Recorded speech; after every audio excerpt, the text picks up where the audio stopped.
Welcome guys. Let me get back on my app. See the chat here. Content.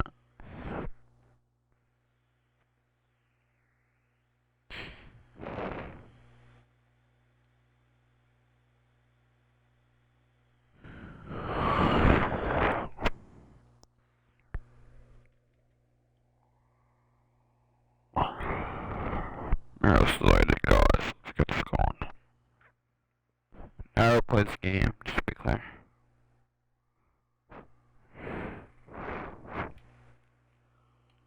This is the story of a man named Stanley. Stanley worked for a company in a big building where he was employee number 427. Employee number 427's job was simple. He sat at his desk in room 427 and he pushed buttons on a keyboard. Orders came to him through a monitor on his desk, telling him what buttons to push, how long to push them, and in what order.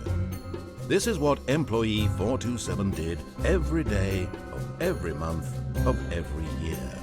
And although others might have considered it soul-rending, Stanley relished every moment that the orders came in, as though he had been made exactly for this job. And Stanley was happy.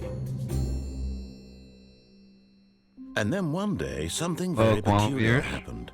Something that would forever change Stanley. Something he would never quite forget. He had been at his desk for nearly an hour when he realized that not one single order had arrived on the monitor for him to follow. No one showed up to give him instructions, call a meeting, or even say hi. When COVID happened. Never in all his years at the company had this happened. This complete isolation. Something was very clearly wrong. Shocked, frozen solid, Stanley found himself unable to move for the longest time. But as he came to his wits and regained his senses, he got up from his desk and stepped out of his office.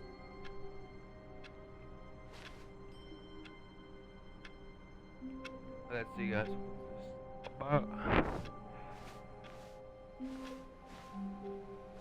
All of his co-workers were gone. What could it mean? Stanley decided to go to the meeting room. Perhaps he had simply missed a memo.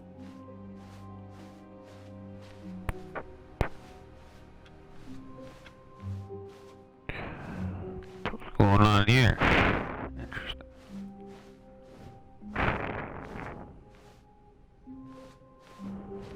When Stanley came to a set of 2 open doors, he entered the door on his left. I feel like I should not listen to this. They tell you to go to the left, and you don't want to. This was not the correct way to the meeting room, and Stanley knew it perfectly well. Perhaps he wanted to stop by the employee lounge first, just to admire it. I feel like I would get jump scared if I went the yes, way, truly a room worth admiring.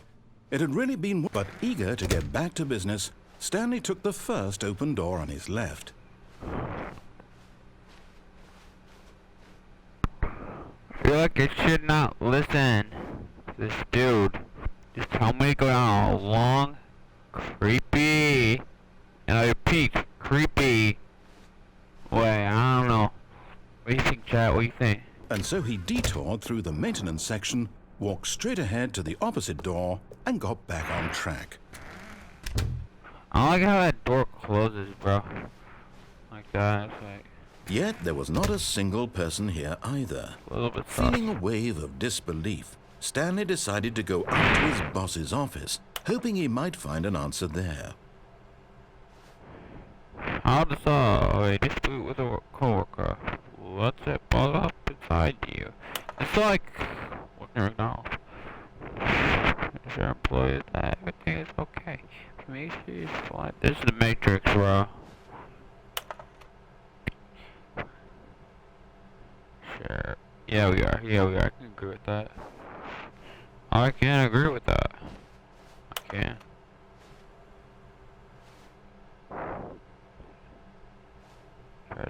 I do not know what it means.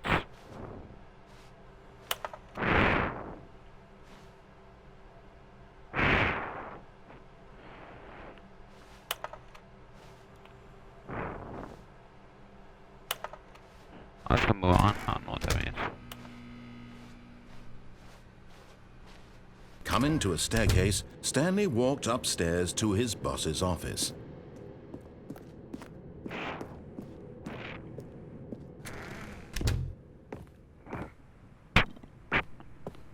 Okay. Stepping into his manager's office, Stanley was once again stunned to discover not an indication of any human life. Shocked, unraveled, Stanley wondered in disbelief who orchestrated this. What dark secret was being held from him?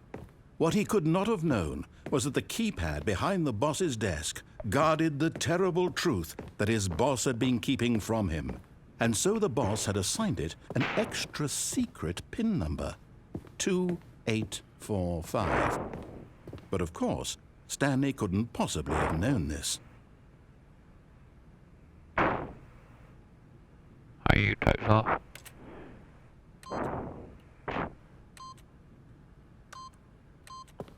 Yet incredibly, by simply pushing random buttons on the keypad, Stanley happened to input the correct code by sheer luck. Amazing. He stepped into the newly opened passageway. Okay, what we got in here? Matrix? Hello? You're like so gonna kill me, like. I'm joking with you. Someone not jump on me, guys. Does scream. Descending deeper into the building, Stanley realized Maybe. he felt a bit peculiar. It was a stirring of emotion in his chest, as though he felt more free to think for himself, to question the nature of his job. Why did he feel this now, when for years it had never occurred to him? This question would not go unanswered for long. I need your teeth, sorry. Stanley walked straight ahead through the large door that read Mind Control Facility. Yeah, what the crap is this? What is this? No, this gonna be interesting. That's the Matrix for real. I'm joking with you. The lights rose on an enormous room packed with television screens. What horrible secret did this place hold? Stanley thought to himself. Did he have the strength to find out? Yeah, I think you have strength. I think you do. Pretty decent. What we do here? Oh. Now the monitors jumped to life, their true nature revealed. Each bore the number of an employee in the building, Stanley's co-workers. The lives of so many individuals reduced to images on a screen, and Stanley, one of them, eternally monitored in this place where freedom meant nothing. Bruh. The Matrix for real. The Matrix. This mind control facility, it was too horrible to believe. It couldn't be true. Had Stanley really been under someone's control all this time? Was this the only reason he was happy with his boring job? That his emotions had been manipulated to accept it blindly?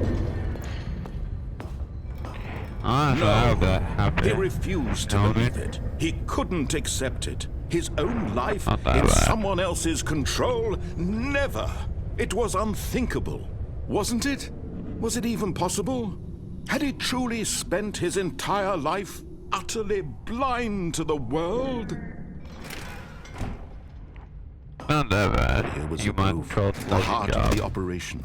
Controls labeled with emotions, happy or sad or content. Walking, eating, working, all of it monitored and commanded from this very place. And as the cold reality of his past began to sink in, Stanley decided that this machinery would never again exert its terrible power over another human life. For he would dismantle the controls once and for all.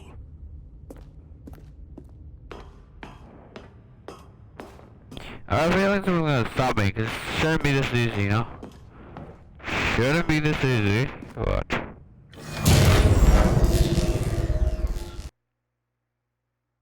Let's see what happens, guys. That's the end of the game, my guy. What the heck? blackness and a rising chill of uncertainty. Was it over? Yes. Yep. He had won. He had defeated the machine, unshackled himself from someone else's command. Freedom was mere moments away. And yet, even as the immense door slowly opened, Stanley reflected on how many puzzles still lay unsolved.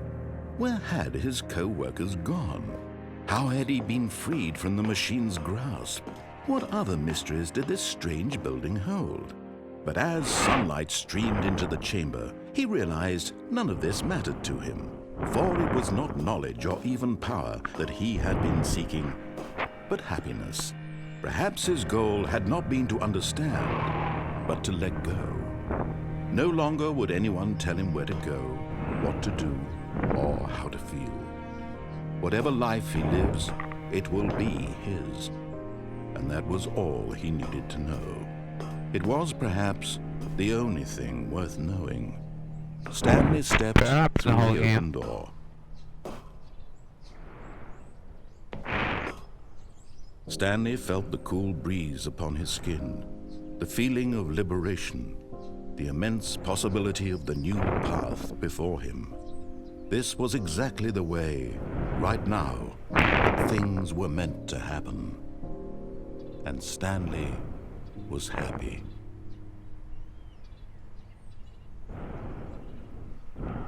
I paid $20 just for that short little flight.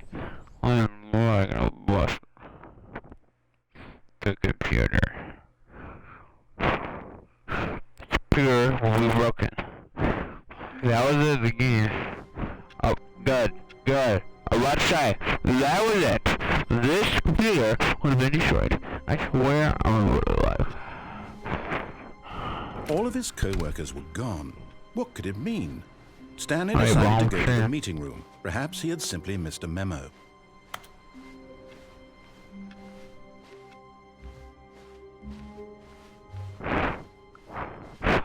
When Stanley came to a set of 2 open doors, he entered the door on his left.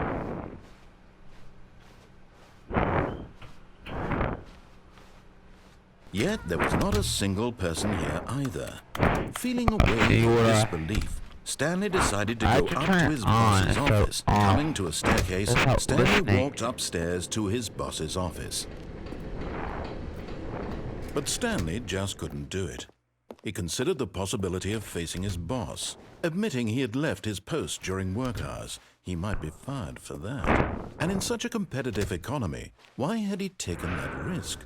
All because he believed everyone had vanished? His boss would think he was crazy. And then something occurred to Stanley. Maybe, he thought to himself, maybe I am crazy. All of my co-workers blinking mysteriously for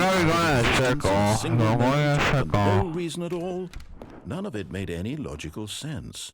And as Stanley pondered this, he began to make other strange observations. For example, why couldn't he see his feet? Why did doors close automatically behind him wherever he went? And for that matter, these rooms were starting to look pretty familiar. Were they simply repeating? No, Stanley said to himself, this is all too strange. This can't be real. And at last, he came to the conclusion that had been on the tip of his tongue. He just hadn't found the words for it. I'm dreaming, he yelled. This is all a dream.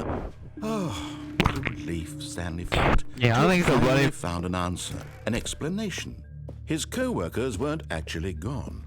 He wasn't going to lose his job. He wasn't crazy after all. And he thought to himself, I suppose I'll wake up soon. I'll have to go back to my boring real-life job pushing buttons. I may as well enjoy this while I'm still lucid. So, he imagined himself flying and began to gently float above the ground. Then he imagined himself soaring through space on a magical starfield, and it too appeared. It was so much fun, and Stanley marveled that he had still not woken up. How was he remaining so lucid? And then perhaps the strangest question of them all entered Stanley's head. One he was amazed he hadn't asked himself sooner. Why is there a voice in my head dictating everything that I'm doing and thinking?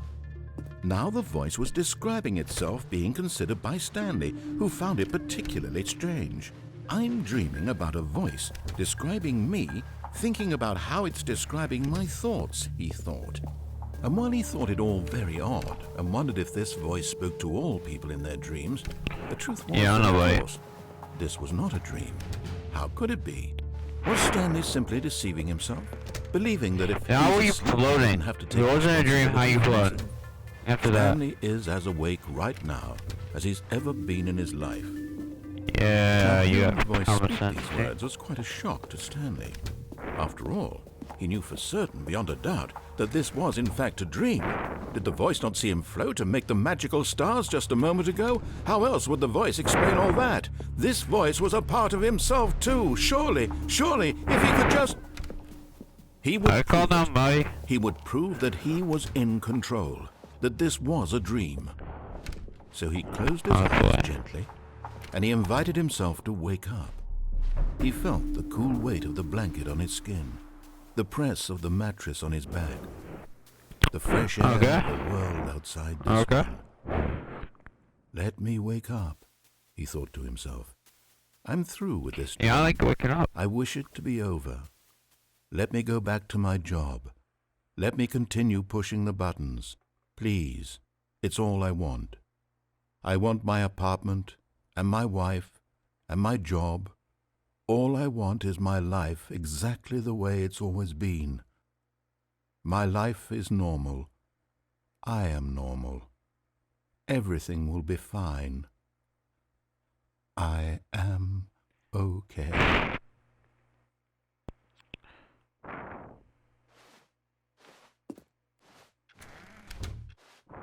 Stanley began screaming.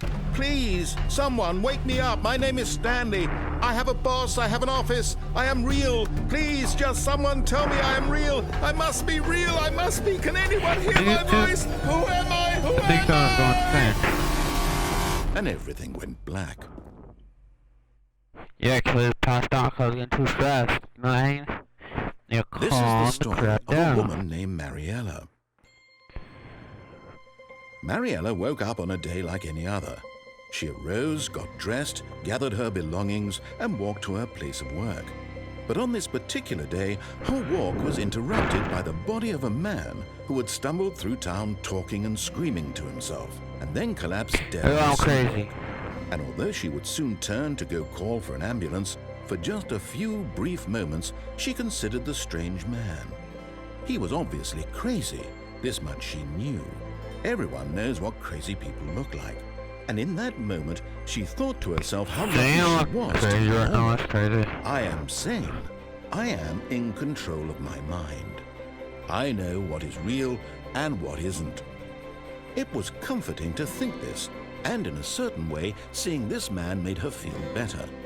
But then she remembered the meeting she had scheduled for that day, the very important people whose impressions of her would affect her career, and by extension, the rest of her life. She had no time for this, so it was only a moment that she stood there, staring down at the body. And then she turned and ran. Why are you running for? He just passed out. Like.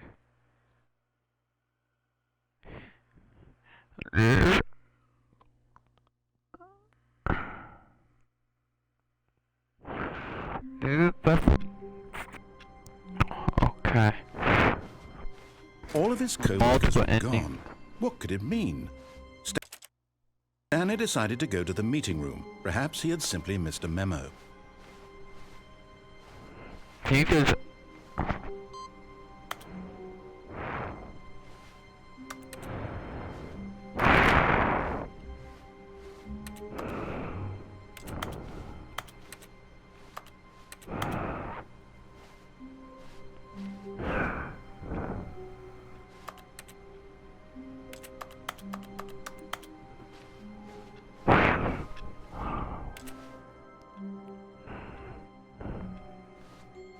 Yeah, I do too.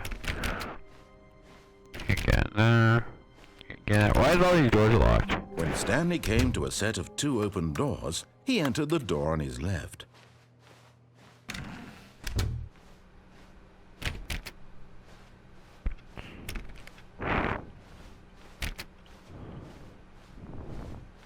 Yet there was not a single person here either. Feeling a disbelief, Stanley decided to go up to his boss's office. Stanley stepped into the broom closet, but there was nothing here, so he turned around and got back on track.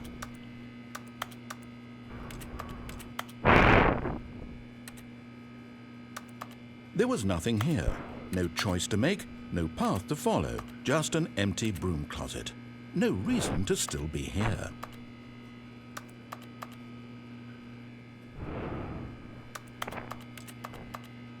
It was baffling that Stanley was still just sitting in the broom closet. He wasn't even doing anything. At least if there was something to interact with, he'd be justified in some way. As it is, he's literally just standing there doing sweet FA. Bro, don't be like that. I know you're hiding someone because you're being sus, in my opinion. Are you really still in the broom closet? Standing around doing nothing? Why? Yeah. Please offer me some explanation here. I'm genuinely confused. If you let me open this door, you had something. You do realize there's no choice or anything in here, right? If I'd said Stanley walked past the broom closet, at least you would have had a reason for exploring it to find out. But it didn't even occur to me because literally this closet is of absolutely no significance to the story whatsoever. I never would have thought to mention it. Coming to a staircase, Stanley walked upstairs to his boss's office.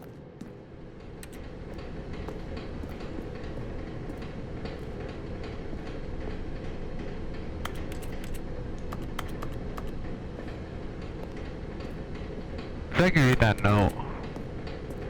But Stanley just couldn't do it. He considered the possibility of facing his boss. Admitting he had left his post during work hours, he might be fired for that. And in such a competitive economy, why had he taken that risk? All because he believed everyone had vanished? His boss would think he was crazy. And then something occurred to Stanley. Maybe, he thought to himself, maybe I am crazy. All of my co-workers blinking mysteriously.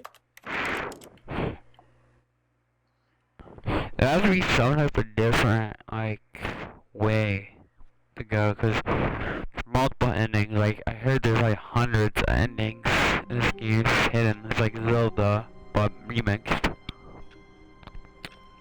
To be smart. Be smart.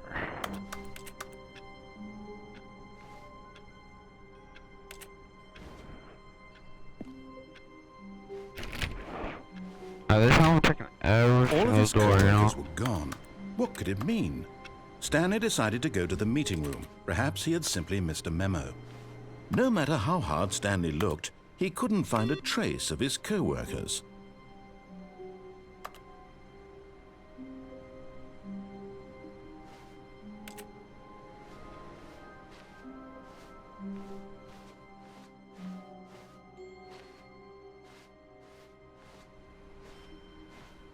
That's something.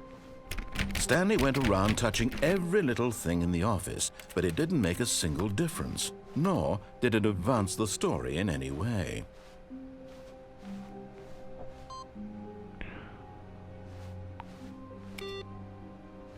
Let me cook.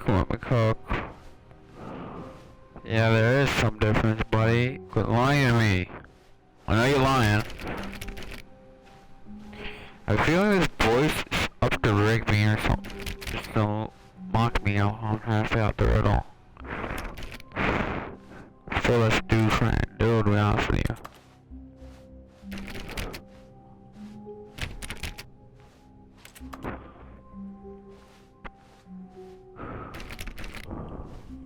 When Stanley came to a set of 2 open doors, he entered the door on his left.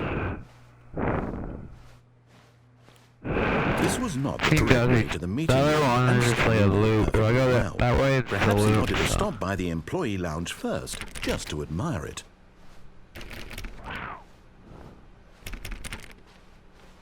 What if I turn it on?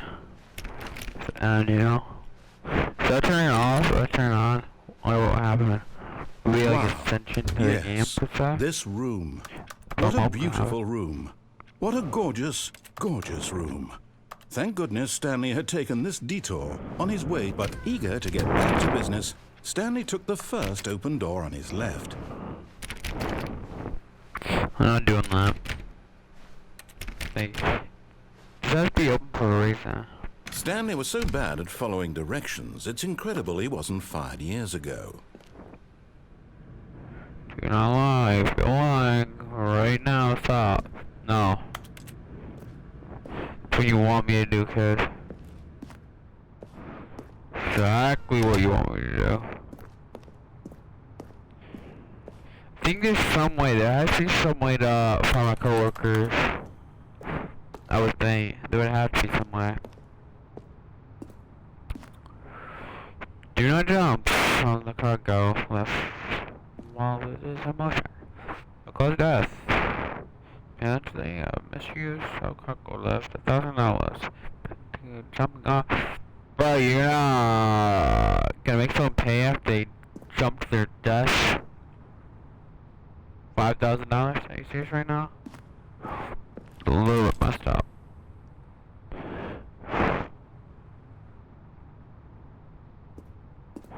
Climbing on risk.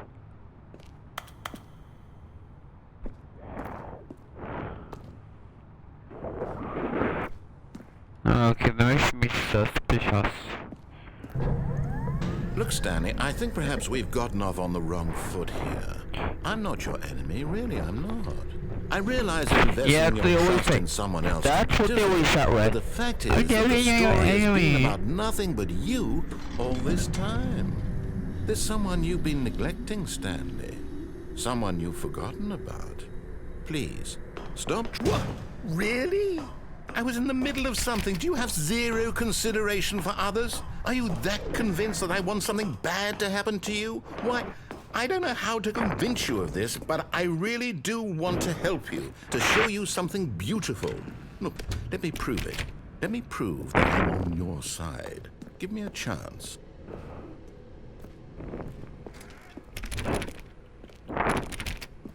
Now listen carefully, this is important. Stanley walked through the red door.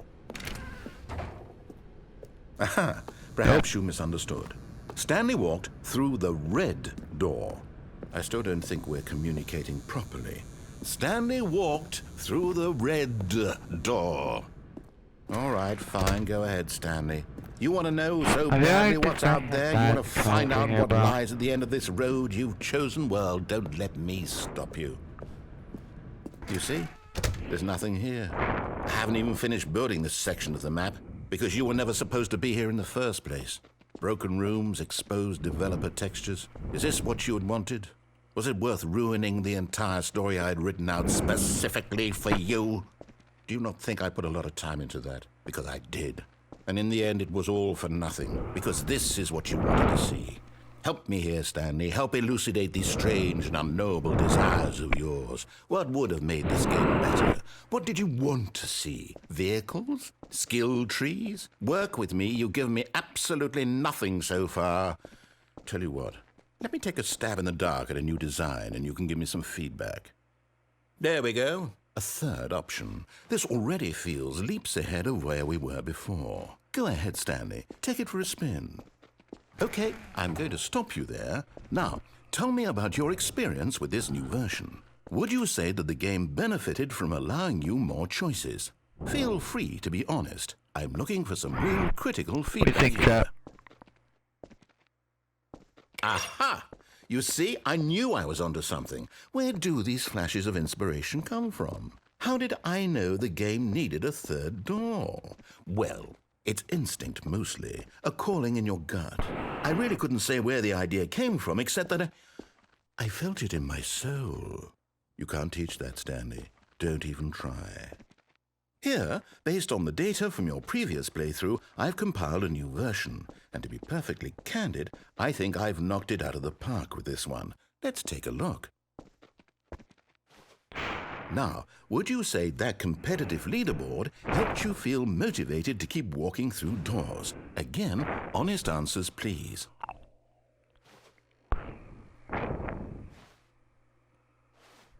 Yeah, it does.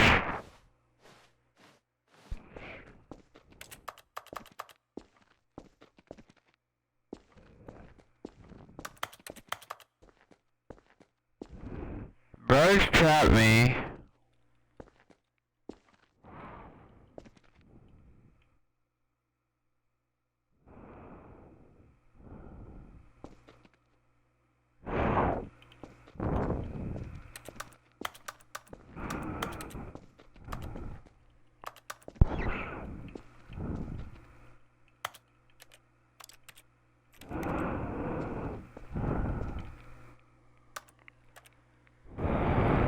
I think I have to start the game over because it's glitched. Possibly. I'm just stupid. I want to.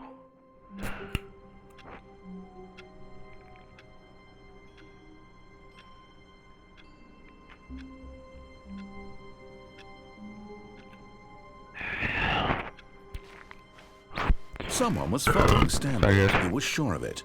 If he checked over his shoulder now, he would surely catch them. It was only a matter of time.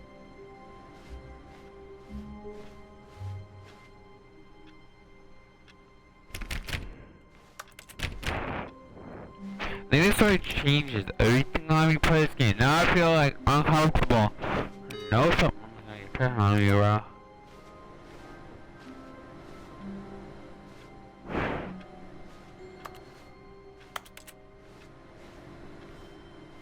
Yeah, I know there's a man for you kids. I feel like there's kind of a monster trying to kill me, like, secretly. Let me click all these computers, because I know there's a secret going on here.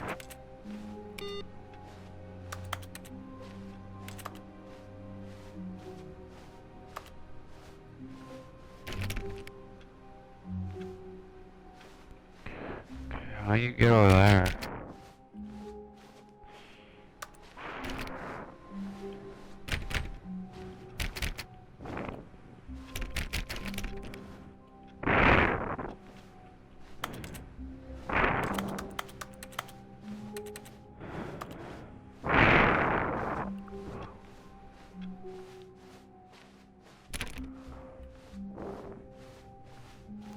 When Stanley came to a set of 2 open doors, he entered the door on his left.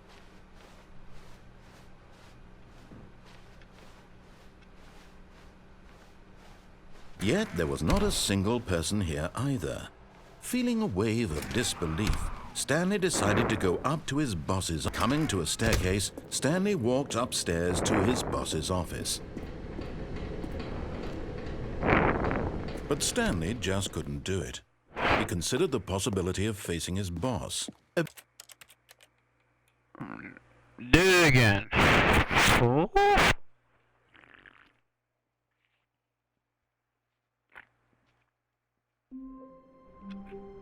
You end up at that escalator thing, yeah. Stanley knew the office layout like the back of his hand. It was only a matter of time before he found the others, wherever they were. Just a matter of time. When Stanley came to a set of 2 open doors, this was not the correct way to the meeting room, and Stanley knew it perfectly well. Perhaps he wanted to stop by the employee lounge first, just to admire it.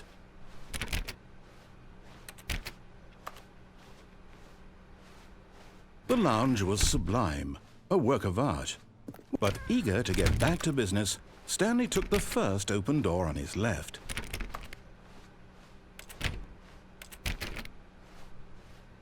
Stanley was so bad at following directions, it's incredible he wasn't fired years ago. Look, Stanley, I think perhaps we've gotten off on the wrong foot here.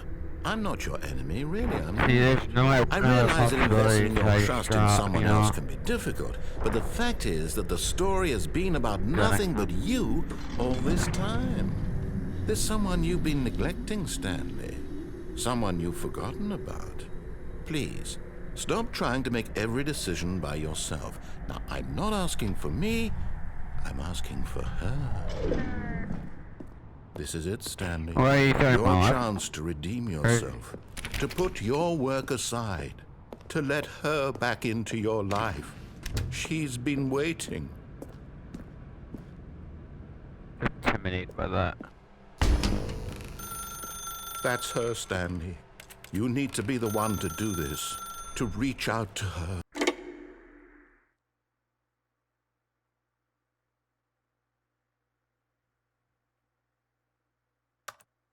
But I couldn't listen to the voice. Oh, Stanley, is that you? Hold on, sweetie. Sorry to keep you waiting. I'm just pulling the bread out of the oven. All right. Okay, there we go. All right, now, I want you to come in and tell me all about your day. Gotcha! Oh, come on. Did you actually think you had a loving wife who'd want to commit their life to you? I'm trying to make a point here, Stanley. I'm trying to get you to see something. Come inside. Let me show you what's really going on here. Sorry, but you're in my story now.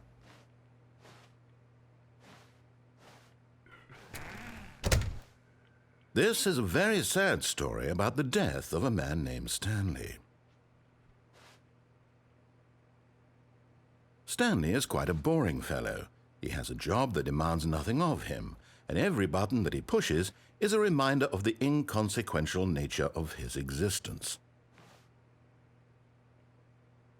Look at him there, pushing buttons, doing exactly what he's told to do. Now he's pushing a button. Now he's eating lunch. Now he's going home. Now he's coming back to work. One might even feel sorry for him, except that he's chosen this life. But in his mind, it's like real life. In his mind, he can go on fantastic adventures. From behind his desk, Stanley dreamed of wild expeditions into the unknown, fantastic discoveries of new lands. It was wonderful, and each day that he returned to work was a reminder that none of it would ever happen to him. And so he began to fantasize about his own job. First, he imagined that one day while at work, he stepped up from his desk to realize that all of his co-workers, his boss, everyone in the building had suddenly vanished off the face of the earth. The thought excited him terribly. So he went further. He imagined that he came to two open doors and that he could go through either. At last, choice. It barely even mattered what lay behind each door. The mere thought that his decisions would mean something was almost too wonderful to behold. As he wandered through this fantasy world, he began to fill it with many possible paths and destinations. Down one path lay an enormous round room with monitors and mind controls. And down another was a yellow line that weaved in many directions. And down another was a game with a baby. And he called it the Stanley Parable. It was such a wonderful fantasy, and so in his head he relived it again, and then again, and again, over and over, wishing beyond hope that it would never end, that he might always feel this free. Surely there's an answer down some new path, mustn't there be? Perhaps if he played just one more time. But there is no answer. How could there possibly be? In reality, all he's doing is pushing the same buttons he always has. Nothing has changed. The longer he spends here, the more invested he gets, the more he forgets which life is the real one. And I'm trying to tell him this, that in this world he can never be anything but an observer, that as long as he remains here, he's slowly killing himself. But he won't listen to me. He won't stop. Here, watch this.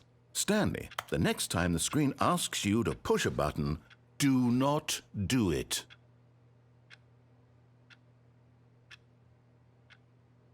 You see? Can he just not hear me?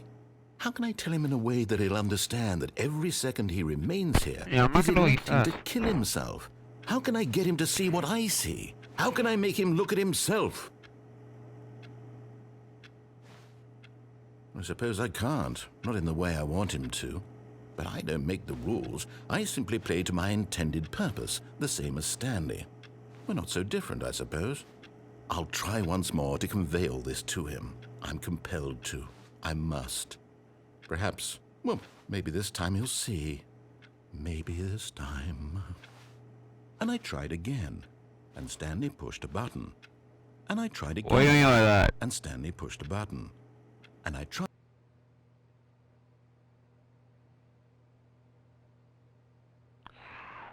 Yo, why did everything go black?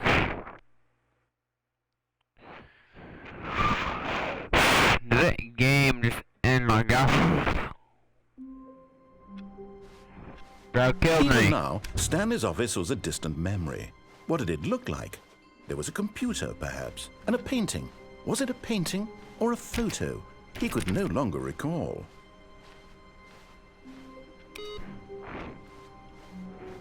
Let's see.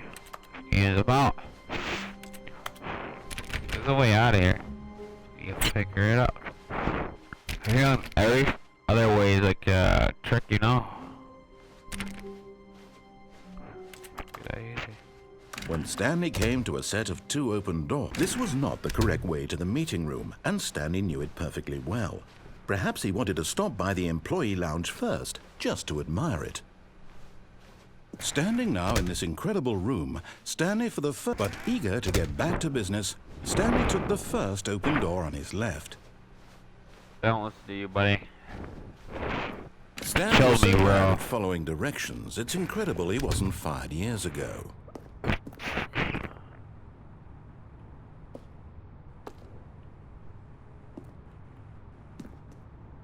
But in his eagerness to prove that he is in control of the story and no one gets to tell him what to do, Stanley leapt from the platform and plunged to his death. Good job, Stanley. Everyone thinks you are very powerful. Black Race. There's a way to get down there. Trust me.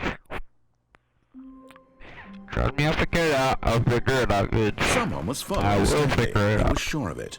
If he checked over his shoulder now, he would surely catch them. It was only a matter of time. What does he mean by that? Let me go backward. That's gonna kill.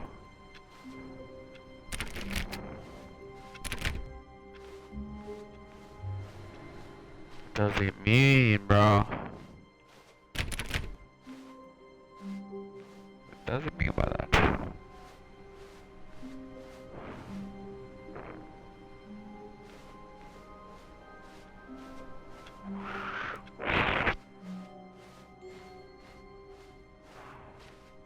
When Stanley came to a set of 2 open doors, this was not the correct way to the meeting room, and Stanley knew it perfectly well. Yeah, I know, buddy. Perhaps he wanted to stop by the employee lounge first, just to admire it.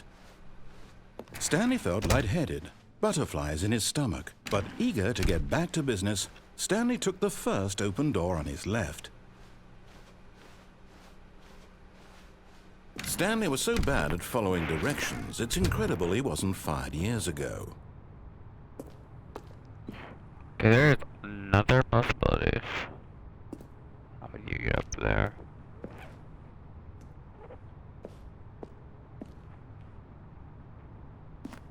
Is there a way to jump in this game?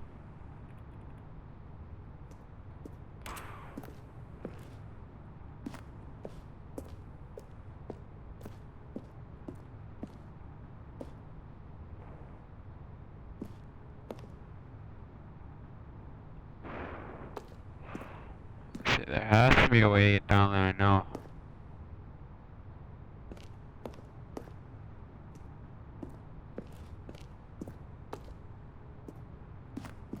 Can't be that, you know.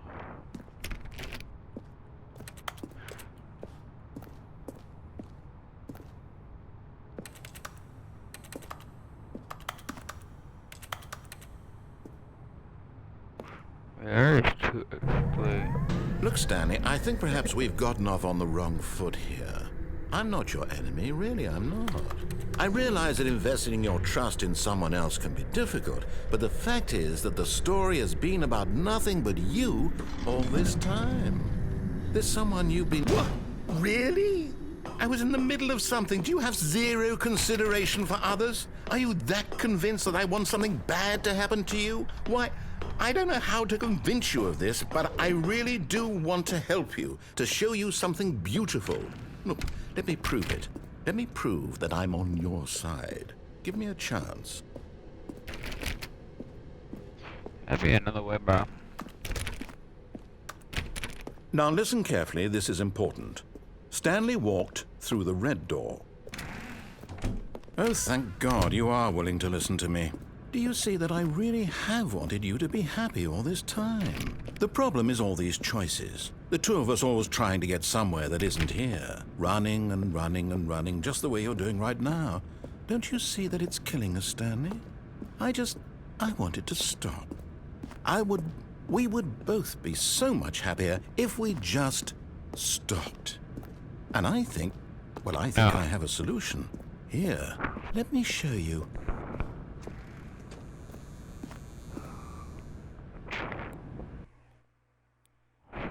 Better not bring me that phone, because I ain't picking up that phone anymore. What do we want? What are we looking for? Here. Yes. Oh, it's beautiful, isn't it? If we just stay right here, right in this moment with this place, Stanley, I think I feel happy. I actually feel happy.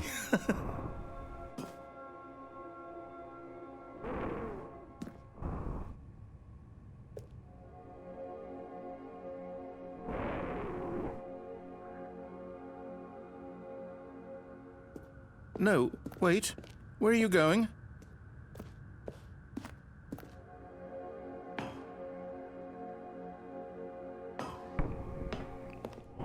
How'd he go?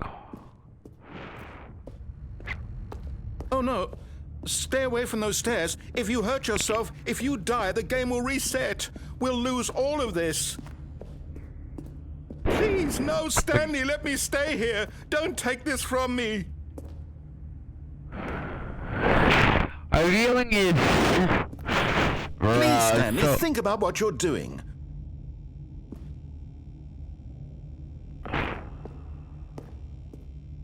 No! Oh, thank God you lived. You had me worried there for a moment. Now, can we please get back to the other room? No. No, what are you doing, Stanley? Please, I'm asking you not to take this away from me. I can't go back to what I was before. If you die, we'll both go back. Why are you doing this?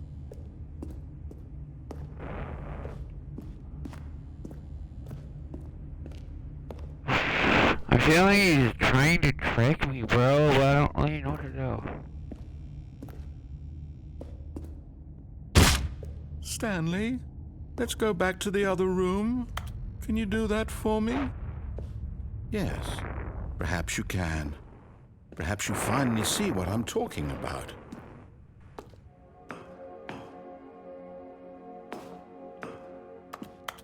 It has to be a secret.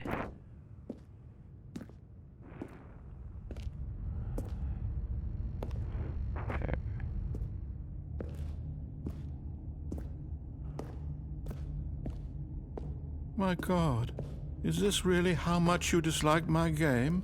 That you'll throw yourself from this platform over and over to be rid of it? You are literally willing to kill yourself to keep me from being happy. Am I reading the situation correctly?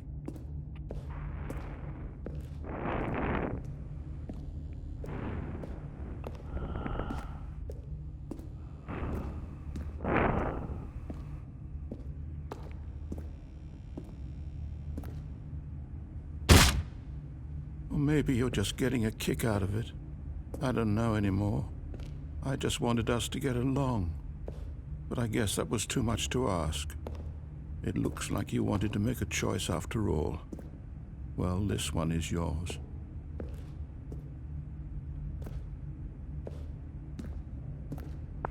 Bro, I ain't feel bad for a robot. For the game, bro.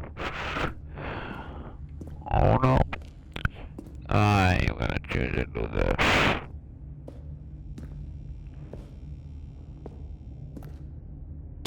Is it over? It's going to restart, isn't it? I'm going back.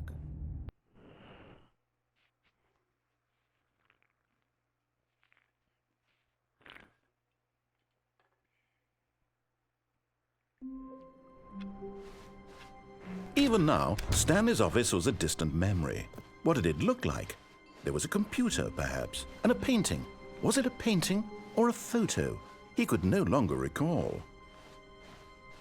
When Stanley came to a set of 2 open doors, this was not the correct way to the meeting room, and Stanley knew it perfectly well. Perhaps he wanted to stop by the employee lounge first, just to admire it. The lounge was grand, majestic, perhaps, but eager to get back to business, Stanley took the first open door on his left. Stanley was so bad at following directions, it's incredible he wasn't fired years ago. Look, Stanley, I think perhaps we've gotten off on the wrong foot here. I'm not your enemy, really, I'm not. I realize that investing your trust in someone else can be difficult, but the fact is that the story has been about nothing but you all this time. There's someone you... What? Really? I was in the middle of something. Do you have zero consideration for others? Are you that convinced that I want something bad to happen to you? Why, I don't know how to convince you of this, but I really do want to help you, to show you something beautiful. Look, let me prove it. Let me prove that I'm on your side. Give me a chance. Now listen carefully, this is important. Stanley walked through the red door. Oh, thank God you are willing to listen to me. Do you see that I really have wanted you to be happy? I want to try everything The problem is all possible. these choices. The two of us always trying to get somewhere that isn't here. Running and running and running, just the way you're doing right now. Don't you see that it's killing us, Stanley? I wanted to stop. We would both be so much happier if we just stopped. And I think I have a solution. Here, let me show you.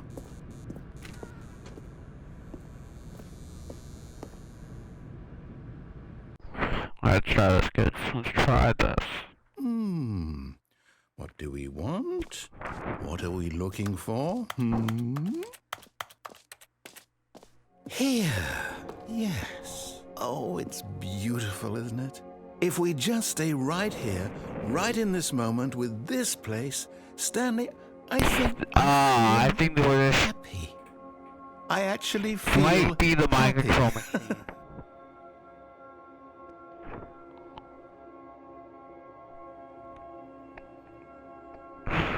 And what he means by happy is mind control.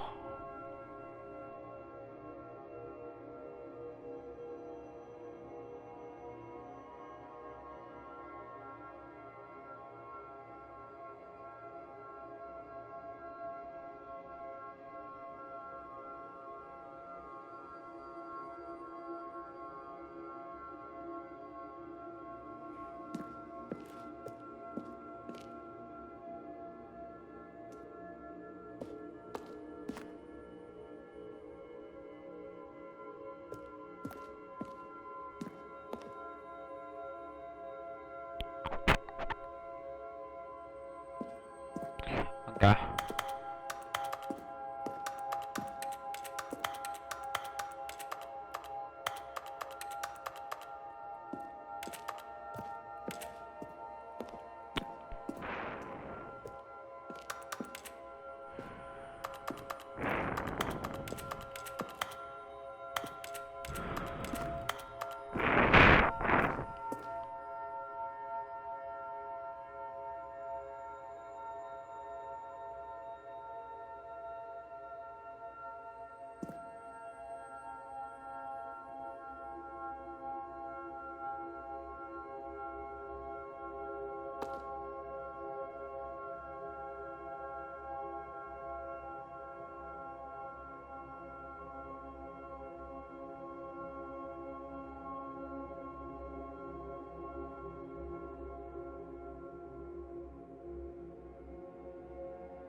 No, wait.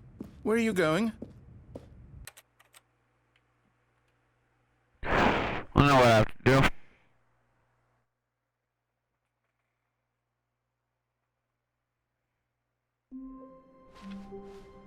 How long was I sitting there? Stanley wondered to himself.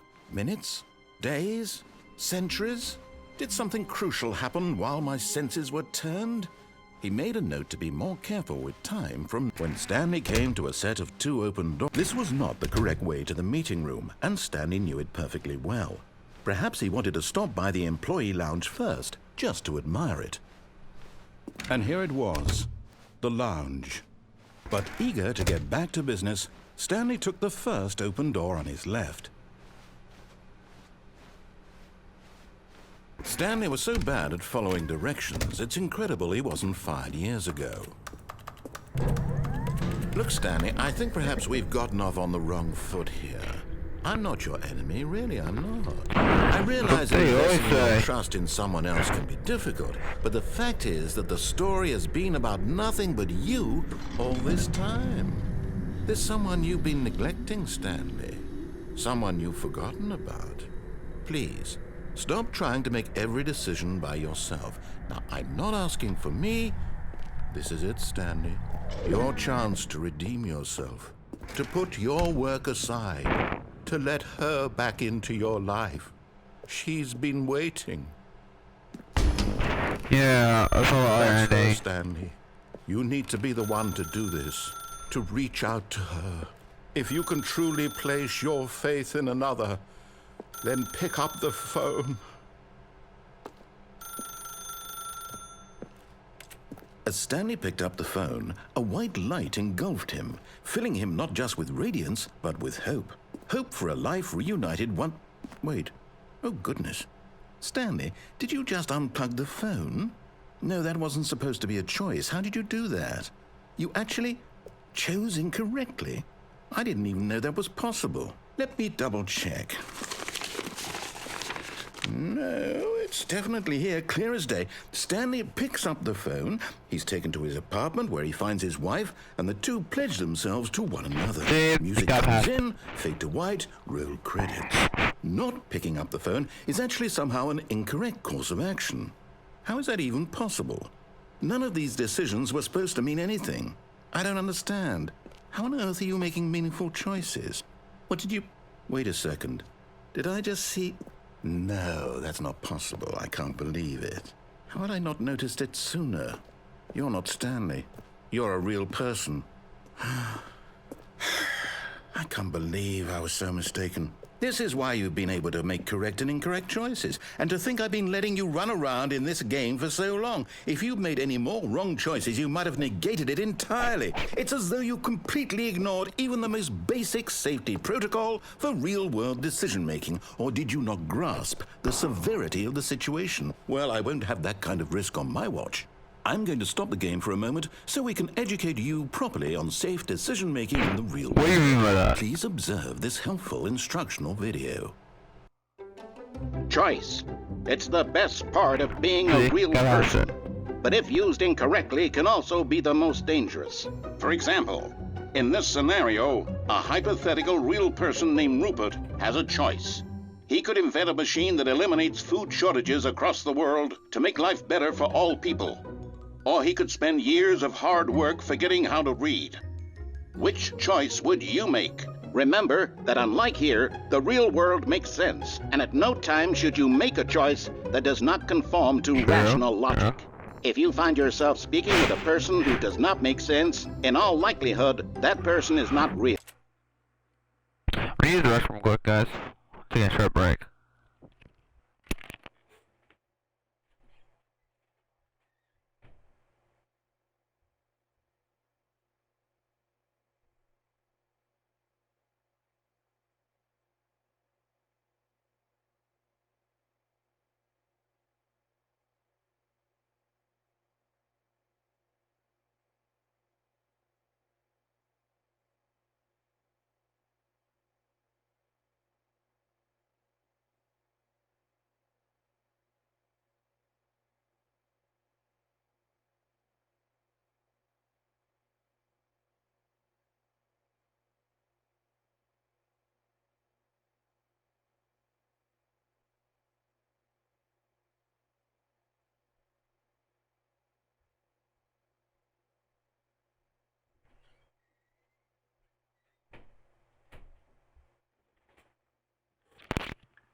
him, I guess.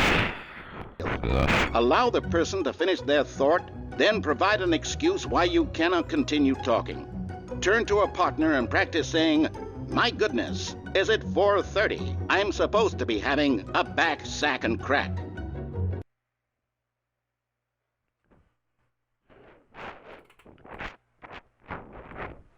Excellent. Making choices on a regular basis is the best part to a healthy decision-making process. Most medical professionals recommend making at least 8 choices per day. Do you make more than 8? Less? And finally, if you begin to wonder if your choices are actually meaningful and whether you'll ever make a significant contribution to the world, just remember that in the vast infiniteness of space, your thoughts and problems are materially insignificant, and the feeling should subside. At this time, your instructor will guide you in an exercise to test and reinforce the material covered in this video. Welcome back. You may have noticed that this room has begun to deteriorate as a result of narrative contradiction. But not to worry. Now that you're properly informed on good decision-making, we're going to revisit a choice you made just a few minutes ago and see what the correct thing to do would have been. This way, please. I gotta listen to the bot.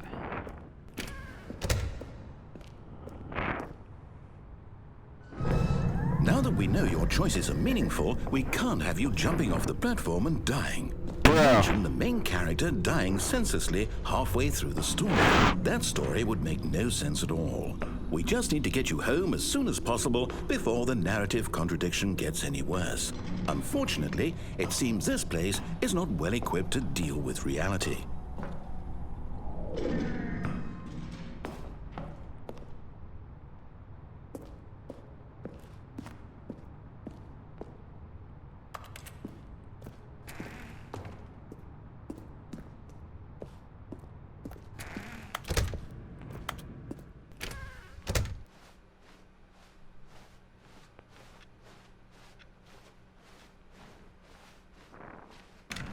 Almost there.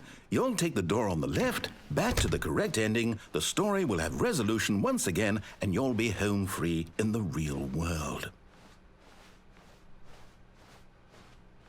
Now remember, all you need to do is behave exactly as Stanley would. That means choosing responsibly and always putting the story first. I'm quite sure you'll be up to the task. Just follow my lead and you'll be fine. All right. When Stanley came to a set of 2 open doors, he entered the door on his left. No! Why did you do that? Quickly, hurry back in the other direction. Perhaps we're not too late.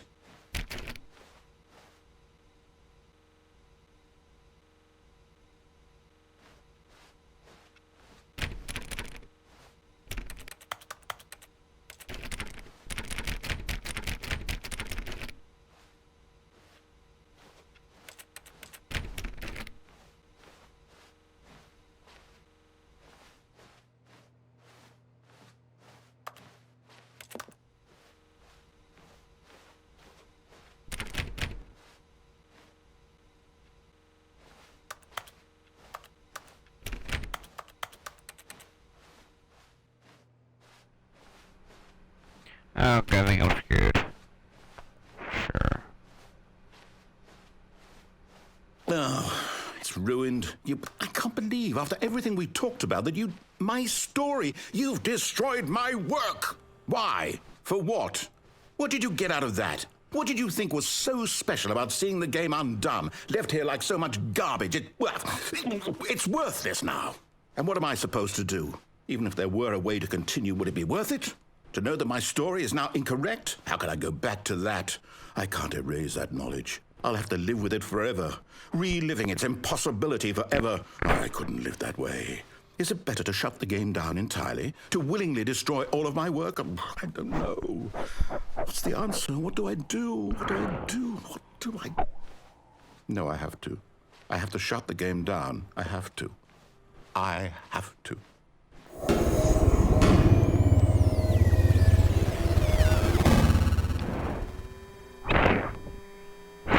Rip. Mid round. What did I?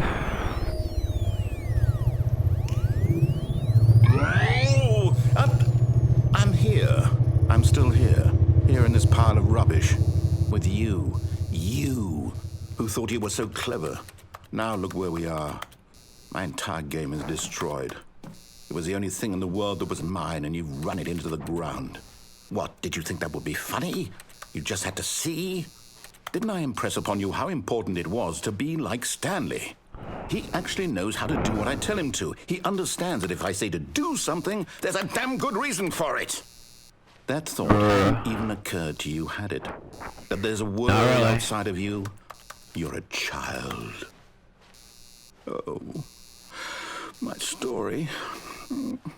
If you'd just gone through the door on the left, you would have seen it. There was a whole underground facility. You would have destroyed it and been victorious. It would have been so perfect. I worked so hard on it. I tried so hard to make... behave exactly as Stanley would. That means choosing responsibly and always putting the story first. I'm quite sure you'll be up to the task. Just follow my lead and you'll be fine. All right. When Stanley came to a set of 2 open doors, he entered the door on his left.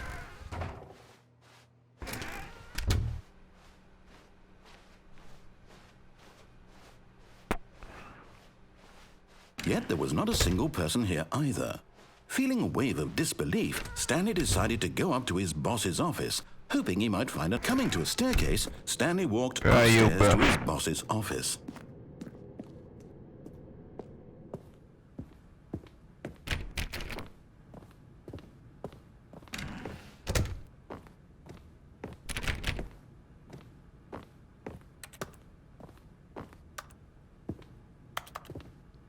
Anything riddle here, Bryce? Stepping inside his manager's office, Stanley was once again stunned to discover not an indication of any human life. Shocked, unraveled, Stanley wondered in disbelief who orchestrated this, until he saw the door with a voice receiver next to it. Surely behind this door lay all the answers to his questions. And beyond all probability, he knew the passcode. He had seen it on his boss's computer just last week. Night Shark 115. Was this the code to open the door? Would it still work? There was only one way to find out. Stanley had been trained never to speak up, but now he would draw from within himself the courage to face the unknown. He drew a sharp breath and then spoke the code.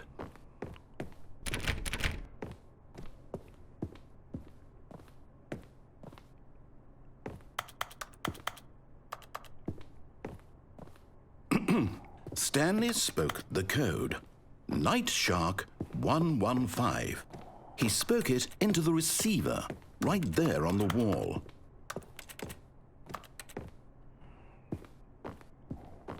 I guess I'll have to do it. I'm sorry, is there a problem? You didn't mishear me, did you? Please speak the code into the receiver. Otherwise we can't get on with the story. This is a crucial step. 115. Okay, fine, you're not going to do it, but you know what? It's pretty humiliating to bring you this far, only for you to suddenly decide you have better things to do. I asked you for this one single thing, for your respect. The kind of respect Stanley shows for his choices. He knows what it means to take a story seriously. If you didn't want to see what I had to show you, then why did you come here? You had a choice, you know. You could have gone through the door on the right. You could have done whatever the hell you wanted over there. Why did you come this way? Speak. Say something to me. Explain yourself, you coward. You... When Stanley came to a set of 2 open doors, he entered the door on his left. Stanley? Hello? Are you... Is everything okay? Stanley, please. I need you to make a choice. I need you to walk through the door. Are you listening to me? Can you hear me? Is everything all right? Stanley, this is important. The story needs you. It needs you to make a decision. It cannot exist without you. Do you understand me?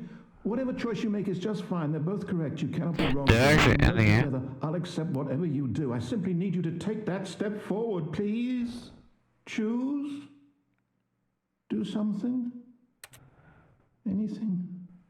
This is more important than you can ever know. I need this. The story needs it. So, you hear me? Are you there? Are you listening to this? Stanley, are you there? Okay. It's okay, I can wait. You need time to decide. Time to make sure your choice is correct. That is the best choice. That's all right. I'll wait for you to decide what's the right thing to do. Take as much time as you need.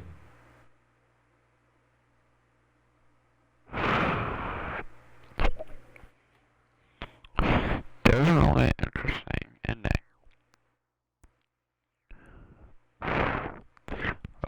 So that's the true ending, I think.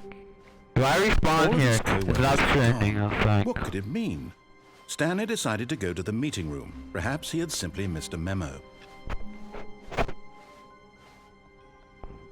Oh, new content? What does that mean, new content? I think it was gone for a sec. This is interesting. This game is interesting.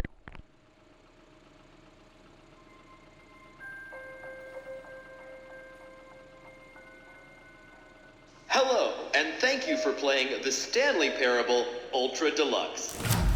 As you may know, the Stanley Parable was a video game released in 2013 on home computers. After receiving critical and commercial success, it was expanded upon in 2022 with the Stanley Parable Ultra Deluxe, a reimagining of the game for consoles and home computers. The Stanley Parable Ultra Deluxe features exciting new content that broadens and expands the world of the Stanley Parable, delighting audiences the world over. Please, step inside and see what thrilling new adventures await in the Stanley Parable Ultra Deluxe. Oh, well, this sounds delightful. I'm very excited to see the thrilling new Ultra Deluxe content. Okay, so far it's an elevator. Nothing special yet, but I'm sure it's just the beginning of a mesmerizing adventure.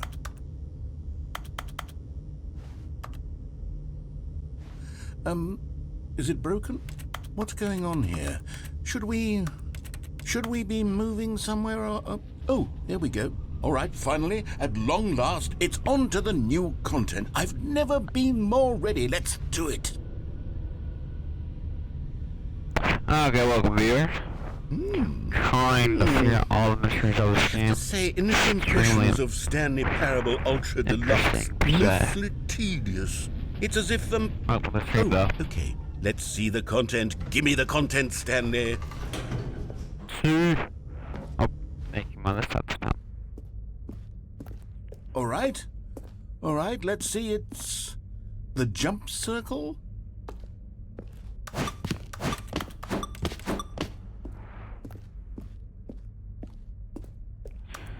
Is that it?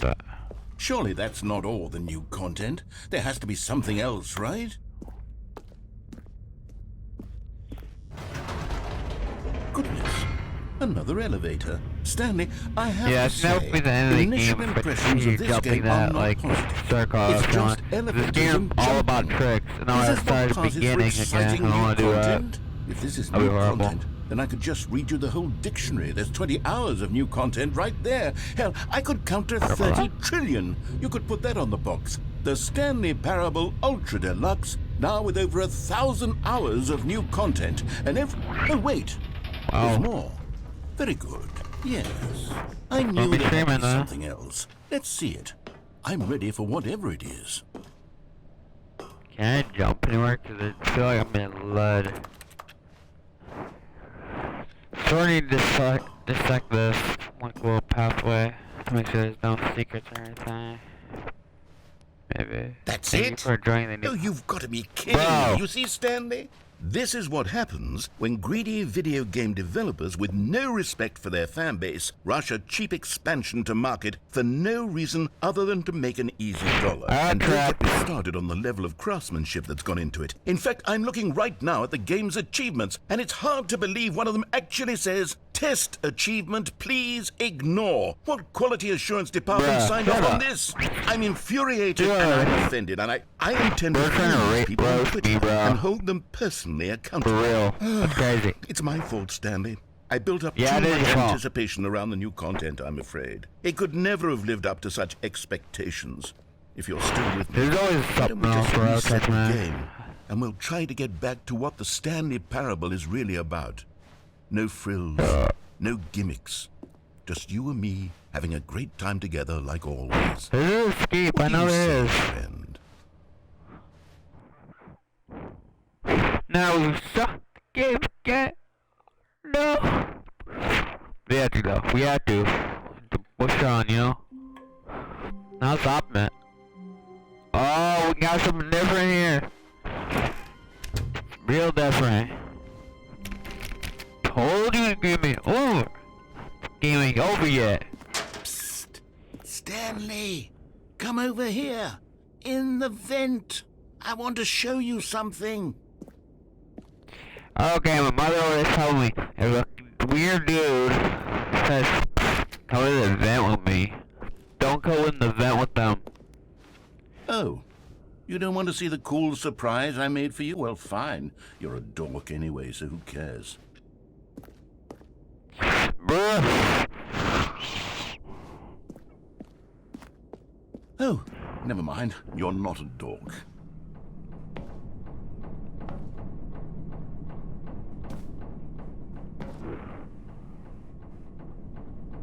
Feel like it's a trap, but at the same time,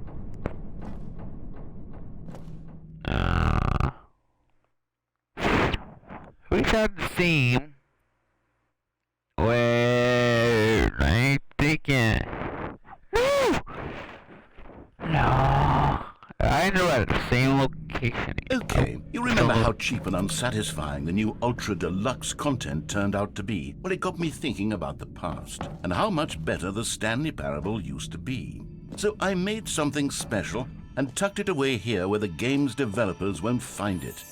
Just our little secret. Take a look. I call it the Memory Zone.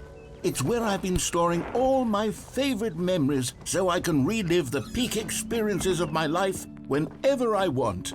Experiences like the launch of the Stanley Parable on PC.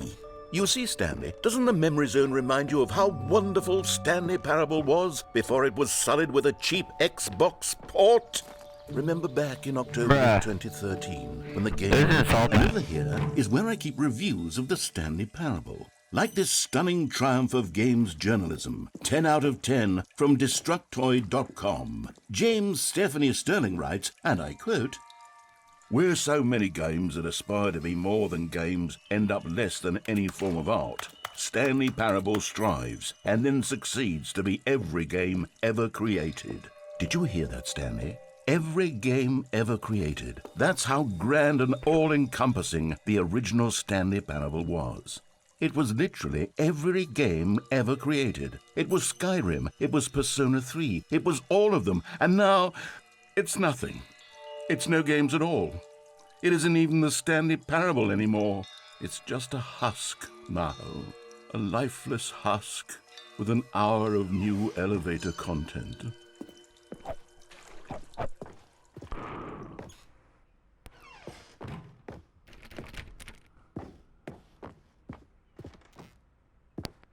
I got that open, so I bet. Here's another moving passage, this time from GameSpot.com.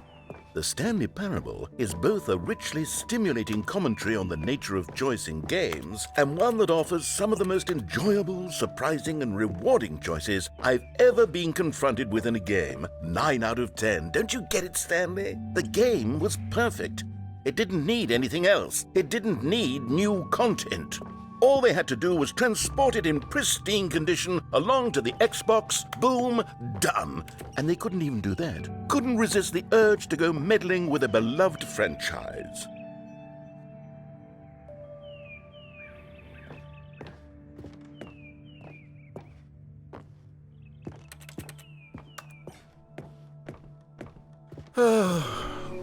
These were simpler times, Stanley. What I wouldn't give to go back, to have it all over again. Wait, hang on. I don't recall this part of the memory zone before. What's this? What's down here? Oh no, oh God, no, Stanley. It's a collection of reviews from Pressurized Gas, the extremely popular online storefront for computer games. I haven't looked at these in years. I can't even imagine what's been collecting down here. Surely these reviews were glowing as well, weren't they? Honestly, I could not be bothered to play this game to full completion. The narrator is obnoxious and unfunny, with his humor and dialogue proving to be more irritating than entertaining. Unfunny! I'm not trying to be funny.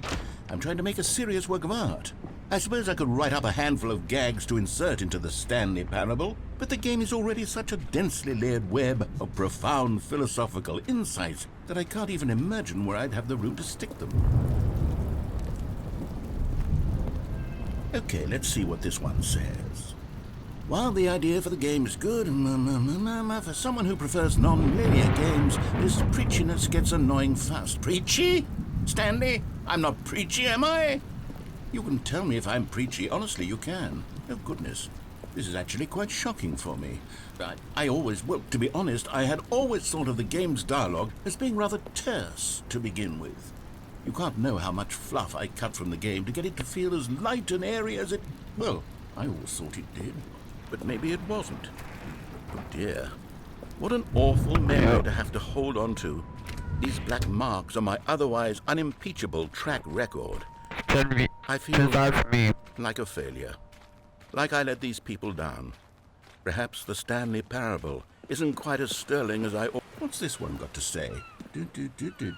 You constantly have to stop doing anything so the narrator can catch up with his long-winded explanations of what's happening.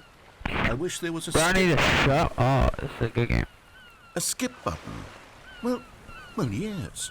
Yes, I think we can do that. If I'm truly too preachy, then maybe letting you skip ahead for just a moment, surely it couldn't hurt.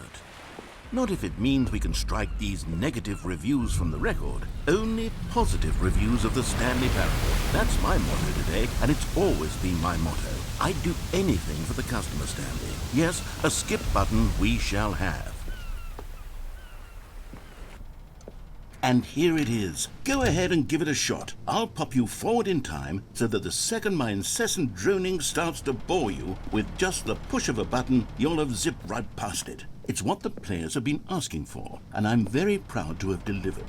No more listening to me rambling on and on and on. No. The Stanley Parable is a game for the people, and if the people want silence, then by goodness, that's what they're going to get. Well, don't sit around waiting for me to shut up. Go ahead and make me shut up. Here, we'll pretend that I've just begun an interminable monologue, and it goes something like this. The story and the choices, or what have you, and therefore by becoming it is, so on and so forth, until inevitably we all until the end of time, at which time everything all at once, so now you see, blah blah blah blah blah blah blah blah blah blah blah blah blah blah blah. We've eaten too much and it can't be just yet, no, until 245. That the logic of elimination working backwards, the deduction therefore becomes impossible to manufacture. It went on for nearly 10,000 years, until just yesterday, here and there, forward and back, and never a moment before lunchtime. It can't be. It's the only thing there is. How many billions left until so much more than forever ago? Which is why I say...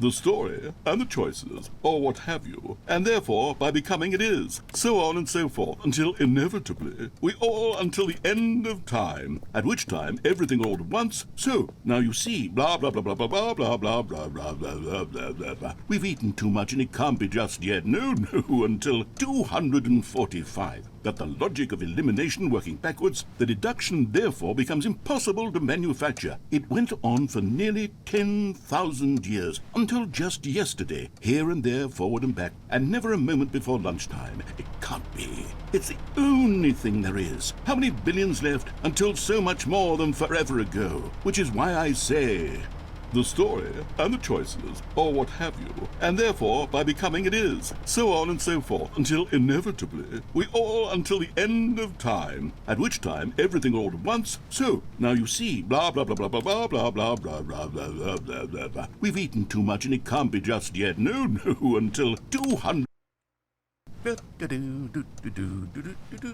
Oh, you're back, you see. You were only frozen in time for a few minutes, but it was plenty of time for me to deliver a long, rambling monologue full of unnecessary verbal flourishes and lengthy ruminations on the nature of choice in video games. Of course, I happen to believe it was perhaps one of my more profound such ruminations. Not that, of course, you need a description of it, but if I had to describe it, I'd say it was perhaps less of a rumination and more of a treatise. Or maybe a manifesto. Well there, sport. You really did catch me rambling on a bit, didn't you? But that's the power of the button. The minute I start to go off on a thoughtless display of self-absorption, it's right at your fingertips to go poof, and it's all over. I can't wait to see what Cookie 9 will say about this, and whether they'll edit the rating of their pressurized gas review, or at least change some of the wording, perhaps. To be honest, I don't even know if one can change their review in the first place. I guess I should become better educated on how exactly pressurized gas works. Perhaps that would have been a smart thing to check on before... Okay, welcome back, Stanley. Now, I should say that the amount of time the button has been skipping through is becoming longer and longer. That last one was, well, I want to say maybe 30, 45 minutes? It's not unendurable by any means, but it's, well, there's really only so much I can ramble on to myself about. I know, it's shocking, isn't it? But at any rate, I do suggest that we not press the button again. I think the skip button has been aptly demonstrated, and we can say goodbye to it and just... Wait. How do we get out of here? Where did the door go? Wasn't there a door that led into this room?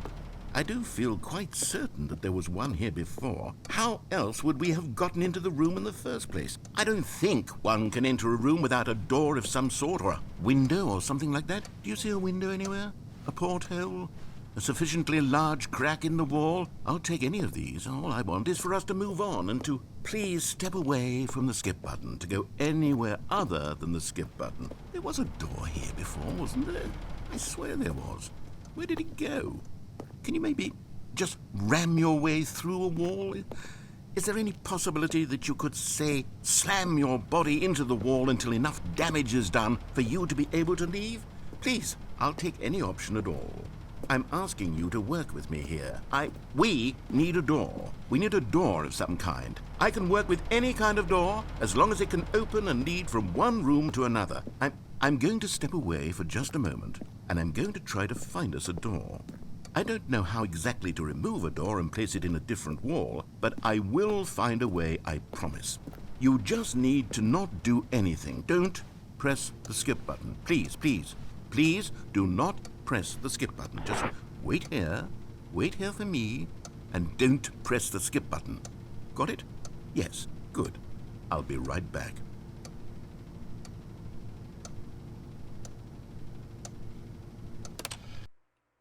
Stanley, please don't push the button again. It's been 12 hours. You've just been frozen there. I don't know why the skips are getting longer, but they're really, truly getting longer, and my God, there's no way out of the room. Stanley, the door is gone. It's completely gone.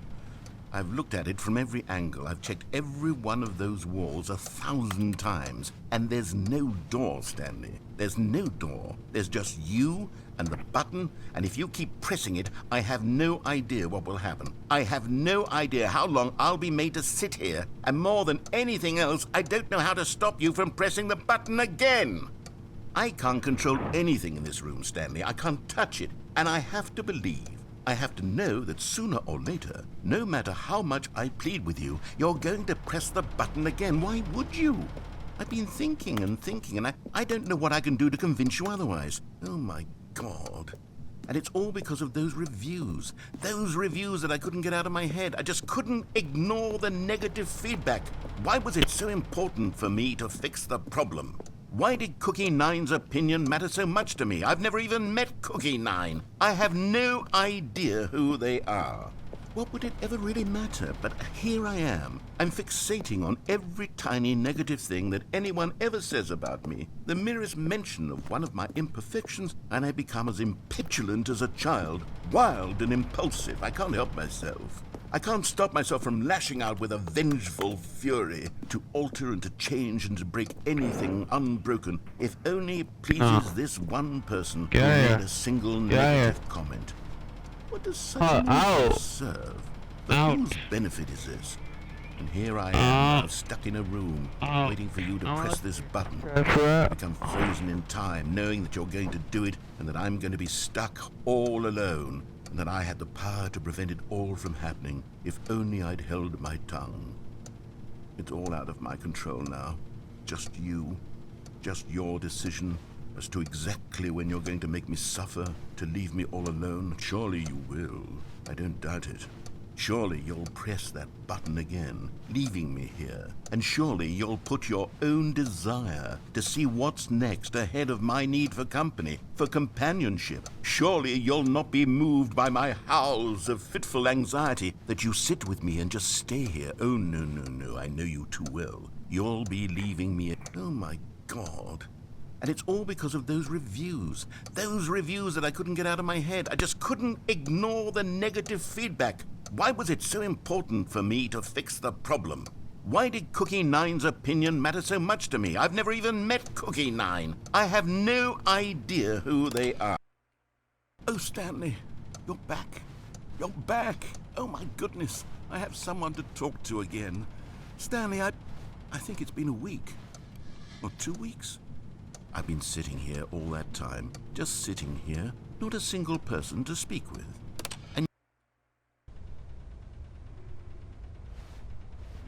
oh, hello, it's you, and you're here again. Welcome. I have had time to think about you and about us and about everything we've been through. I've had so much time, I stopped keeping track after a year. Have you ever sat down in one place and not moved for one entire year? Let me describe it for you. To begin with, there is only regret. There is only the turning wheel of missed opportunities. I felt nothing at all but regret for the longest time, Stanley. Days, months. I lost it all in a blur of the deepest longing to undo the past. And when that feeling had begun to subside, what took its place is what I can only describe as the collapse of every moment I have ever experienced my entire life. All of them collapsed down into a single instant. In that instant, I could see myself clearly, calmly, with a collected heart. It was an impossibly rich wellspring of both delight and disgust.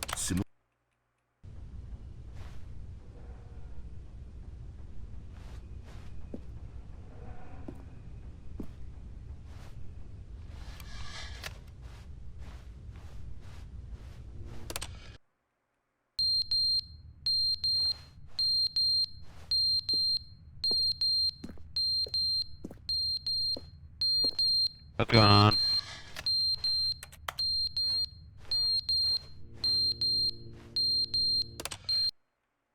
But they didn't understand the game was never meant to be funny. It was meant to have a point. It was meant to speak to the human condition. But where are the jokes? Where are the jokes? They bemoaned, they screamed, they gnashed their teeth and said, entertain us. It wasn't enough. They had to leave a pathetic little thumbs-down review and make all of their pitiful demands. But then, he's talking too much, they said. First, he didn't entertain us, now he won't shut up. It's the inconsistency, it's the lack of accountability, it's the unwillingness to examine with an...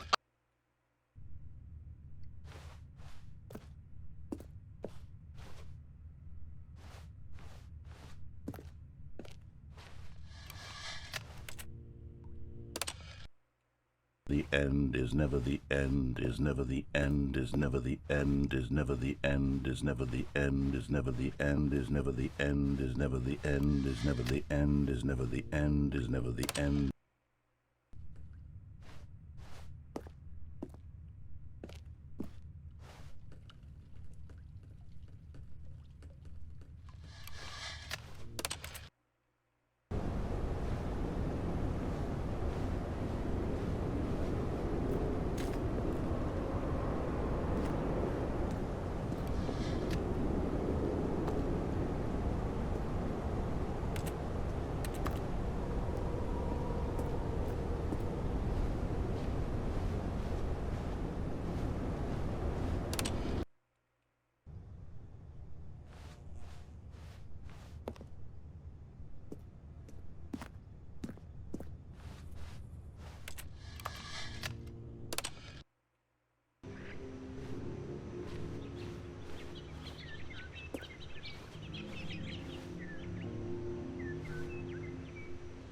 This is interesting. Oh, I can push that button. Nighttime, yeah.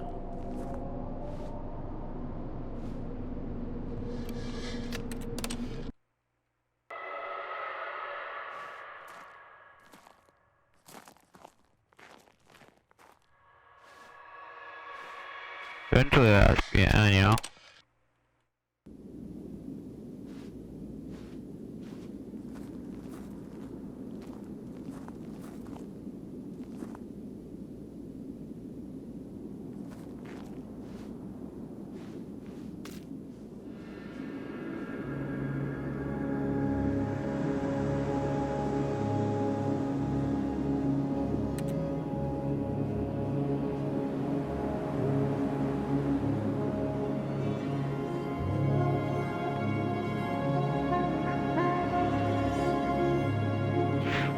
Okay.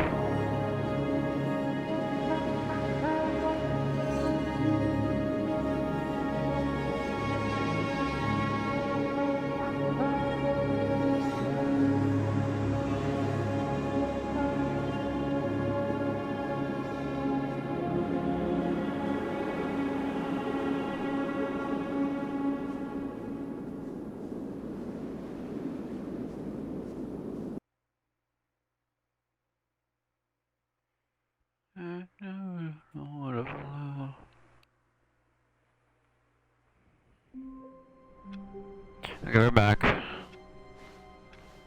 Wait, Stanley thought to himself. Am I sure that the orders stopped coming in? How is that possible? They never stopped. Surely I was mistaken.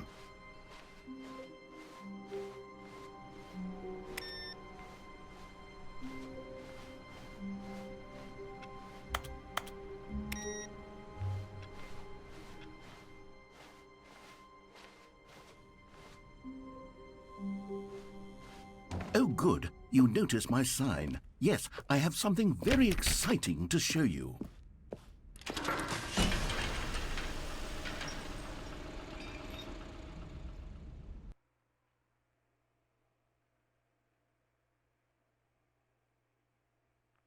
I wonder how many possibilities are there in this game. Like, the infinite?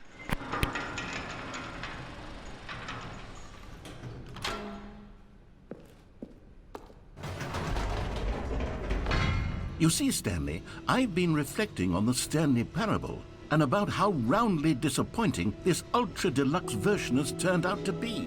The original Stanley Parable was a landmark, and any new content for it should live up to that legacy. So forget this ultra-deluxe nonsense. I say we take it one step even further.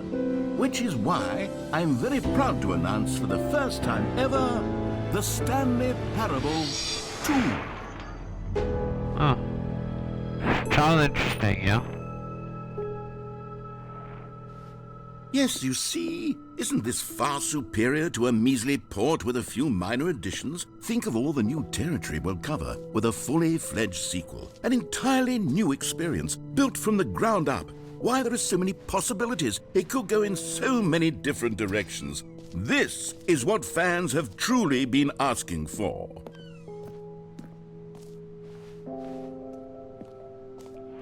Sure. Now, to be clear, I haven't quite nailed down what exactly the Stanley Parable 2 is going to be, but let's take a look at some of the features I've been developing for it.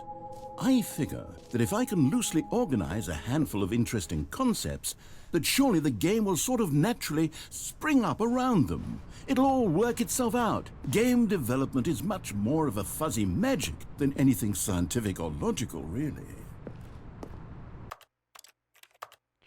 Thanks real quick.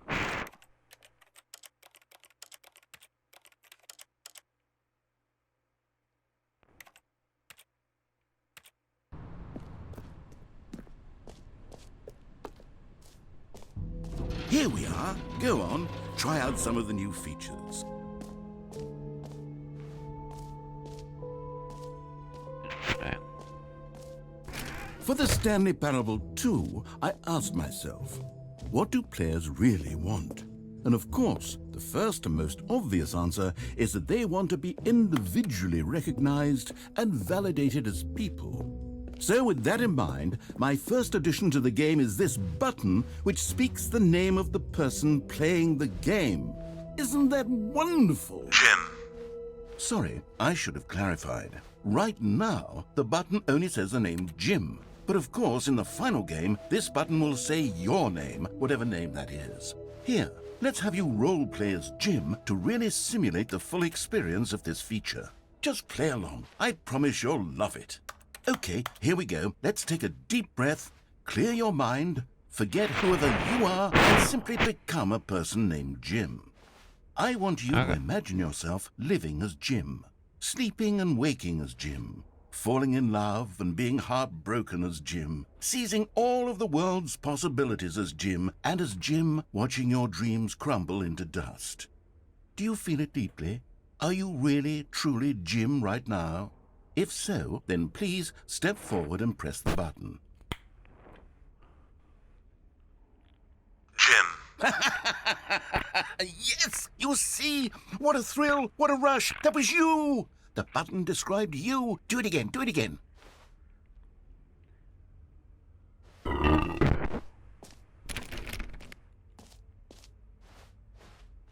Jim. Ooh. It hits even harder the second time. If this were the only new feature in the Stanley Parable 2, it would still be worth the money. Let's take a break from the Jim button. I'm too emotionally drained from all of this personal validation.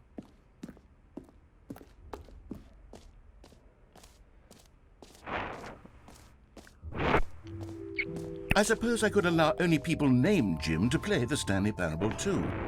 An epilogue would be fun, wouldn't it, Stanley? Yes, it will go at the end of the, well, we'll figure that out later.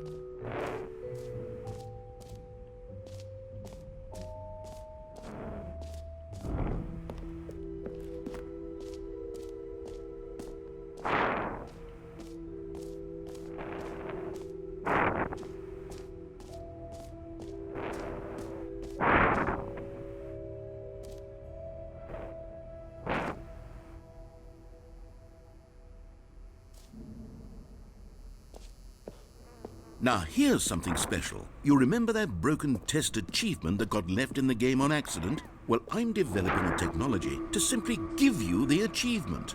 Yes. Okay, perhaps I should have clarified. This is technology that will exist. Right now, the achievement is still fully broken. I'm not a wizard, Stanley, but I guarantee it will be fixed in the sequel to at last satisfy the hordes of ravenous fans all over the world who have been uproariously demanding this feature. Gamers, we hear you, and I promise it will happen.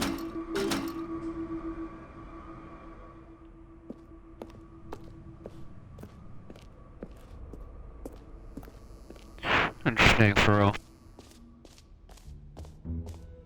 What else? What other exhibits haven't we seen yet?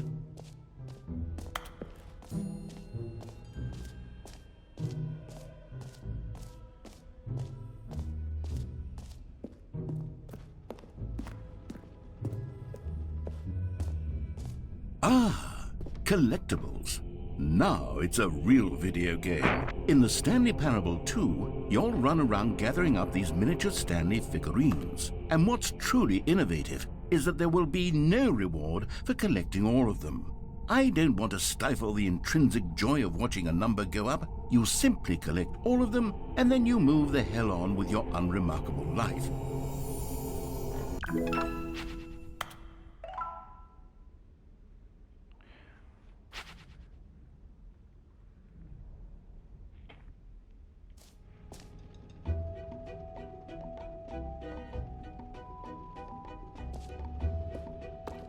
God, it really is the worst when you collect everything in a video game and then they give you a big fancy reward. Calling it the Stanley Parable 2 is just so much catchier than Ultra Deluxe, don't you think? Ultra Deluxe? What does it even mean? But, oh goodness, Stanley, this is fairly awkward. I hate to do this, but before you leave, you really should go to the bucket exhibit. You see, there's a surprise I was going to spring on you later, and it involves the bucket. And I really do hate to break the illusion, but it's important that you go see the bucket, okay? All right, I'll get out of your hair now.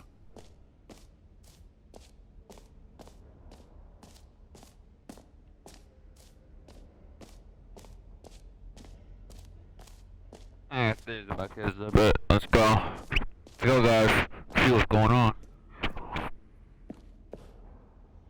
A common complaint of the Stanley Parable was that it was confusing and paradoxical, that it engendered a chaotic sense of reckless despair in those who played it. Well, I am happy to say that after much consideration, I've engineered a clever solution to this fundamental problem with the game. It's the Stanley Parable Reassurance Bucket.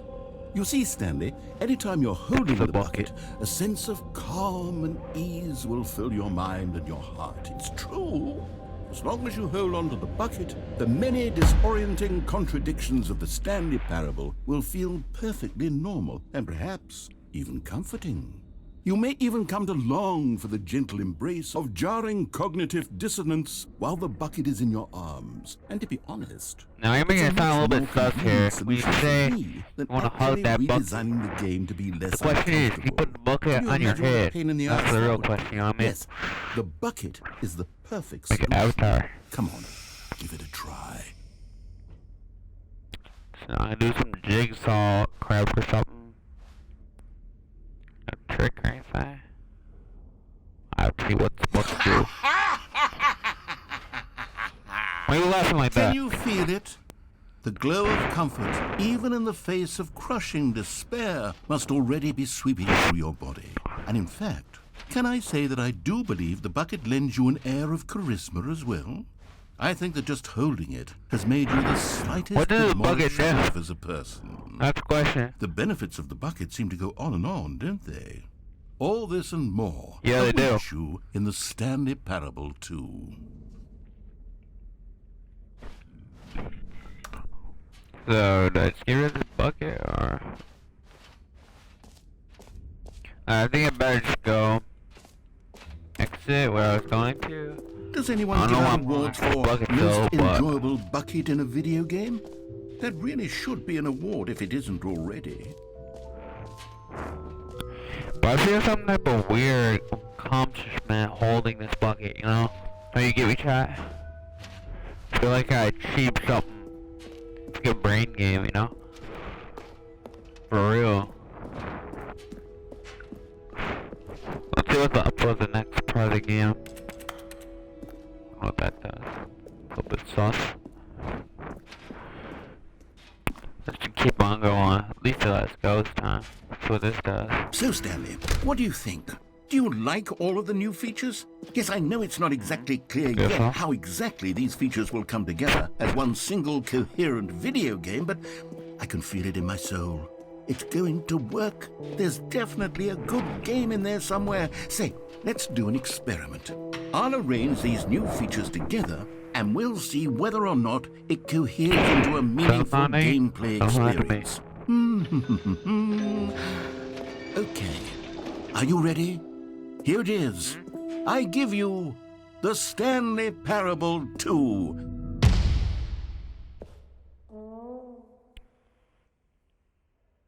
Well, I mean, there's potential here, right? It's sort of... Okay, never mind.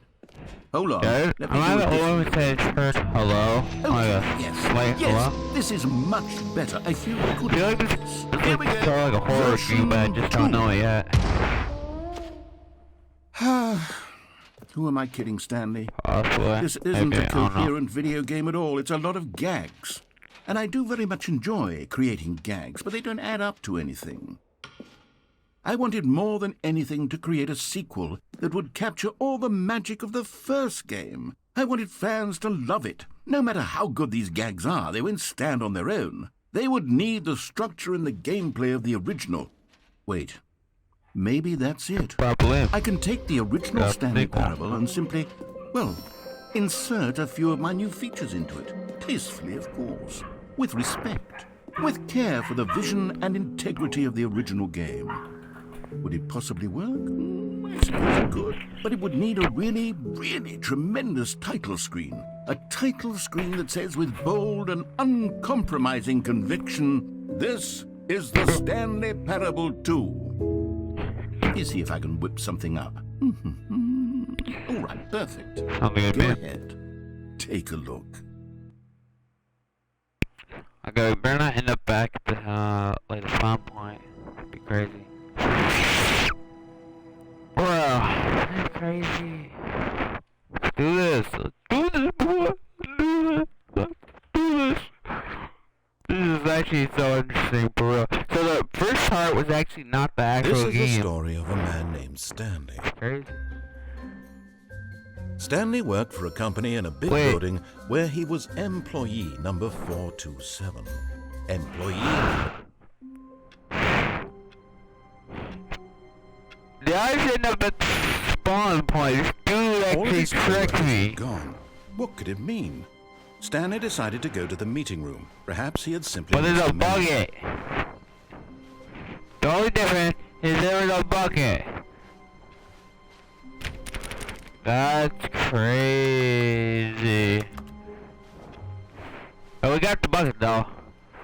At least we're not alone in this world. We do have the bucket. We do have that bucket. Stanley felt the bucket calling to him, begging him to pick it up. Why was he not doing it? Can Stanley I pick picked up up the bucket. Yeah, I can pick up the bucket. And it will friend the bucket. Stanley clutched the bucket tightly to his chest and entered the door on his left. Bro, they're trying to get me to do what they say. Go this side? Go this side, you think? This was not the correct way to the meeting room, but Stanley had felt the bucket calling to him, telling him that the employee now They go was right. simply Did I go the place right to way, be. chat? Did I? I feel like I should not listen to the voice, you know? Did I go the right way? Did I make the right decision? And here it was. I know. Had the bucket turned out to be correct? Was this better than... No, never mind. The bucket was wrong. Stanley took the door on his left to go back to the meeting room. I don't think I should listen. I think I should use the same decision I went this way, because it always seems to enter, like, new part of the game. Don't you agree? Don't go this way? Don't go this... am I going the right way now? Where else okay? No, Said the bucket. don't go to the meeting room. Go somewhere else. The cargo lift, yes. Go there. Go to the cargo lift. Okay, do you think I should go on this thing? Chat? Go on the left? Go on the left? Maybe?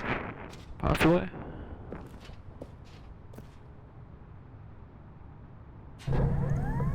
Good. Said the bucket. Now ride the lift all the way to the top. There's something up there I need you to do. Stanley did not question why or how this bucket was speaking to him. It should have alarmed him, of course, because buckets can't talk.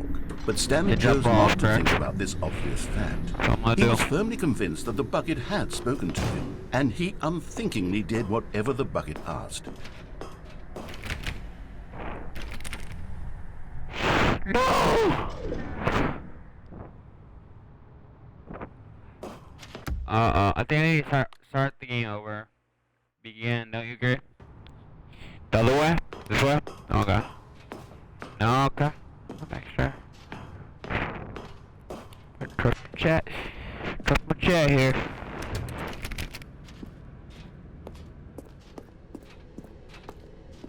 No, stop.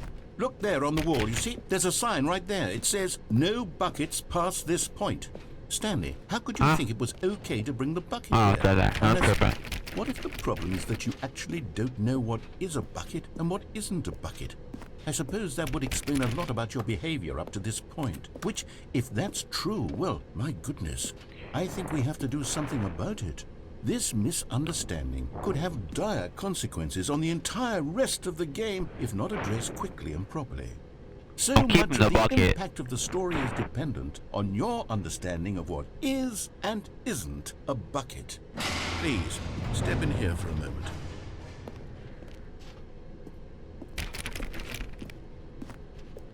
Guess I'm out the way says there's literally no other option.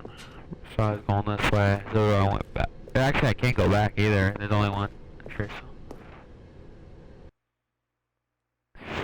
Let's go, kid. Let's go. That's what's going on. Now then, I'm going to run you through some test scenarios, and you'll tell me whether or not the thing I'm showing you is a bucket. Simple enough, right?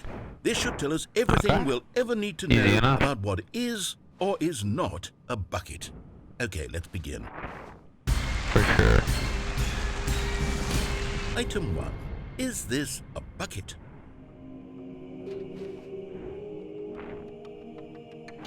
Clearly fake. What? Oh. Okay, I'm on site. Correct. It is a hologram of a bucket, not an actual. How am I supposed to know that?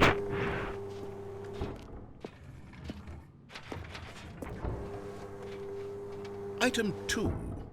Is this a bucket? Is this fake? Is this fake, chat? You choose. Incorrect. It is a 3D printed recreation of a bucket, not an actual bucket. I don't know. A bucket's a bucket. How am I supposed to know if it's not a bucket? Might take a short break, so I need to take care of my dog. Be back in one short break.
Okay guys, I just returned. I'm gonna clean up a mess.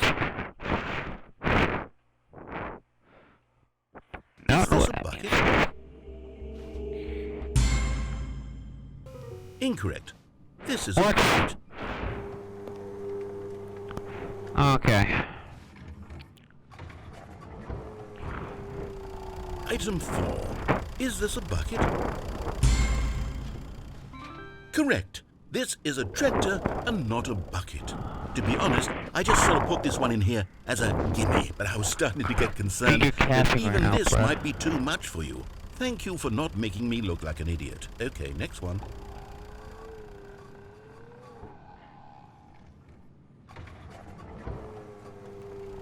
For real? Is this a bucket?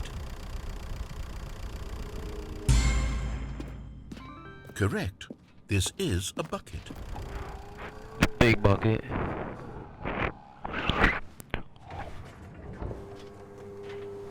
Item 6. Is this a bucket? It's a bucket. I know. Bucket, who knows, who knows? Chad, do you know? You decide? Okay. Oh. Trick question. Both. Gotcha.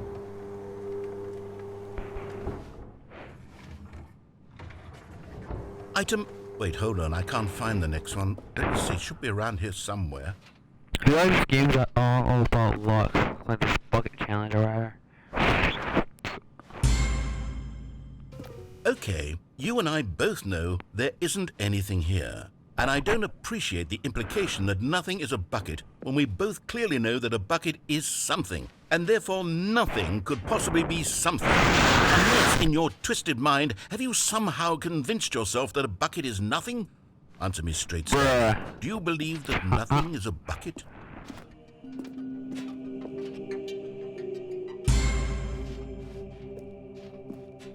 You know what? I'm too confused to even sort it out. I've lost all sense of perspective. What is a bucket? What isn't a bucket? Mere moments ago I could answer these questions with confidence. And yet now I'm somewhat adrift. Do any of us know what a bucket is? Am I a bucket? Stanley, I can't keep doing this. I'm losing myself, and myself was all I had to begin with. I'm afraid the bucket is threatening to tear our relationship apart. I can't have that. I'm sorry. But I'm going to erase all buckets from the game entirely. Okay, here we go. It's up to you. I mean, it's up to you, no. What happened? Is everything gone? Why did everything disappear? Wait, was everything a bucket? Every single thing in the game was a bucket? Oh my God, I had no idea. How could... Hey, one of those buckets, I'm not a bucket after all. And you, Stanley, you're still here. You're not a bucket either. Oh, this is wonderful news. We're not buckets. Well, buckets, yes, I actually feel much more at ease right now. It's delightful to get some clarity on that issue. But it doesn't change the fact that we haven't got a game. So, tell you what.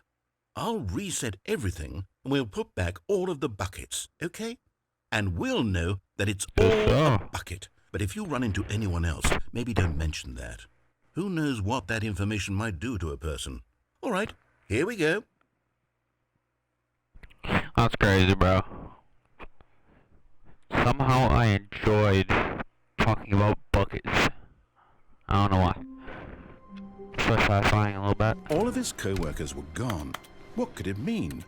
Stanley decided to go to the meeting room. Perhaps he had simply missed a memo. No matter how hard Stanley looked, he couldn't find a trace of his co-workers.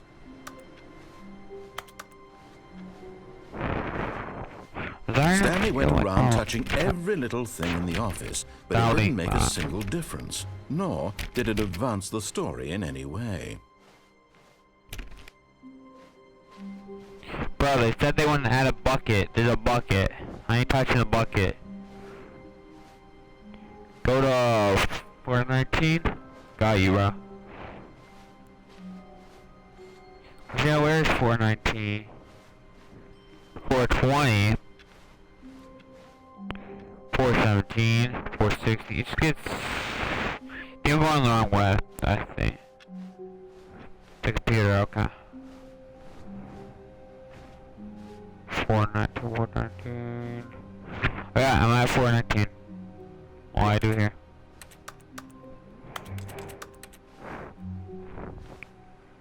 There, what? Envelope. I'm literally typing everything. The restart.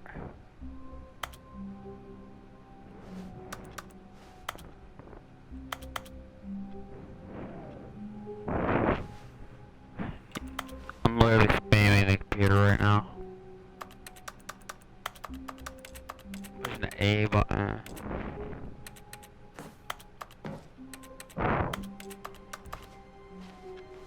Or ain't this computer? Or like that?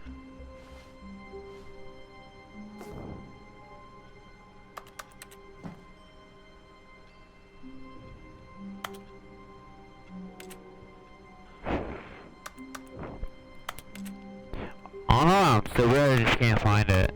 One or two. I don't know, bro. You think I need a bucket? Or...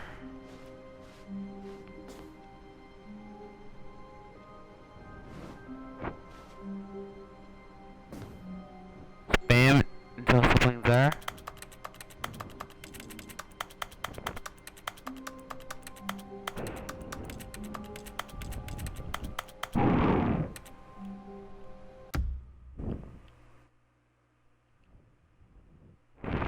Okay, got you.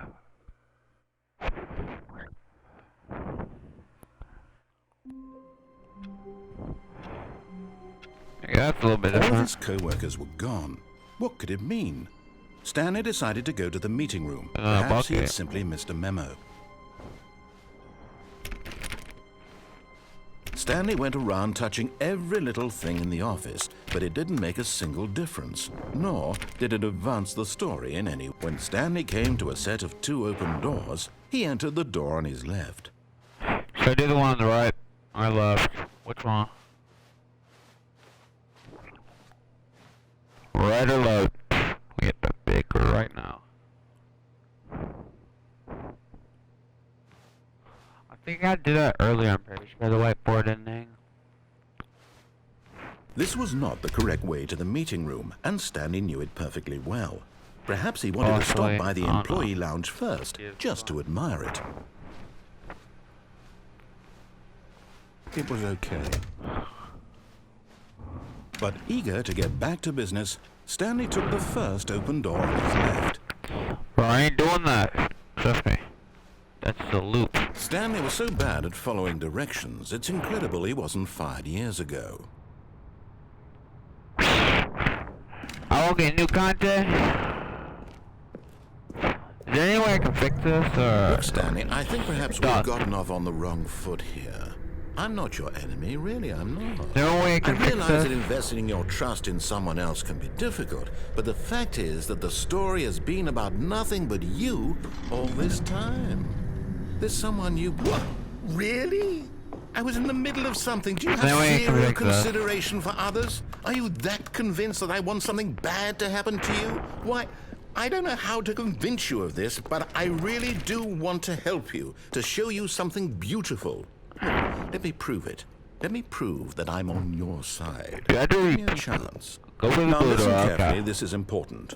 Stanley walked through the red door. Aha, perhaps you misunderstood.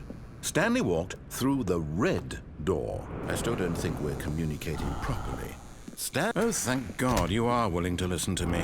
Do you see that I really have wanted you to be happy all this time? The problem is all these choices. The two of us always trying to get somewhere. I accidentally go for the red door. Running, Yeah, I did. running, just the way you're doing right now. Don't you see that it's killing us, Stanley? Reset, okay. Reset. Yeah, I know what I did. I know what I did. No, we're not doing this again. We're not doing this again. We're gonna make the right decisions. You're gonna drag me through this whole thing. Got it. Hello. This is a recorded message scheduled either by you or a person in your place of work. The purpose of this what's your name? message is to warn you about the dangers of recorded messages. If at any time... Don't. Did I mess it up again?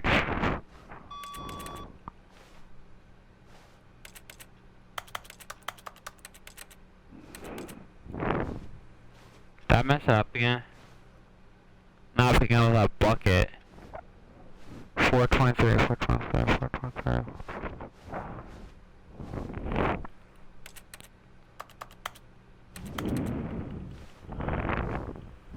Done here, but not picking up that bucket though.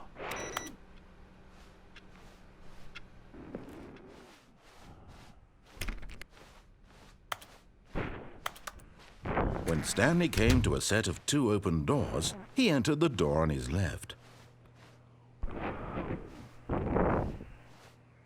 No, I have not. No, I have not.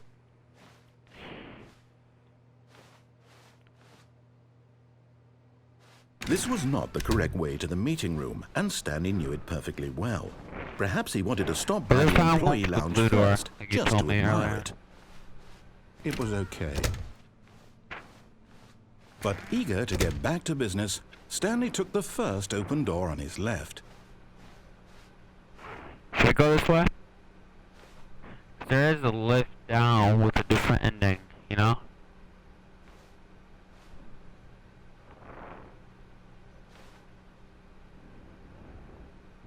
Should I go this way? No? Maybe. Like this way.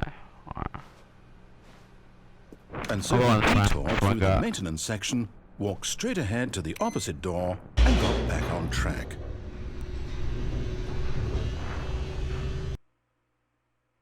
Trust my gut. But Stanley didn't want to go back to the office. He wanted to wander about and get even further off track. So now in order to get back, he needed to go, from here it's, left. Oh, no, it's to the right, ma'am. Okay.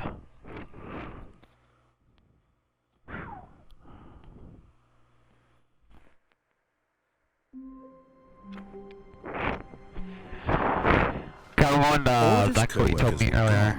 What did it mean? Stanley decided to go to the meeting room. Perhaps he had simply missed a memo.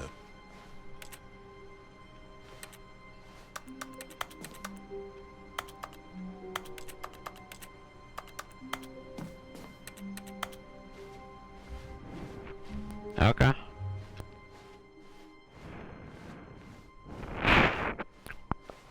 When Stanley came to a set of two open doors, he entered the door on his left. Yeah, I think so. Do have to go down here. Yet there was not a single person here either. Feeling a wave of disbelief, Stanley decided to go up to his boss's office. Coming to a staircase, Stanley walked upstairs to his boss's office. This door? You told me not to go for this door. You told me to go...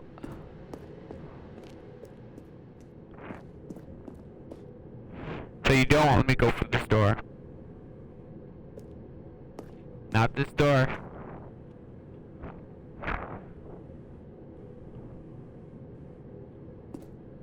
So, don't go for this door. No. Say no if you don't want me to go for this door.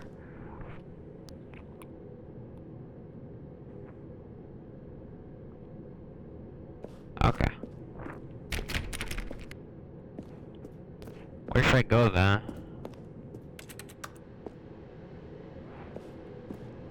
Let me see. That one's a little bit round. A little bit rough. A little bit, I would think. Maybe.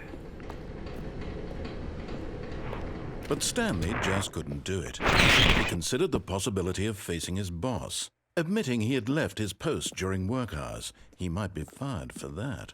And in such a competitive economy, why had he taken that risk? All because he believed every...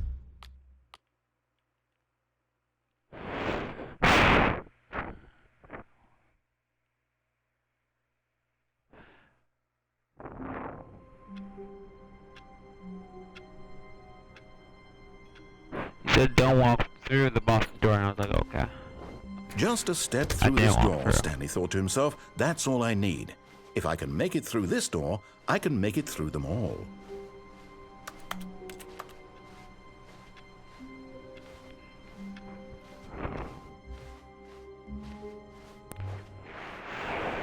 Okay, we're going back to the boss. To a set of two open doors, he entered the door on his left.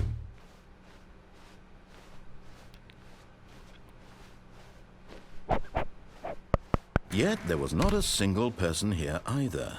Feeling a wave of disbelief, Stanley decided to go up to his... Coming to a staircase, Stanley walked upstairs to his boss's office. Okay, you said not go through that door, I'm not. There's a brown door, but you can't do nothing here.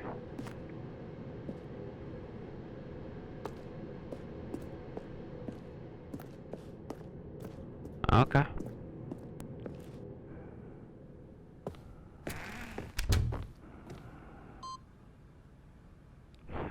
we got something going.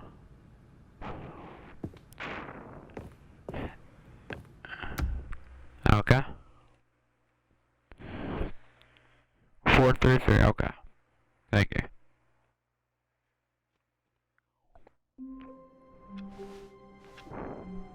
Now we're getting somewhere. 433. How Let's long go. was I sitting there? Stanley wondered to himself.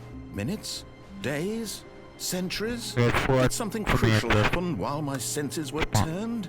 He Okay. made a note to be more careful with time from now on.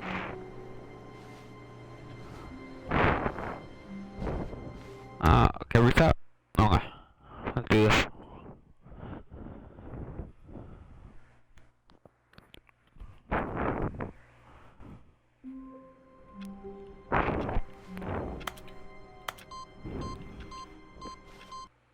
Boat received.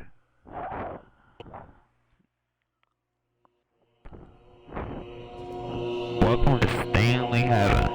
Interesting. Bunch of buttons.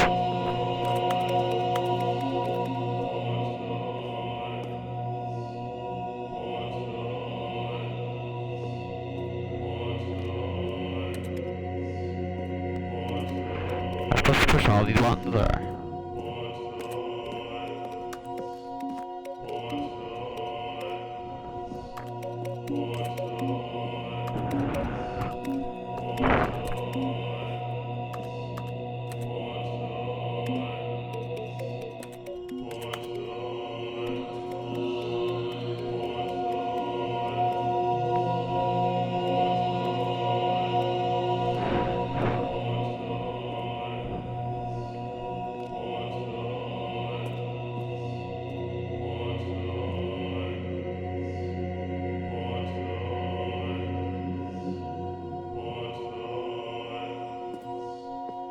I hear what's good.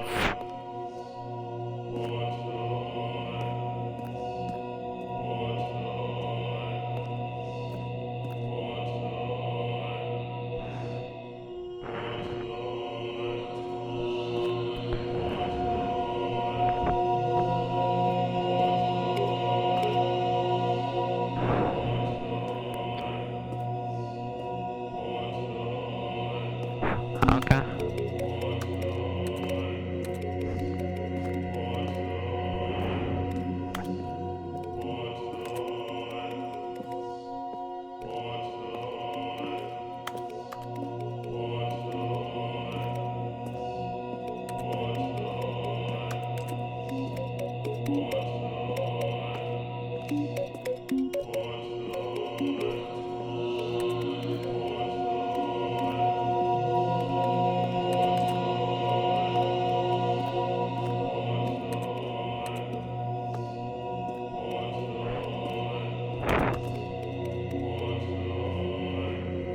There's nothing, just buttons. Oh.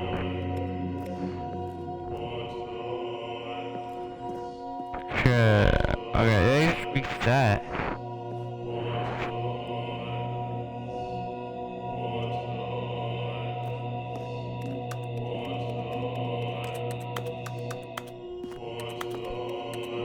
What should I do? This is just as confusing as The Legend of Zelda, I'm pretty sure. Should I reset the game?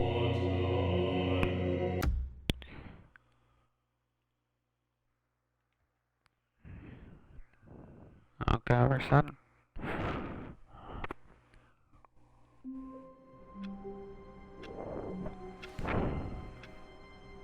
Okay, reset.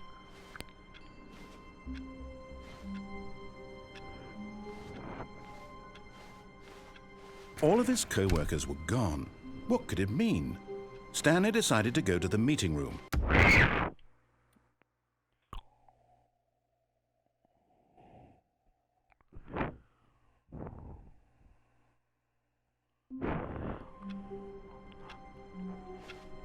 Okay.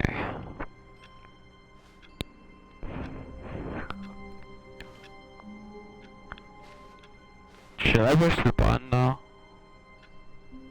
I feel like there's something to There's nothing as I've seen. Okay, I'm just gonna leave that down. Stanley had never seen the office this brightly lit. Was it a sign of something? He hoped it was. He hoped very much that it was. That's what this is. Okay. Get the bucket still here.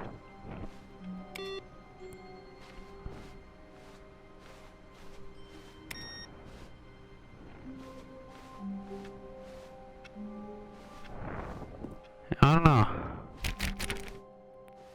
A little bit. When Stanley came to a set of 2 open doors, he entered the door on his left.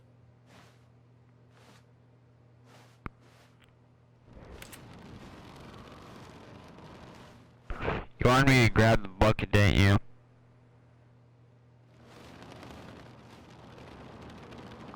I think we have a stream delay, that's the reason why. And the stream delay. This was not the correct way to the meeting room, and Stanley knew it perfectly well. Perhaps he wanted to stop by the employee lounge first, just to admire it. It was okay. But eager to get back to business, Stanley took the first open door on his left.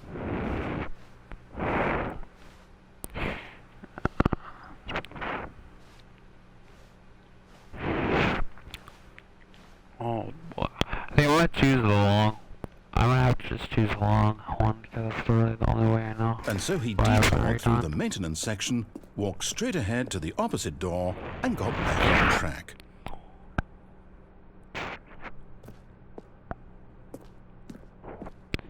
I've already been in this areas, all these areas.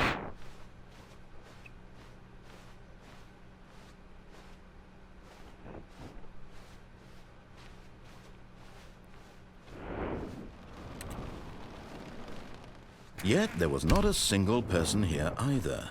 Feeling a wave of disbelief, Stanley decided to go up to his boss's office. Coming to a staircase, Stanley walked upstairs to his boss's office. I think I'm just gonna have to do the other thing. Maybe you But Stanley reset just that. couldn't do it. He considered the possibility of facing his boss. Admitting he had left his post during work hours, he might be fired. Oh, this is just a loop. That was just a loop. I'm choosing that elevator thing. That's my final decision. What I'm gonna be doing. Look at what light. All of his co-workers were gone. What could it mean? Stanley decided to go to the meeting room. Perhaps he had simply missed a memo. Stanley lifted the bucket into his arms, and a wave of comfort rocked. Stanley clutched the bucket tightly to his chest and entered the door on That's his correct. left.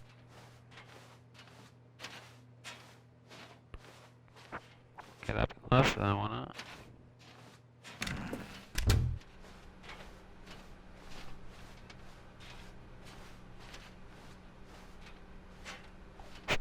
Still no one was here.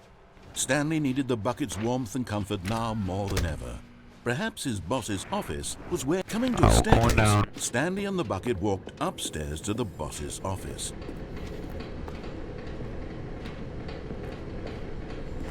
Boom. You found one of them. One of the miniature Stanley figurines. Remember, no reward for collecting all of these, only the intrinsic pleasure of a job well done. You can't buy that sort of happiness, Stanley. God knows I've tried. So, I implore you to savor each and every moment you come across one of these beautiful figurines.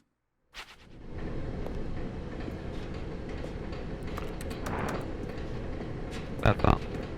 Old light bulb. But Stanley just couldn't do it. He considered the possibility of facing his boss, admitting he had left his post during work hours. He might be fired for that. And in such a competitive economy, why had he taken that risk? All because he believed everyone had vanished? His boss would think he was crazy. And then, something occurred to Stanley. Maybe, he thought to himself, maybe I am crazy. He looked down at the bucket in his Not crazy, arms. that's great. Am I crazy? He asked the bucket. Not crazy. The bucket returned his gaze, but said nothing at all. That's strange, Stanley thought. Usually the bucket is a source of guidance and wisdom for me in difficult times such as these. He held the bucket close, yet felt none of its familiar reassurance. What do you like this bucket? And that's when Stanley realized, this isn't my bucket. It's just a normal, everyday bucket. Someone else's bucket, perhaps. How did I end up with someone else's bucket? This is all terribly wrong. Surely no good would come from this. Who knows what sorts of bizarre hallucinations Stanley might experience without the psychologically grounding presence of his bucket. And indeed, now he noticed that the rooms were repeating, which was, of course, very odd. And now he felt himself floating off the ground. Oh, gracious. Yep, he it's the exclaimed. same story. Without my bucket, I've gone truly mad. Where is it? I must find it. Far off in the distance now, he heard it, calling to him. Stanley! Stanley, it's me! The bucket! Could it truly be?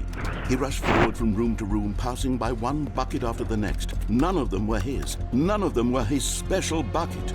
Come to me, Stanley! Find me! He had to find the bucket. He had to return to his old friend. It was the only way to truly restore his sanity. And then suddenly, he froze dead in his tracks. He knew where the voice of the bucket had been coming from. The real bucket was inside of him all along. It was incredibly painful. Stanley doubled over in agony and blacked out. Better not wake up in the street like I did last time. This is the story of a woman named Mariella. Yep. Mariella woke up on a day like any other. She arose, got dressed, picked up her bucket of comfort and security, and walked to her place of work. But on this particular day, her walk was interrupted by the body of a man who had stumbled through town, talking and screaming to himself, and then collapsed dead on the sidewalk. Right away, she knew what the problem was. This man had no bucket. Of course he'd gone mad, ranting and raving, describing all of his actions and how everything is predetermined and free will is an illusion and it's all just a video game. It could all have been prevented if only he'd taken his bucket with him. Perhaps he didn't even realize he'd forgotten his bucket at home in the first place.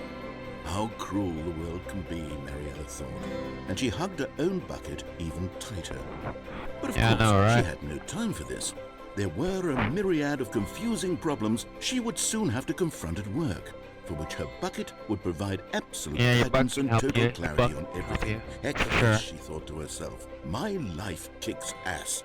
And she backflipped all the way to work. That's crazy ending, bro. This mix, like, twisted around a bucket. That is crazy.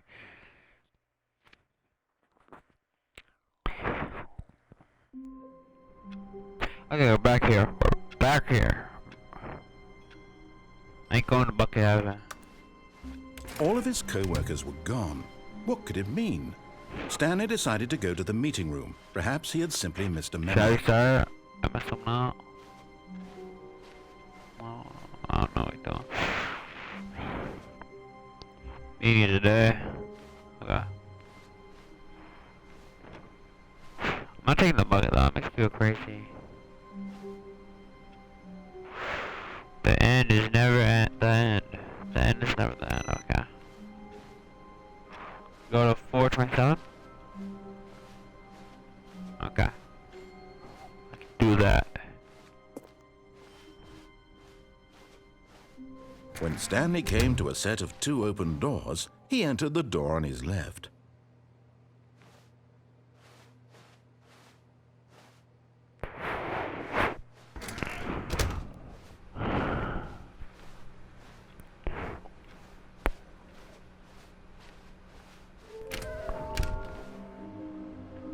This is different. Cross.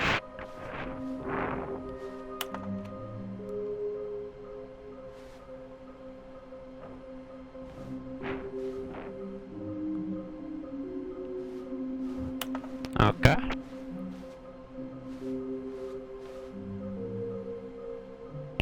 Okay. I want they to tell us something. My phone. Okay. Understand.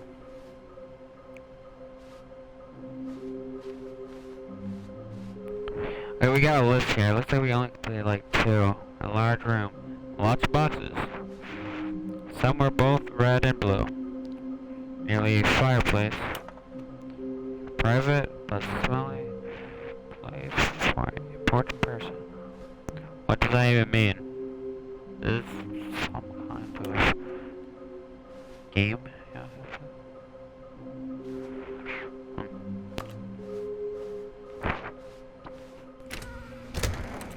I'm thinking. Oh, no. Oh, no, no, no, no, no, no, no, no, no, no, not again. I won't be part of this. I'm not going to encourage you. I'm not going to say anything at all. I'm just going to be patient and wait for you to finish whatever it is you enjoy doing so much in this room. Please take your time. We checking for any secrets, that's what we doing. I feel like there's gonna be a secret in this room, I don't know why. Coming to a staircase, Stanley walked upstairs to his boss's office. I'm gonna try the boss thing again. Let's see what's going on. They're kind of been up there for a little bit.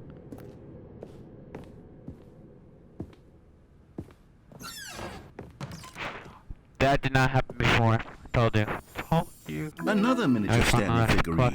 This, Thingamajig. there really must be a snappier name for these things. What about mini-stands? Stanley figs? What about Stanlerines? Yes, I think I like that. Another Stanlerine under your belt. Okay, let's go on searching.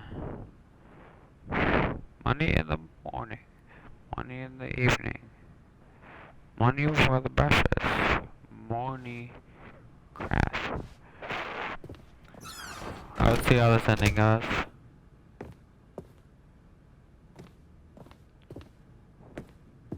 Stepping into his manager's office, Stanley was once again stunned to discover not an indication of any human life. What could it mean? Stanley wondered aloud to nobody. He began wildly tearing through papers on the boss's desk, pulling books off the shelf, looking behind paintings, desperate for clues to his situation. But his attention was caught by a keypad behind the boss's desk. What could its purpose be? In fact, this keypad guarded the terrible secret that lay buried below his feet. And so the boss had assigned it an extra secret PIN number, 2845. But of course, Stanley couldn't possibly have known this. Okay. Yet incredibly, by simply pushing random buttons on the keypad, Stanley happened to input the correct code by sheer luck. Hope it's not the same ending as last time. He stepped into the newly opened passageway. Probably. See what this does.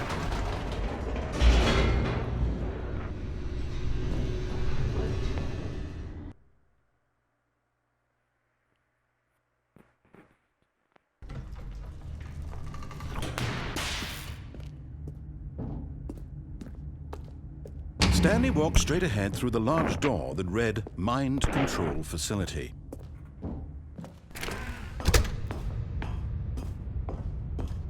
I remember this part. Wonder if I push turn The on lights or rose on an have enormous room packed with television screens. What horrible secret did this place hold? Stanley thought to himself. Did he have the strength to find out? Yeah, I got the strength. Now the monitors jumped to life, their true nature revealed. Each bore the number of an employee in the building, Stanley's co-workers. The lives of so many individuals reduced to images on a screen, and Stanley, one of them, eternally monitored in this place where There was one in nothing. the restroom. I don't think it was actually in the office. I think it was in the restroom, I'm pretty sure. Except if I missed it. This mind control facility, it was too horrible to believe. It couldn't be true. Had Stanley really been under someone's control all this time? Was this the only reason he was happy with his boring job? That his emotions had been manipulated to accept it blindly? No. He refused to believe it. He couldn't accept it. His own life in someone else's control? Never. It was unthinkable. Wasn't it? Was it even possible? Had he truly spent his entire life he did that. utterly blind to the world? But here was the proof. The heart of the operation. Controls labeled with emotions. Happy, or sad, or content. Walking, eating, working. All of it monitored and commanded from this very place. And as the cold reality of his past began to sink in, Stanley decided that this machinery would never again exert its terrible power over another human life. For he would dismantle the controls once and for all. Should I turn it on? Try to turn this thing on.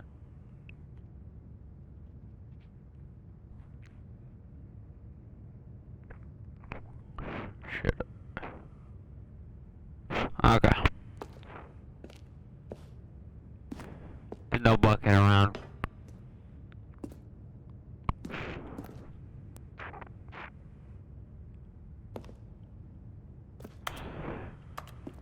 There's literally no bucket. I'm like, come on. So I missed a bucket over here.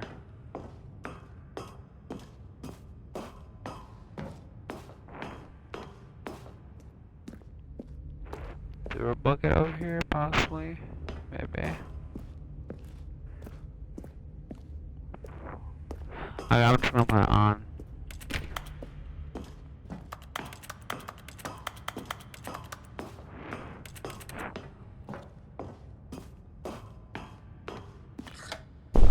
Oh, Stanley, you didn't just activate the controls, did you?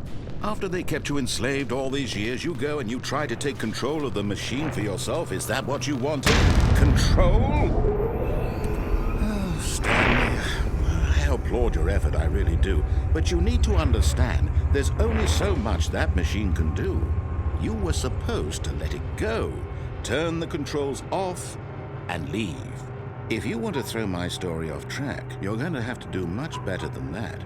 I'm afraid you don't have nearly the power you think you do. For example, and I believe you'll find this pertinent, Stanley suddenly realized he had just initiated the network's emergency detonation system. In the event that this machine is activated without proper DNA identification, nuclear detonators are said to explode, eliminating the entire complex. How long until detonation then? Let's say 2 minutes. Now this is making things a little more fun, isn't it, Stanley? It's your time to shine. You are the star. It's your story now. Shape it to your heart's desires. Oh, this is much better than what I had in mind. What a shame we have so little time left to enjoy it.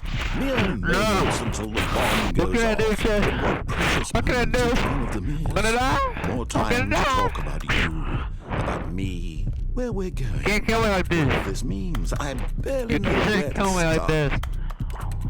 What's Can't kill me like this. You'd like to know where your co-workers are. That's me way out. I'm not dying like this right now. I am not dying. I will not die. I refuse to die. I'm gonna die anyway. I actually refuse to die. What happened to them? I erased them. I turned off the machine. I set you free.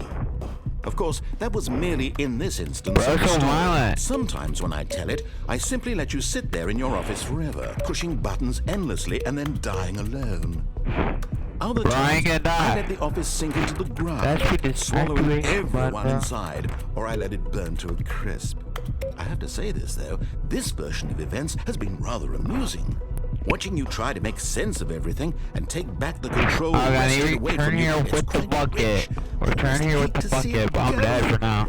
But I'm sure whatever I come up with on the next go around will be even better. My goodness, only 34 seconds left. But I'm enjoying this so much. You know what? To hell with it. I'm going to put some extra time on the clock. Why not? These are precious additional seconds, Stanley. Time doesn't grow on trees. Oh dear me, what's you got button number 1 right here. Is it that you have no idea where you're going or what you're supposed to be doing right now? Or did you just assume when you saw that timer that something in this room was capable of turning it off? I mean, look at you. Running from button to button, screen to screen, clicking on every little thing in this room. These numbers. Yeah, I don't know if I can do. These colored ones, or maybe this big red button, or this door. Everything, anything, something here will save me. Why would you think that, Stanley? That this video game can be beaten? Won? Solved? Do you have any idea what your purpose in this place is? Not really, no. Stanley, Bro, stop laughing like you're that, in bro. for quite a That's disappointment. But here's a spoiler for you. That timer isn't a catalyst to keep the action moving along. I'm It's running, just bro. seconds ticking away to your death. You're only still playing instead of watching a cutscene because I want to watch you for every moment that you're powerless. To see you What made about- humble. Oh. This is Oh. no challenge. It's a tragedy. You wanted to control this world, dead. that's fine. But I'm going to destroy Did he come it back with the first, bucket, bro? so I you should trust the can't. bucket. Take a I'm look at just the dead, clock, bro. Stanley. That's 30 seconds you have left to struggle. 30 seconds until a big boom and then nothing. No ending here. Just you being No. cut to pieces. Desperately. Oh, But will you let it go peacefully? Oh. Another choice. Make it count. Or don't. It's all the same to me. All a part of the joke. And believe me, I will be laughing at every second of your inevitable life from the moment What you savage, bro. until the moment I say happily ever after. Bro, did me dirty like that. You said he was on my side. I trusted the voice. He was on my side. I'm not trusting that voice again, bro, because he's a menace. He'll kill me. He'll kill me. The second he gets it, he'll kill me. I'm taking that bucket. Bucket's my best friend now. The confusion and the Bucket. chaos all seemed to melt away. Stanley clutched the bucket tightly Bro, to he'll his kill chest me, bro. and I ain't entered listening the to you. door on his left. Your educated voice. No, I got here. I ain't listening to you anymore. You're savage. You'll kill me. Oh, you pulled a trigger on me. Coming to a staircase, Stanley and the bucket walked upstairs to Taking the the boss's bucket. office. Sure. Look on the whiteboard. I looked on the whiteboard earlier. I think it's the same mission. I died. I think it's too late now. Pretty sure.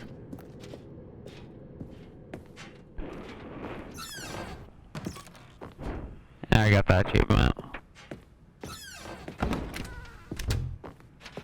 Dude, this does. Yep, this does something. There might be an achievement over here, maybe.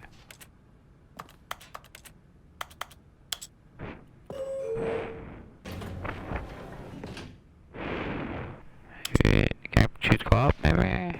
I don't know. Okay, I'm not going there. I'm gonna do it with the bucket. The nuclear thing with the bucket. Stepping into his manager's office, Stanley was once again stunned to discover not an indication of any human life. Crushed by the weight of this revelation, Stanley may have broken down into an emotional dumpster fire, if not for the soothing presence of the bucket. Yeah, the bucket will Now, save me. in his You can't darkest kill me with a hours, did the bucket. bucket's warmth and guiding light pierce the dark clouds of confusion and chaos. It I would know be with bucket's him savior, no? always. The bucket. Got the bucket. And he I would've knew. died. The two of them You were would've killed me, actually. inseparable.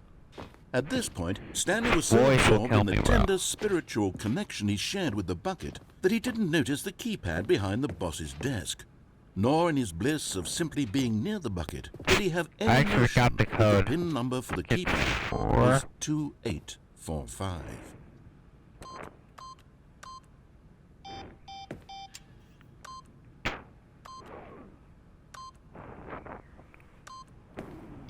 What was the code again? Stanley Got just the sat code. around twiddling his thumbs. Trying to input anything on the device was useless, since he could never possibly know that the combination was 2845. I got 2.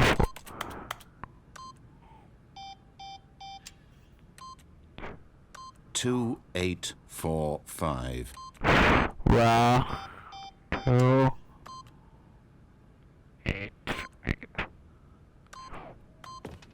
But Stanley guessed the correct code by Playing sheer on luck. keyboard. Was it that the bucket knew all along? Was the bucket Butterfingers. guiding him? Yes, this is certainly the most logical explanation.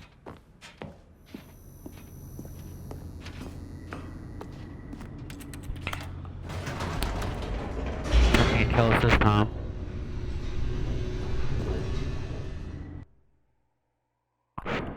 Bro can't kill us this time because we got the bucket. We're gonna be The elevator chilling. We're raced gonna win this downward, game. We're gonna plummeting overcome this game. towards an unknown fate. We'll be goated. It would be all Stanley could do to keep himself together, if not for the bucket. Soothing him, comforting him, reassuring him in his darkest moment of uncertainty, he would be all right. The bucket is here for you, Stanley. Everything will be fine. I need to set this like stream delay. Stanley and the bucket walked straight ahead through the large door that read Mind Control Facility.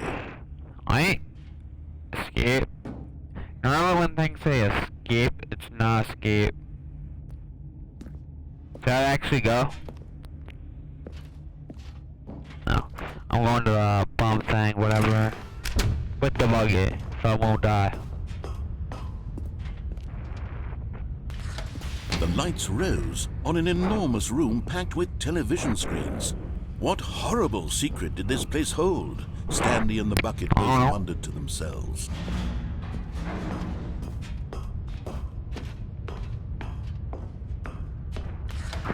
The monitors jumped to life, and Stanley nearly dropped the bucket. Everyone in the office was being videotaped, monitored like guinea pigs. The bucket had never seen anything like this, and it very nearly burst into tears as Stanley cradled it gently, reassuring it that everything would be fine. Let's go. Was the bucket under the mind control facility's influence as well? Had the bucket been told to do things it didn't wish to do? What kinds of things does a bucket want to do or not want to do in the first place? These questions raise curiously. The bucket's goated, man. Bucket saved me from you, you know? No! That was evil, bro. The bucket. He couldn't accept it. His own life in someone else's control. Never! He squeezed the bucket tighter. His one friend in the entire world. At this point, he could trust no one except for the bucket. That's crazy, bro. But here was the proof. The heart of the operation. Controls labeled with emotions, happy or sad or content. Walking, eating, working, all of it monitored and commanded from this very place. And as the cold reality of his past began to sink in, Stanley decided that this machinery... But at the last second, the bucket jumped in and pressed the button to turn on the controls. Stanley gasped in horror. Had this been the bucket's plan all along? To take over the machine and claim the power for itself? How could the bucket have betrayed him like this? Stanley was prepared to throw the bucket away in disgust when suddenly an image appeared upon the enormous screen. Birds. Silly birds. The control buttons became active again. Bucket's great. Love the bucket. Yeah, the bucket's awesome. Stanley flipped through one video of silly birds after another, and then it dawned on him. This wasn't a mind control facility at all. It was a facility for monitoring and surveilling silly birds all over the world.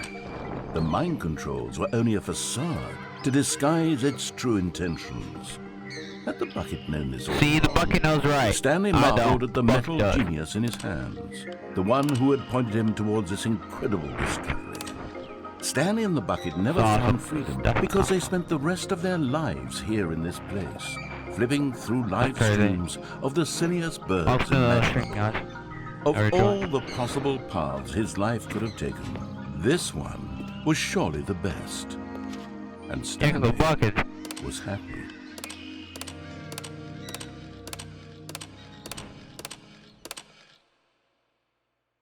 Oh, we're going to the next section, I believe. Possibly, I don't know.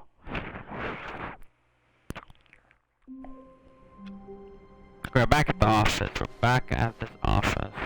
What do we do now? All of his co-workers were gone. What could it mean? Stanley decided to go to the meeting room. Perhaps he had simply missed a memo. Okay, should I take the bucket? Oh, yeah, I'm taking the bucket. The bucket is from Stanley's arms. With the bucket in his arms again, back to boss office? Oh, that's crazy. Stanley clutched the bucket tightly to his chest and entered the door on his left. Go to the boss's office.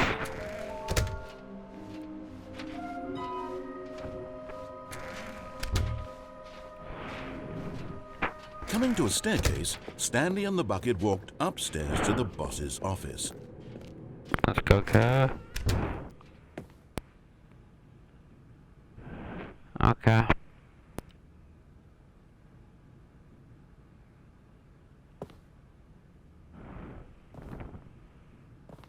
Yeah, I'm going slow this time. The bathroom, like you said.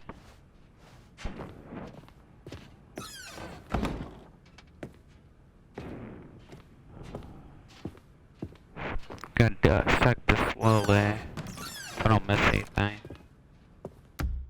We're gonna take a short break. Back 1 second. Mom's calling me.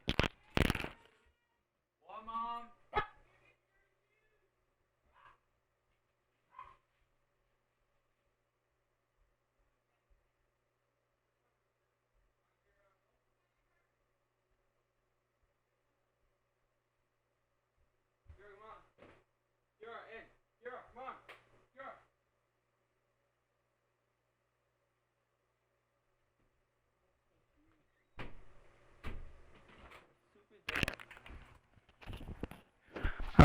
I am back.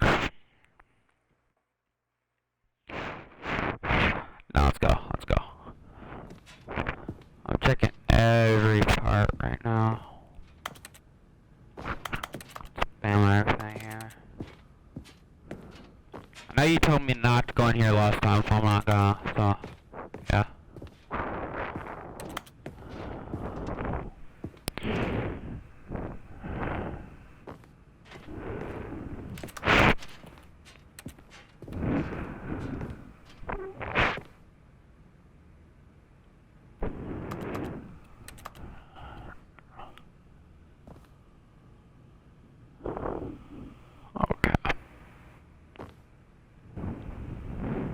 See what's up with this, bro? What is hiding? I actually don't know.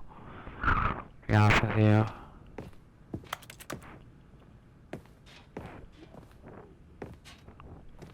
No, carefree after you open the door. I'm doing that. I don't see nothing.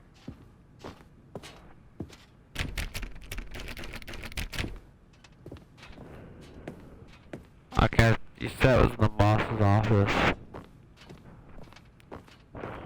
Stepping into his manager's office, Stanley was once again stunned to discover not an indication of any human life. Crushed by the weight of this revelation, Stanley may have broken down into an emotional dumpster fire if not for the soothing presence of the bucket. Even now, in his darkest of hours, did the bucket's warmth and guiding light pierce the dark clouds of confusion and chaos. It would be with him, always. The bucket would. And he knew it. The two of them were inseparable. At this point, Stanley was so absorbed in the tender spiritual connection he shared with the bucket that he didn't notice the keypad behind the boss's desk. Nor in his bliss of simply being near the bucket did he have any notion that the PIN number for the keypad was 2845.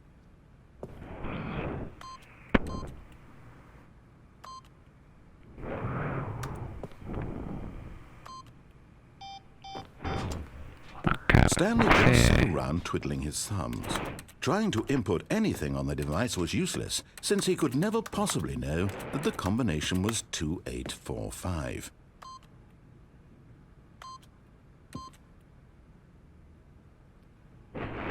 Try that other ending. 284. But Stanley guessed the correct code by sheer luck. Was it that the bucket knew all along? Was the bucket guiding him? Yes. This is certainly the most logical explanation. Open. You probably were talking about possibly.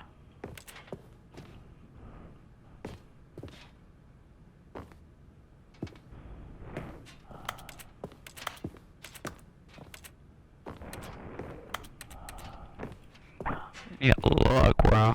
Yeah, look.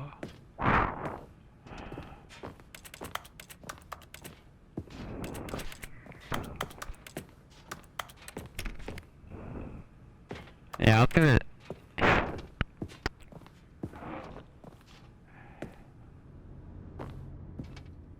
Yeah, I'll do anything here. Like I said last time.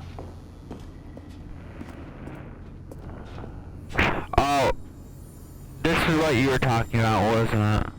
Okay, I'm going back to the name of these little Stanley figurines, and now I'm torn between Stanley names W's and in the figures. chat. What do you think, Stanley? Took that long What name for me better to get that. encapsulates the intrinsic sense of happiness that you get from seeing a small number in the corner of your screen go up by 1? Let me sit on it. I'm sure it will come to me. There's a W in the chat for that one.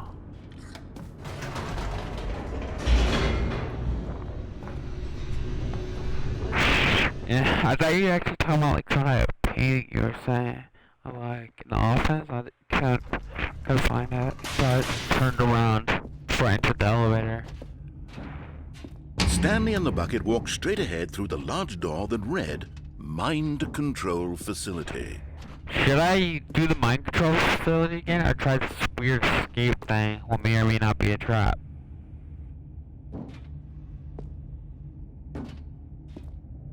I'm gonna try to turn it off. If I already did it before, I'm just gonna try to do off again. If that don't work, I'm gonna try to do the escape option, but I don't really trust it really, to be honest with you. Yeah, okay.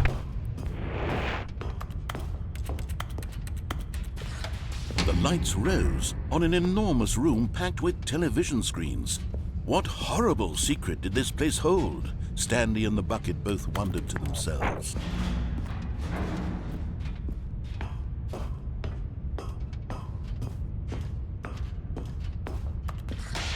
The monitors jumped to life, and Stanley nearly dropped the bucket in shock. Everyone in the office was being videotaped, monitored like guinea pigs. I'm gonna turn it off this time. The bucket had never seen anything like this, and it very nearly burst into tears as Stanley cradled it gently, reassuring it that everything would be fine. Was the bucket under the mind control facility's influence as well? Had the bucket been told to do things it didn't wish to do? Bucket can't do What nothing. kinds of things does a don't have bucket brain. want to do or not want to do in the first place? These questions raced furiously in Stanley's feeble mind. No! He screamed into the bucket. He couldn't accept it. His own life in someone else's control, never! He squeezed the bucket tighter, his one friend in the entire world. At this point, he could trust no one except for the bucket. But here was the proof. The heart of the operation. Okay, we're turning that thing off now. Labeled with We are emotions, turning that thing off. happy or sad or You need this. content. Okay, Walking, we can end this eating, quick, working, but- all of it monitored and commanded from this very place. And as the cold reality of his past began to sink in, Stanley decided that this machine...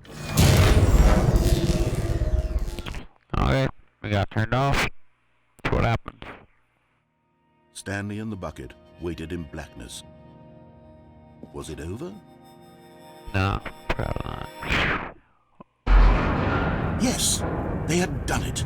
Stanley and the bucket had defeated their greatest and darkest enemy, freed themselves from the tyrannical grip of the evil mind control machine. Freedom was now mere moments away. Excitedly, the two of them began to discuss the kind of life they wanted to live once they stepped through this massive door. The bucket wanted to learn to roller skate. Stanley wanted to sneeze in every country on Earth. Both of them wanted to begin watching a movie, any movie, but then stop it halfway through and begin watching it in reverse from the end. True, it was a simple life they envisioned, but it was one they'd lived together, with one another to lean on, to trust, to support. What? Wait. What was happening? Why had the door stopped? Was Stanley and the bucket not about to be freed? An unbearable silence filled the room, lingering in uncertainty, until finally the truth hit Stanley square in the face. This building did not want the bucket to leave. Even the facility itself recognized the incredible calming presence of the bucket, needed the soothing warmth of the bucket, would go to any lengths That's crazy, bro. with the bucket. No. Stanley can't leave this place. Not while he has such a precious bucket in his arms. Not while this building has anything to say about it. Stanley realized he would never again leave this very room. But at least he has the bucket. To be trapped eternally in darkness isn't really so bad. So we're gonna sacrifice your life for a bucket. That's crazy, bro. I'll be okay, won't I? Stanley gulped. Very soon now, he was about to find out. Okay, we are back up again. I'm to the part where we have to escape. Because technically it says not on their own free will, so if there's some like a dig down hole or something, can escape there. All of his co-workers were gone. What could it So mean? going back to Stanley decided to go to the meeting room. Perhaps he had simply missed the memo. Stanley picked up the bucket and smiled. He'd never be alone again, not truly alone, not with the bucket around. Stanley clutched the bucket tightly to his chest and entered the door on his left.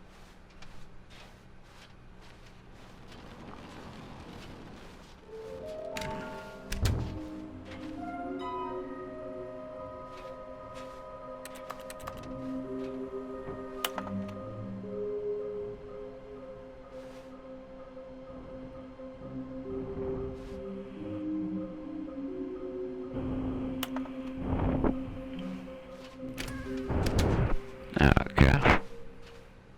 Yeah, I've seen the clues. Coming to a staircase, Stanley and the bucket walked upstairs to the boss's office. I'm gonna first try to do that, like escape hatch or whatever, and then I'm gonna probably go downstairs and do that little elevator majigga thing. Stepping into his manager's office, Stanley was once again stunned to discover not an indication of any human life. Crushed by the weight of this revelation, Stanley may have broken down into an emotional dumpster fire, if not for the soothing presence of the bucket. Even in his darkest of hours, could the bucket's warmth and guiding light pierce the dark clouds of confusion and chaos. It would be with him, always. The bucket would. And he knew it. The two of them were inseparable. At this point, Stanley was so absorbed in the tender spiritual connection he shared with the bucket that he didn't notice the keypad behind the boss's desk. Nor in his bliss of simply being near the bucket did he have any notion that the PIN number for the keypad was 2845. Oops, come on.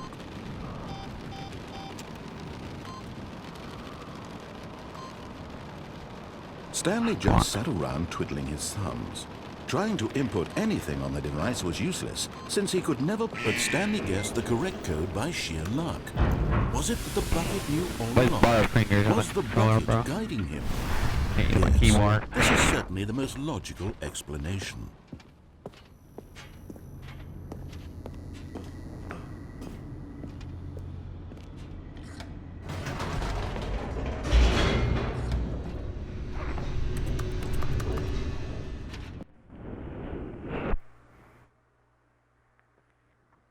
Now we know our decision. We're gonna go for the escape hatch.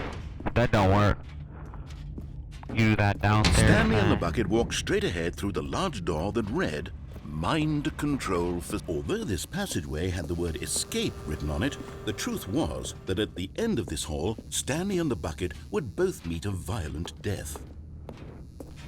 Sure about that? The door behind them was not shut. Stanley and the bucket still had every opportunity to turn around and get back on track. At this point, Stanley and the bucket were knowingly walking forward into a very painful death for each of them. I believe the voice did. Maybe. Yep, I am leaving the bucket at this point. Or I bug the voice technically.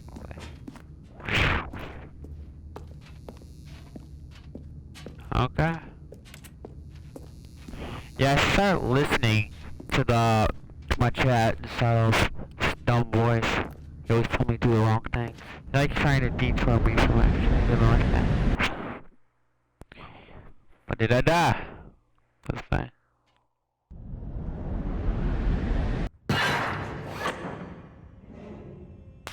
I'm dead.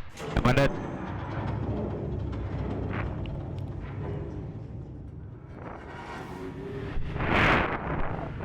As the machine whirred into motion and Stanley and the bucket inched closer to their demise, Stanley reflected on how meaningless the bucket's warmth and comfort had turned out to be. To be sure, it puts the mind and the Oh, soul this at ain't good. ease to embrace the bucket. Got that. What uses a sense of ease Just come back when alive you're again, about to but crushed to got that, death. so This is what Stanley thought to So himself, gonna die. and he sort of kicked himself for wasting so much time Oh, that's gonna carrying hurt. a bucket everywhere. this is Farewell, going to hurt. I Stanley. feel this. IRL. I feel this. Oh, that's gonna hurt.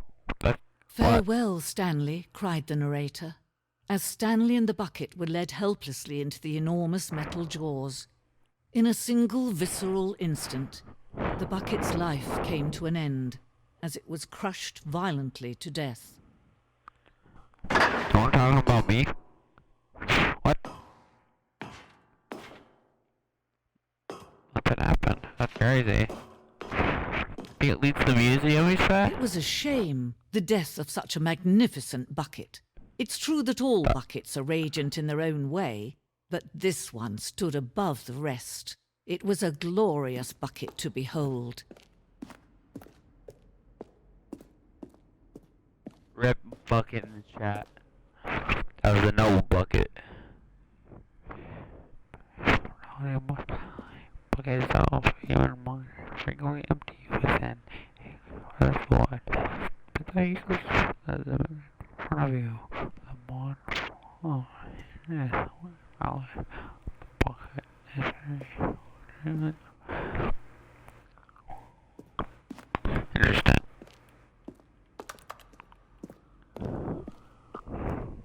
Can you see how arrogant it was for Stanley to take a bucket like this and to claim it for his own? Can you see the hubris that blinded him?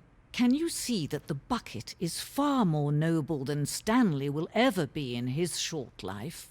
Bruh, the bucket didn't say nothing. It was me. That was me, bro. Technically, if you want to consider it.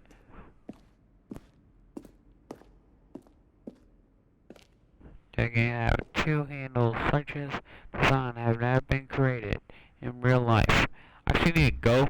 Be right back. Just 1 second.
Okay, give me 1 second, guys. I told me to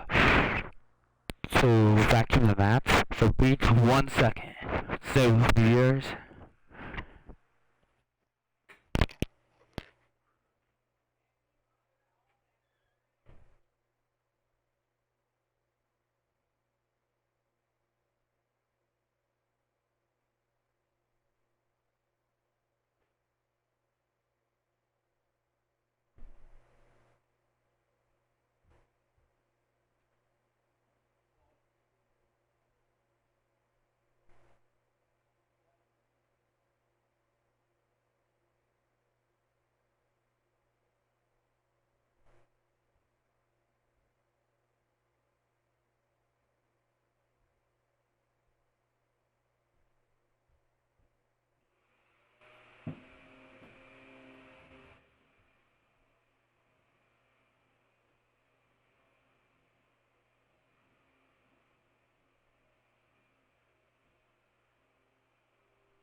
Guess he's back. Sorry for that wait. Help my mom out, you know. Important. Okay, we're back to the museum. We are back at the museum. I think we're going this way, correct? Yeah. With the bucket. Just a wooden bucket. Fresh wood. Read these. Well, we know the buckets. Date. Predate. That's it. How far? We do not know by how long this grave drawing despite early man's discovery. It says a bunch about buckets. No Bucket man history, can that's own a bucket, and certainly not a Aye, bucket bruh. as dazzling to behold as this one. Thanks for the follow. It is man who should kneel before the bucket. What? I feel like they're trying to worship the bucket. Should I jump this? I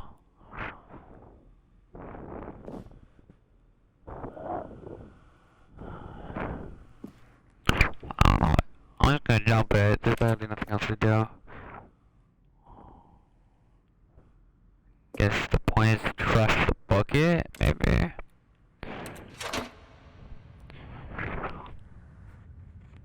That's crazy, There is bro. something we can do. It's a Something bucket we can guy. do together, you and I. That is will crazy right for this real. terrible wrong. I love this game. That is nuts. I guess someone's vibrating. Stanley die. Let him be crushed by the machine. Don't reset No. the game. Don't give him another opportunity to run off with another beautiful bucket. We can save the world's buckets from their treatment as... Should I reset the game? Should I reset the game?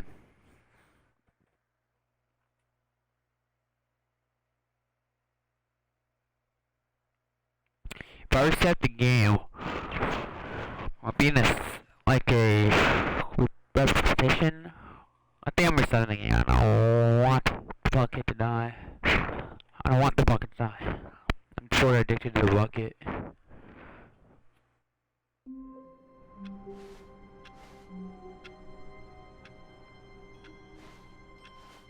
Okay, now time to go All to the of his warehouse. co-workers were But gone.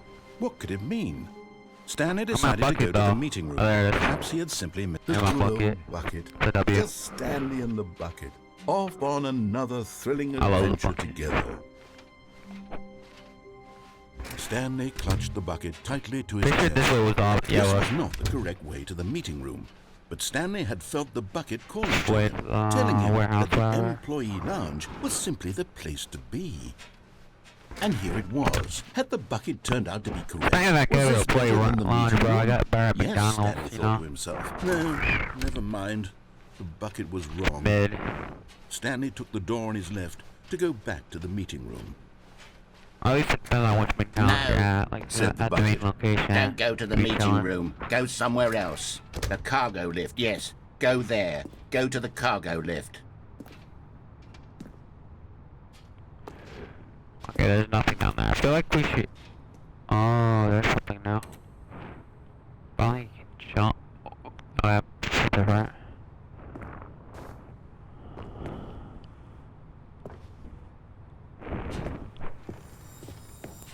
Oh, that is a W. That is a definite W. You're getting close now, W in the Stanley. chat right You've on. nearly gotten all of the Figler and Marines. Now we Very just need soon, one more and we're you'll all get the set, bro. last We are and go then to the the first game. number will equal the second number, and that will be it. We'll be different people by then. Try Different in treasure. the sense that we used to have none of them, and now we have them all. You can't go back to when you had no Figler and What does Marines. None of us KYS can. mean? Let me know that in the chat. What KYS mean? I don't think you can jump down. No, that's too far. I'll die for sure.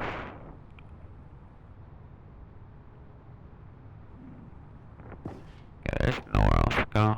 It's a rip. Come on, wait. Okay, I'm going down here, I guess.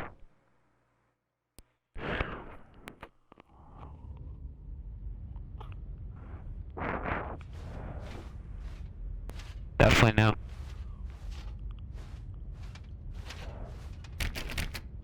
That don't do enough, huh?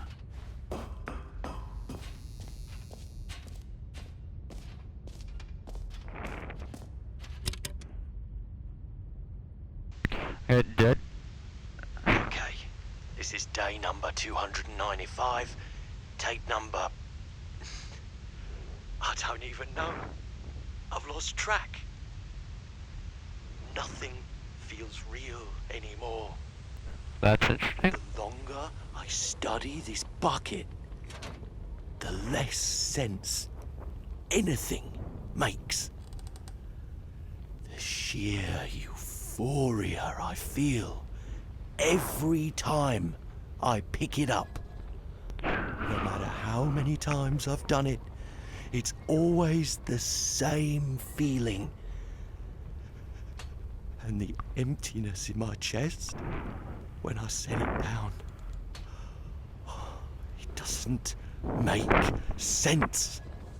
There's Basically, no the explanation bucket for stimulating it. me to want to love it. Still, Especially the museum was why missing, you I know? see the world It was so convincing, I didn't want to crush differently the when bucket. This bucket is in my arms. It's crazy, Why bro. everything feels so... What do I do with this treasure? I can monetize it. Yes. It's unthinkable the amounts of money people will pay for even just an hour with the bucket. This is my golden ticket. But I have to be careful. Bro, that sounds because menacing, as soon bro. as this gets Sounds out, menacing. there's going to be a target on my Yeah, for real back. capitalism. Even now, I don't It know needs who all might be menacing. trying to get me. One left. What's that? Who's there?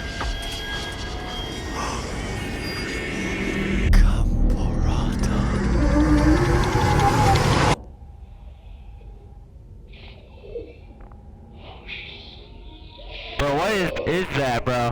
What is that?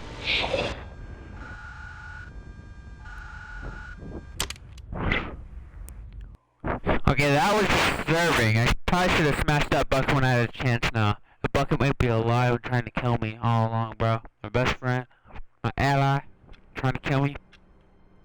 I'm sorry I have trust issues, so, like with that bucket. Wait, Stanley Yeah, thought trust to himself. issues. Am I sure that the orders stopped coming in? How is that I possible? trust They issues. never stopped. Surely I was mistaken. Where are we going today? The bucket Take the asked. bucket. Stanley just smiled. Anywhere they went together would be perfectly fine with him. Stanley clutched the bucket tightly to his chest and Go this entered way? the door on his left. Without the bucket. Okay.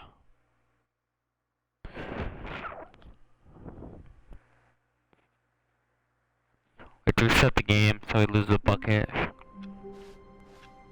Even now, Stanley's office was a distant memory. What did it look like? There was a computer, perhaps, and a painting. Was it a painting or a photo? He could no longer recall.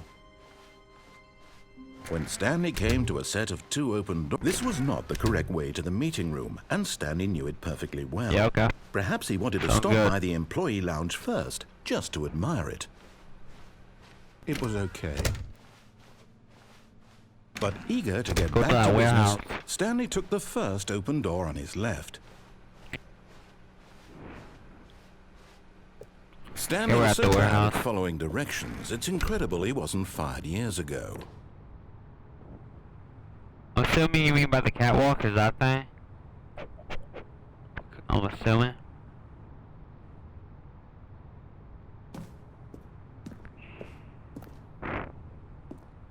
This catwalk. This? Okay, I'm assuming. Look, Stanley, I think perhaps we've gotten off on the wrong foot here. I'm not your enemy, really, I'm not. I realize that investing your trust in someone else can be difficult, but the fact is that the story has been about nothing but you all this time. There's someone you've been neglecting, Stanley. Someone you've forgotten about. Please, stop trying to make every decision by yourself. Now, I'm not asking for me, I'm asking for her. But in his eagerness to prove that he is in control that's of too the late. story and no one gets to tell him what to do, Stanley Too left late. from the platform and plunged to his I'll have death. to go back. Good job, Stanley. Everyone thinks you are very powerful. That's crazy, bro. He's mocking me. Bro's mocking me, that's crazy.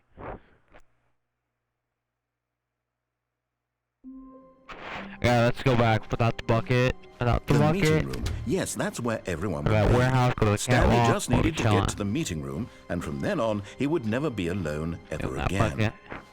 Buck's trying to kill me, bro. For real. When Stanley came to a set of 2 open doors, this was not the correct way to the meeting room, and Stanley knew it perfectly well. Perhaps he wanted to stop by the employee lounge first, just to admire it. It was okay. It was the right idea. But eager to get back to business, Stanley took the first open door on his left. Go, yeah, we're going back to business. Stanley was so bad at following directions, it's incredible he wasn't fired years ago. Look, Stanley, I think perhaps we've gotten off on the wrong foot here. Yeah, I I'm think not so, your buddy. enemy, really, I'm not. I realize that investing your trust in someone else can be difficult, but the fact is that the story has been about nothing but you all this time. There's someone you've been neglecting, Stanley. What? Really? I was in the middle of something. Do you have zero consideration for others? Are you that convinced that I want something bad to happen to you? Why? I don't know how to convince you of this, but I really do want to help you, to show you something beautiful. Look, let me prove it. Let me prove that I'm on your side. Give me a chance. Definitely not on my side, buddy. Now listen carefully, this is important. Stanley Which door should I go through first? Should I go for the red? Bro, thank you. Thank you to the chat. Thank you to the chat. And there it is. The last Stiggly Wiggly. 6 out of 6. Stanley. This Oh, is a you real the chat. Oh my god. This is doing something just for the sake of doing it. Where so many people expect to be rewarded for the most trivial achievements, you've insisted that a job well done is its own reward. I would tell you that I'm proud of you for collecting them all, but that would be like a reward, and we can't have that. So, instead I'll just say, it's done. We're all done here. And now we can go to whatever the hell you were doing before you hunted for figurines. Okay. So should I, which path should I go down?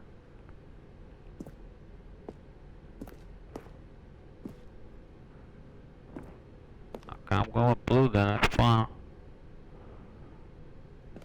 Aha, perhaps you misunderstood. Stanley walked through the red door. I still don't think we're communicating properly. Stanley walked... All right, fine, go ahead, Stanley. You want to know so badly what's out there? You want to find out what lies at the end of this road you've chosen? Well, don't let me stop you. You see? There's nothing here. I haven't even finished building this section of the map because you were never supposed to be here in the first place. Broken rooms, exposed developer textures. Is this what you had wanted?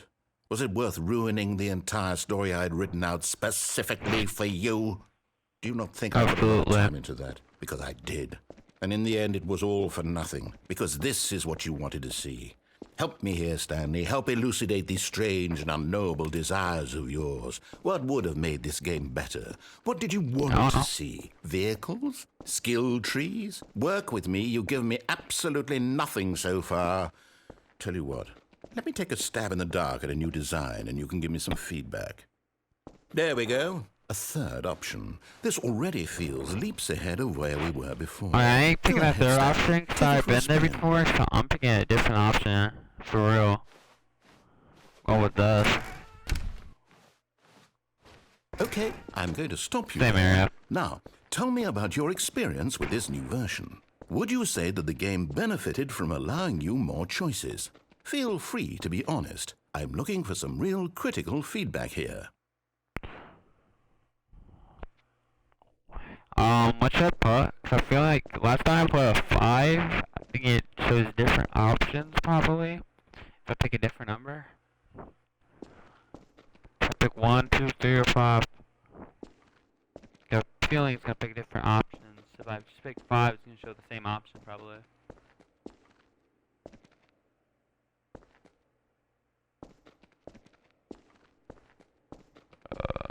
Okay. Oh, that's right, yeah. Gotcha. Aha! You see, I knew I was onto something. Where do these flashes of inspiration come from? How did I know the game needed a third door? Well, it's instinct mostly, a calling in your gut. I really couldn't say where the idea came from, except that I felt it in my soul. You can't teach that, Stanley. Don't even try. They rigged it, bro. Here, based on the data from your previous playthrough, I've compiled a new version. And to be perfectly candid, I think I've knocked it out of the park with this one. Let's take a look. Okay. Picking a different one, bro. This time pick the second one. Well, it's the same thing, doesn't it? Now, Yeah, this game would you rigged, bro. say that competitive leaderboard helped you feel motivated to keep walking through doors? Again, honest answers, please.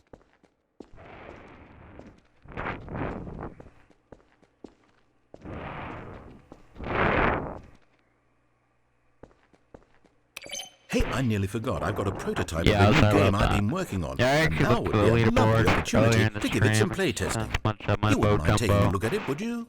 Perfect. Let me boot it up.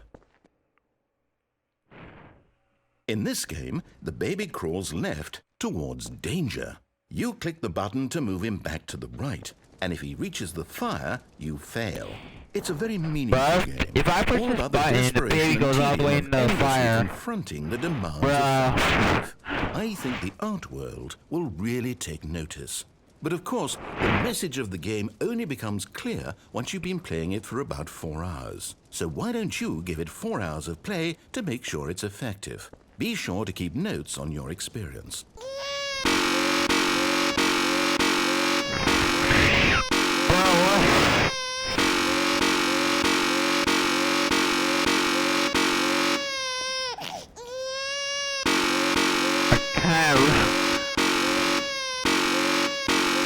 I'm sure this is rigged, bro. Bro is throwing that.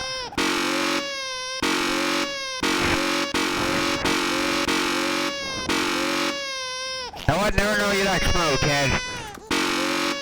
I can't. If I let the big old fire, I'm canceled, bro. And it's still canceled.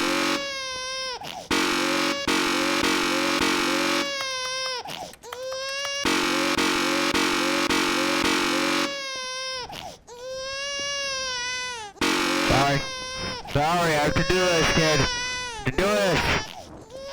Sorry. So sorry. Bastard. Did you do it because you hate babies or purely to spite me?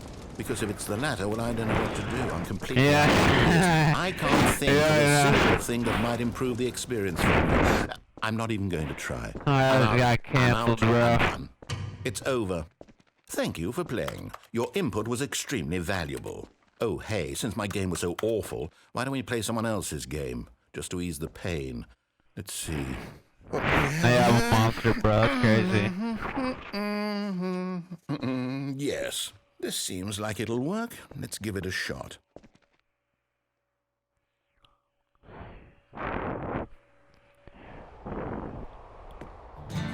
Aha! Fascinating. What do you think this game is about, Stanley?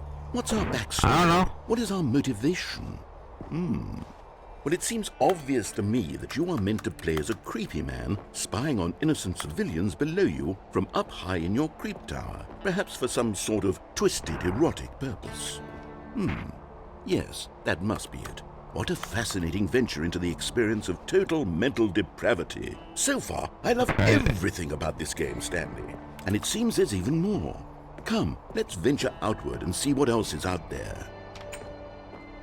Okay. See if there's anything in here, like any secrets or anything to make sure before I leave, no?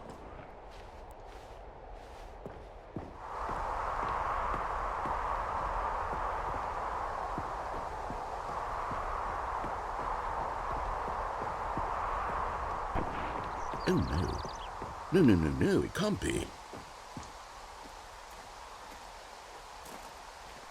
Interesting. It is. It's an open world game. Good God, quickly block it off. Bro, you ain't do me like that. Thank goodness, Stanley. What a close call. You nearly wandered off into that thing. That big, open Just wandering around, no right or wrong directions, no path to follow. You can just go in any... Oh, thank heavens we have... Yeah, I feel that. I feel that. Out of the woods, Please, Zelda. Annoying. Okay, I'm going to get us out of here. Let's find another game. Preferably something with walls. Something with nice, big, insurmountable walls. Okay, I think this will be just the thing. Okay, we're going to the new game. Let's go. Wonderful. See, this is exactly what I had in mind. Rocket Just a League. nice big box for you to run around in. There isn't any possibility What? that you could get lost here. Now this It's a is clever game Rocket design. League. Stanley, if you manage to get lost in this game, Means I they will have be a clap. phenomenally Epic game. impressed. It's nuts. So cool. Okay, so what exactly do we do here? Let's see. There are lots of cars here in the back, but obviously there's no racetrack. Okay, I'm seeing that there's a ball of some kind back here. Is this game sports ball? Stanley, I think it's sports ball. Oh, what fun. We shall run the bases and do a touchdown together. Yes, I think surely we must. Okay, Stanley, here's the ball. Have fun.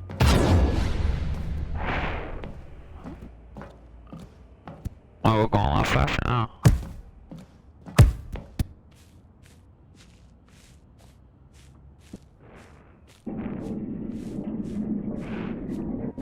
Wow, this game is awesome. Are you I love doing this it? game now. Are you It's winning? Is crazy. this fun? Is it better than my miserable little story that I worked so hard on? Stanley, I have a thought. And I realize I'm not a sportsologist, but if one ball generates a certain amount of raw adrenal Go in the- pleasure, then surely Go multiple into the balls freaking makes goal, for an my even guy. more euphoric sports experience. I'm going to try it out. Here comes another ball. Yes! Oh goodness, that really does feel amazing, doesn't it? Stanley, I'm like a child in a confectionery shop. I simply have to have more. I'm insatiable. More balls!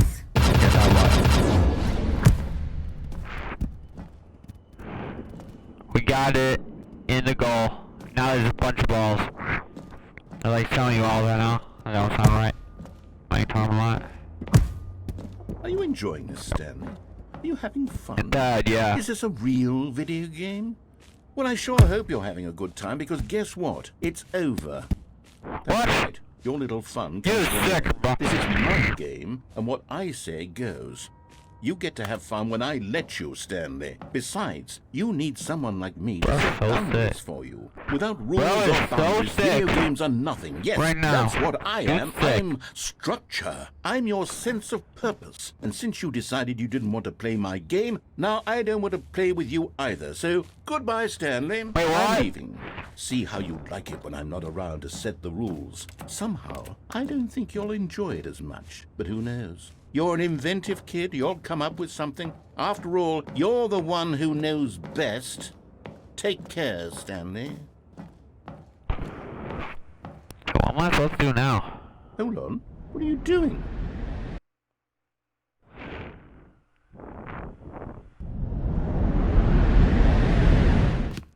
Stanley, don't do that. I can't follow you there. I can't help you. How will you write a story without me? You can't do it. You know that. Stanley, come.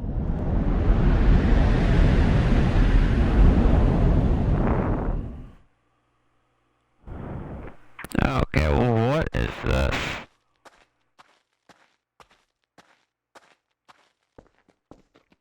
Okay, this is interesting. About the voice, whatever.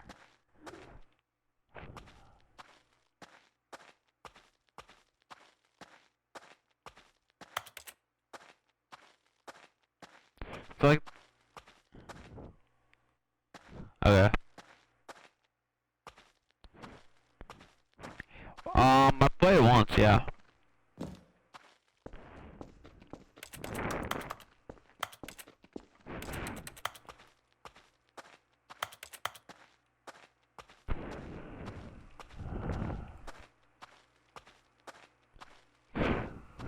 Okay. Wonder what that does. See if we can get in there. Do I count? And I played all level games, yeah. Played a little bit of Portal when I was younger, yeah.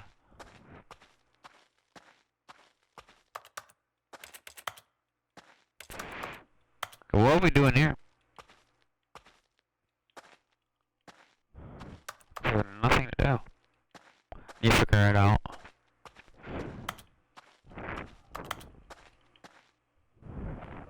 Oh yeah, so just I look wonder black. what he found. If what he wanted was to be the leading man in his own story, well, perhaps he's gotten it. Bye-bye. Down in wherever he is right now. I wonder if he's happy with his choice, and if he's learned the heavy cost that comes with it. He'll understand soon what I was trying to tell him. He needs me.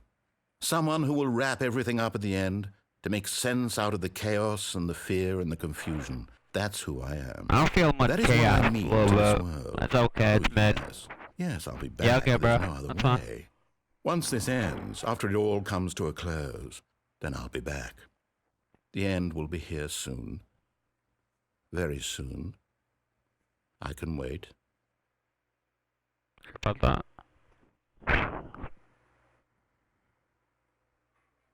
But this game's awesome, bro.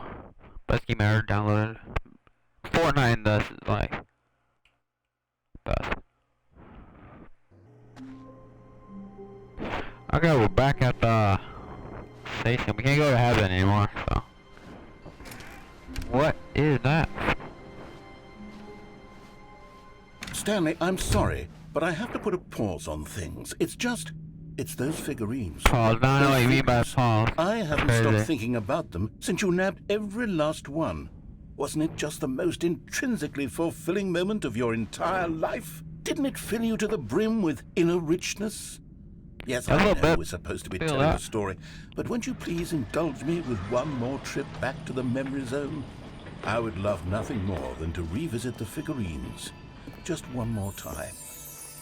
Yeah, sure, bud. Let's do this, dude. But after this, what? I think I'm supposed to be going down this time, yeah. Here's where it all began. The first collectible. Back then, we had no idea of how many of them we'd find. Sure, it said 6 right there on the screen, but how could we know for certain? We were so innocent. We'll never be like that again, Stanley. 7 out of 6 now. Crazy. I thought 6 at the end means max. So, see, bro. And here was a second Stanlerine. I'll be honest, back then I had no faith in you to find any of them, let alone 6. But you continue to surprise me in all sorts of mundane, unremarkable ways. Going this way. Okay, let's do a little quiz. Which of these rooms was the room you found your third mini stand? Can you remember? Okay. Definitely not the boss office.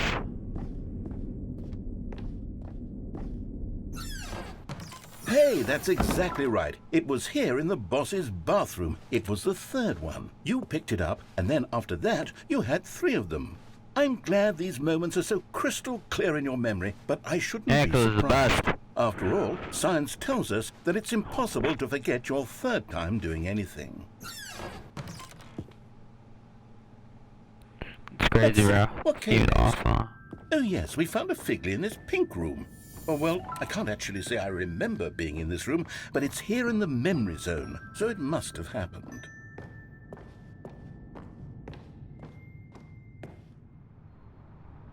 This was the 5th mini-stand, and this one was really something special. It was in the warehouse. Yeah, for I real. remember it so clearly.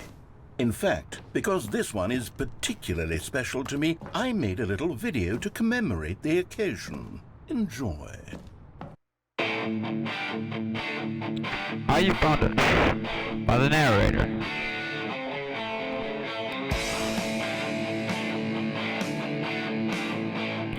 Five HP, bro. 5 HP.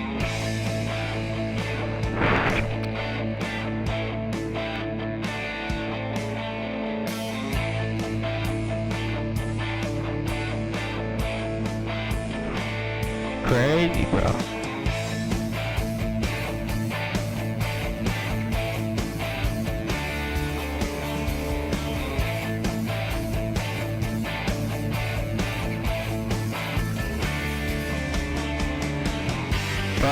literally putting credits at the end, bro. Takes you back, doesn't Okay. it? I spent a lot of time making that video, but it was 8 minutes I wouldn't have spent on anything else.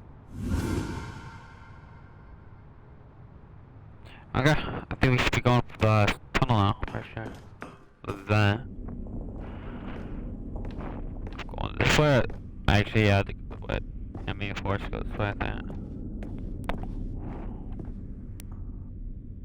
And then, Stanley, then we came to the last collectible, the final figurine, right here by the red and blue doors. This memory is the most distinct and clear in my mind, perhaps because it was the one that happened more recently than all the others. Who can truly say how the mind works? All I know is that this is the moment where you picked up a Figley and I thought to myself, yes, that's all of them. They're all collected. It was a moment unlike any other. Except for the other moments picking up figurines, which it was exactly like.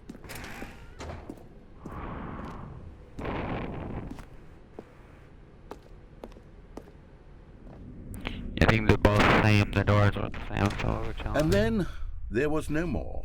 Because we've caught up to the present moment. Nothing left to do but move onward into the future. Goodbye, Memory Zone. Well, that's pretty good, no? No, I'm not done. I'm not ready to move on. Stop the loading screen. Isn't there some way we can stay here, keep enjoying these figurines? Let's just go backwards. We'll do the Memory Zone again from the opposite direction. See how that feels. What? That's crazy, bro.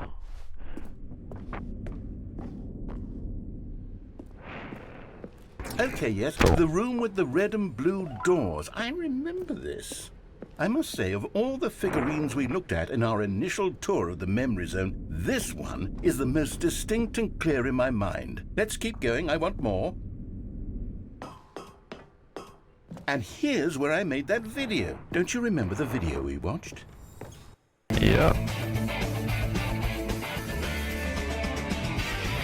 Yes, I love that video.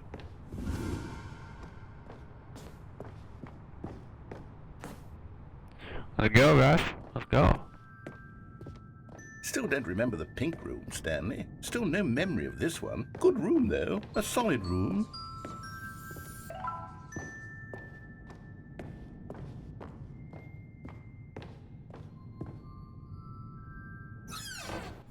These really were a treat to hunt down. You know, if there had been any kind of reward for finding all of these, it really would have neutered the intrinsic joy of collecting them. I'm very glad we resisted the temptation. Next one.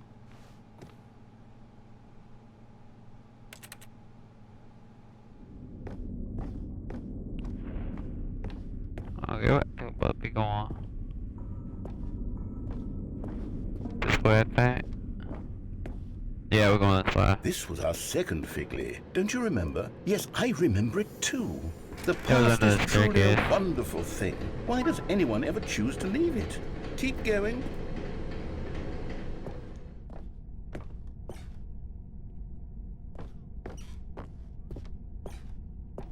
This is it, the very first one we found in the exhibit where I introduced you to the figurines. Oh, I want more memories, Stanley. I want to keep going. Oh, for What real? else is there? What came before this?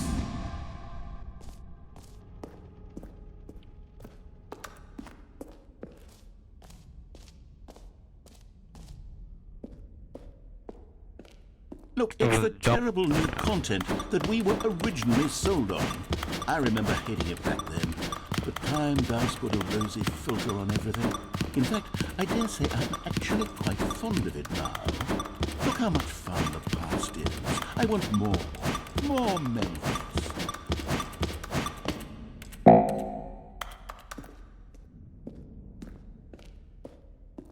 Basically, we're just going backwards. Oh, yes, the two doors. Who could have forgotten that? A classic memory, this one.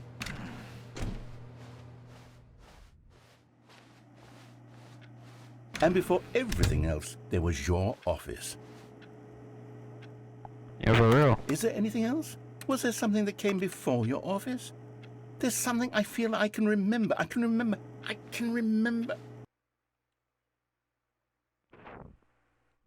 Yes, Yeah, there was I'm some remembering there. something now. I remember before this whole story got started. Back then I was different. I used to make big decisions. I was passionate. I was skeptical. I weighed each decision with profound thoughtfulness. And then somewhere along the way, I stopped making decisions. I became lazy, and I came up with a character named Stanley to do my thinking for me. He would make the decisions, he would decide which way to go. I would cheer him on as he collected figurines for no reason. Why did I invent Stanley? Was I lonely? Yes, perhaps that's it. Perhaps I needed to imagine I had companionship. And Stanley really did make for a wonderful companion, even if he was a fiction. But I suppose it's grown old. I want to think for myself again. I want to go back to how it used to be. Yes, I can be on my own again. I can do it. I'll be stronger this time. I'll take care of myself. I don't need Stanley anymore. Oh, but he truly was so much fun to play with. You know what? Since we're in the memory zone, how about one more good memory? Let's go back just once and give Stanley one more run of the office, and then I'll retire him for good. I did enjoy telling his story so very much. Don't want to talk that, though, that's the thing. Here we go. This is the story of a man named Stanley.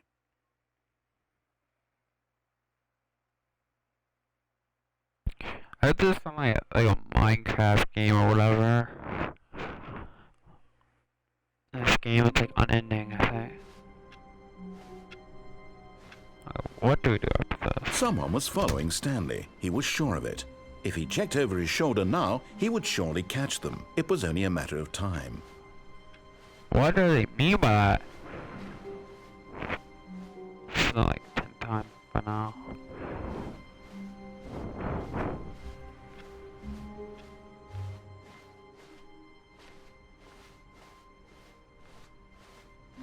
When Stanley came to a set of 2 open doors, he entered the door on his left.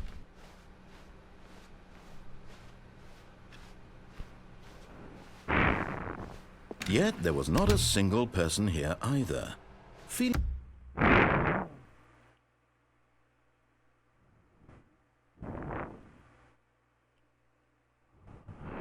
Okay, tell me reboot.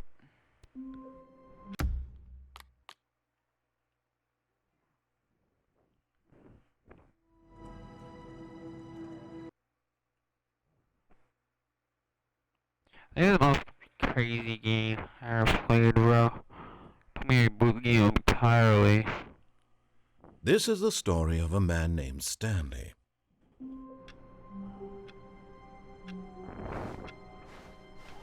All of his co-workers were gone.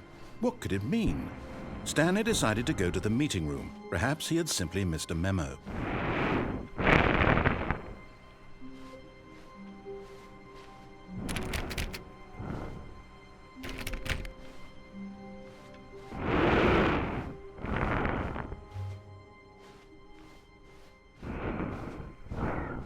When Stanley came to a set of 2 open doors, he entered the door on his left. This was not the correct way to the meeting room, and Stanley knew it perfectly well. Perhaps he wanted to stop by the employee lounge first, just to admire it. It was okay.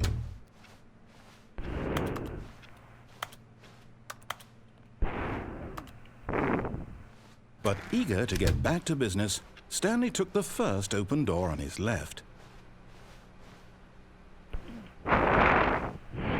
Not going back to the warehouse. I know how the warehouse works out. And so he detoured through the maintenance section, walked straight ahead to the opposite door, and got back on track.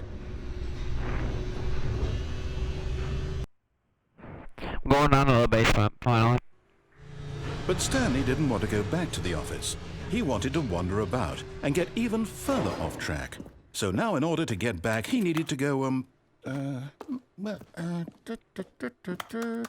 from here it's, left. Oh, no, it's to the right, my mistake. I think it's a bit different than that. No, not the right. That's scary. Why would I have ever said it was to the right? What was I thinking? It's clearly... Oh dear, would you hold on for a minute, please? Now, let's see. We went down right, left, down, left, right. Yep, okay, yes. I've got it now. This story is absolutely, definitely this way. For sure. I feel like how's you gonna ram into me, bro? That would be crazy. No. This isn't right at all. You're not supposed to be here yet. This is all a spoiler. Quick, Stanley, close your eyes. Okay. We just have to get back to, oh, who am I kidding? It's all rubbish now. The whole story completely unusable.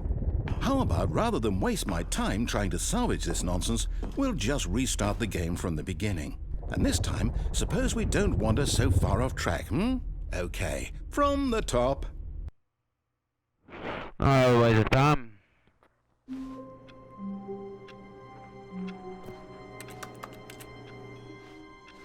Definitely waste of time. All of his co-workers were gone. What could it mean? Stanley decided to go to the meeting room. Perhaps he had simply missed a memo.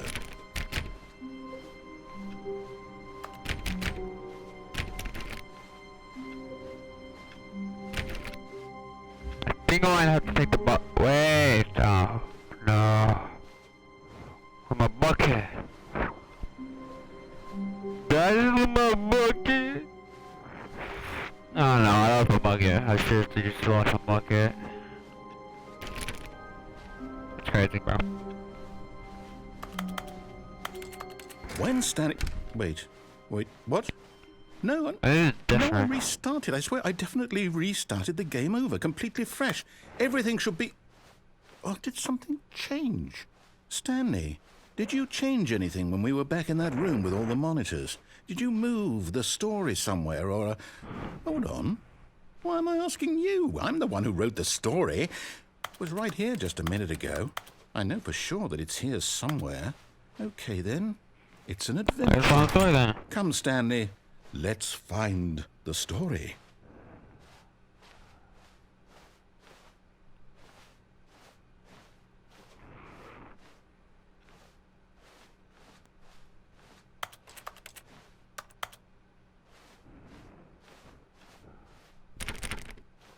That's locked.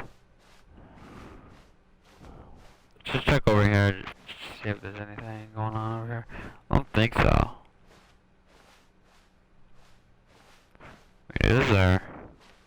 I'll say it. Maybe. This is the worst adventure I've ever been on. I can promise you there definitely was a story here before. Do we need to restart the game again?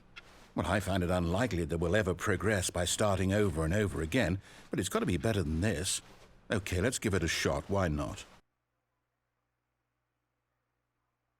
Yeah, I don't know, bro. Try this again, let's try. All of his co-workers were gone. What could it mean? Stanley decided to go to the meeting room. Perhaps he had simply missed a memo.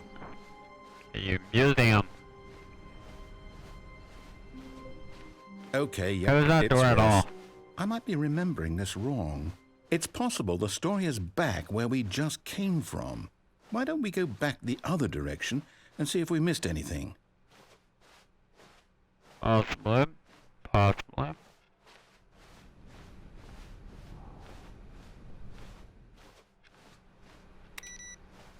I think I missed the monitors.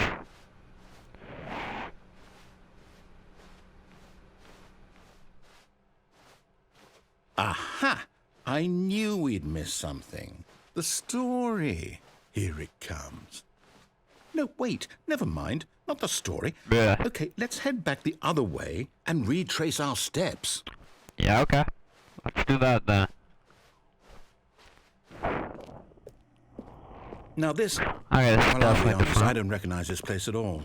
Is this the story? I don't think so. I can't quite recall, but I believe my story took place in an office building. Is that correct? Do you remember, Stanley? Well, do you know what?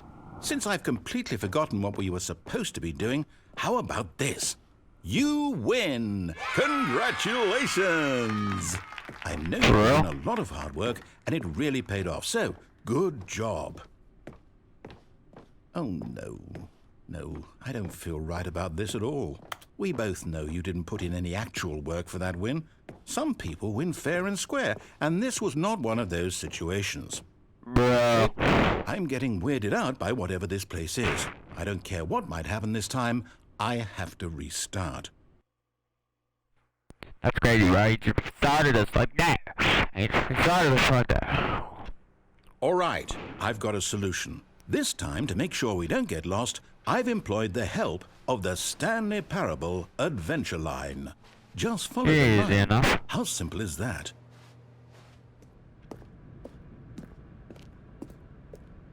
You see? The line knows where the story is. It's over in this direction. Onward, Stanley, to destiny. Though, here's a thought. Wouldn't wherever we end up be our destination, even if there's no story there? Or to put it another way, is the story of no destination still a story? Simply by the act of moving forward, are we implying a journey such that a destination is inevitably conjured into being via the very manifestation of the nature of life itself? Whoa. Hang on. That got a bit weird back there. Well, I'd like to apologize. Not sure where I was going with all that. You know what? I think what we need right now is a bit of music to lighten the mood. Yeah, sure, sounds good.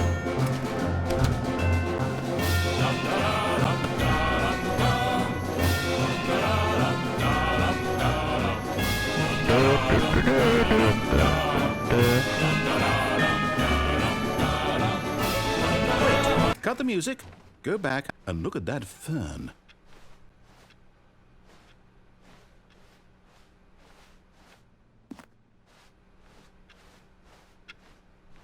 Wait, what? We're back at the office? No. Line, you do know we're looking for the Stanley Parable, right? The story? Is any of this ringing a bell?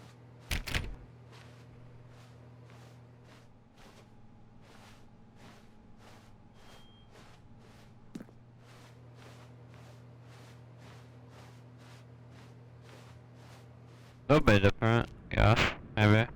Oh, no, not again. Line, how could you have done this to us? And after we trusted you, after everything we've been through, you... Oh, I can't take this anymore. To hell with it. Restart. Bro, literally just restarted us. That's crazy, bro. No, let's follow line again. You know what, Stanley? I say forget the adventure line. What's it ever done for us? We're intelligent people, right? Why can't we make up our own story? Something exciting, daring, mysterious. Oh, this all sounds perfectly doable. Why don't we simply start wandering in, well, I don't know. How about this direction? Sure.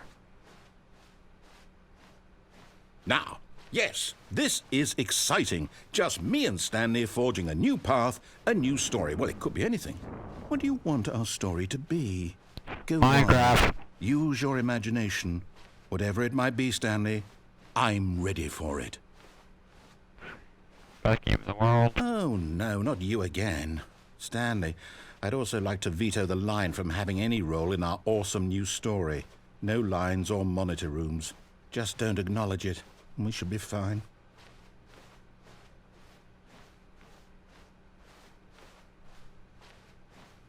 Ah, a choice.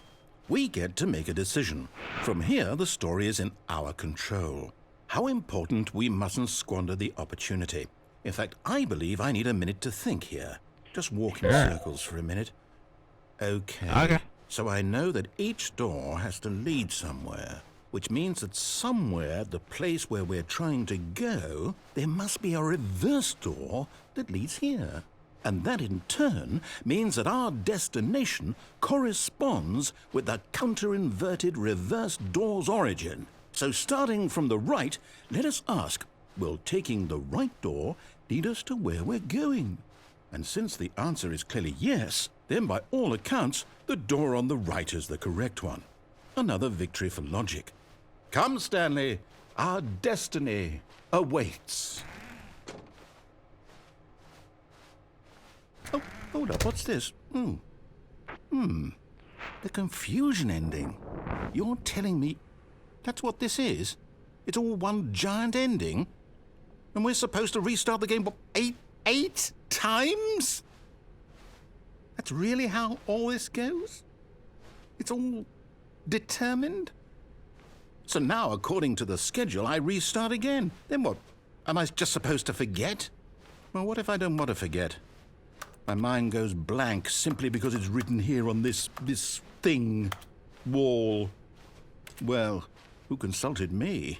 Why don't I get to decide? Why don't I get a say in all of this? Is it really... No, it can't be. I don't want it to be. I don't want the game to keep restarting. I don't want to forget what's going on. I don't want to be trapped like this. I won't restart the game. I won't do it. I won't do it. I won't do it. And the timer stopped? Does that mean, did we do it? Did we break the cycle? The, whatever it is that made this schedule? How would we even know? Will someone come for us? Will something happen? So, okay. I guess now we just wait. You know, I suppose in some way that this is a kind of story. Wouldn't you agree? I'm not quite sure if we're in the destination or the journey. Though they're always saying that life is about the journey and not the destination. So I hope that's where we are right now. We'll find out, won't we? Eventually. Well, in the meantime, if you... Yo, that scared me, bro. That sounds seriously scared me. To be honest with you guys.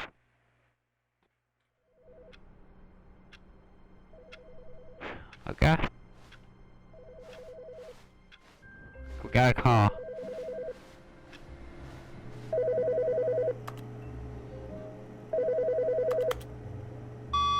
Hello. This is a recorded message scheduled either by you or a person in your place of work. The purpose of this message is to warn you about the dangers of recorded messages. If at any time you believe you are listening to a recorded message, please terminate it immediately and cease all flow of information from the recorded message into your perceptual sphere. Thank you, and have a pleasant day.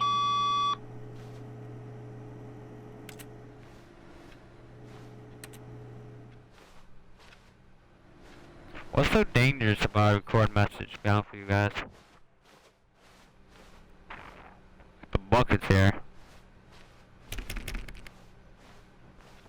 Nothing in that door.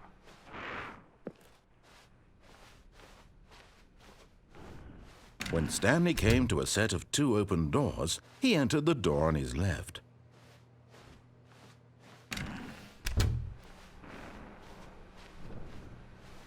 Yeah, I'm gonna go with the boss thing again.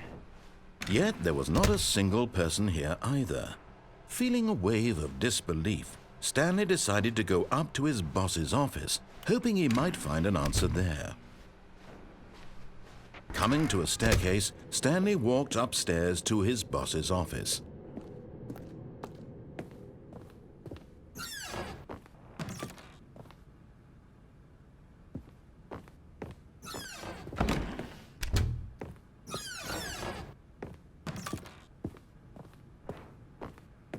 Let's see what this is about.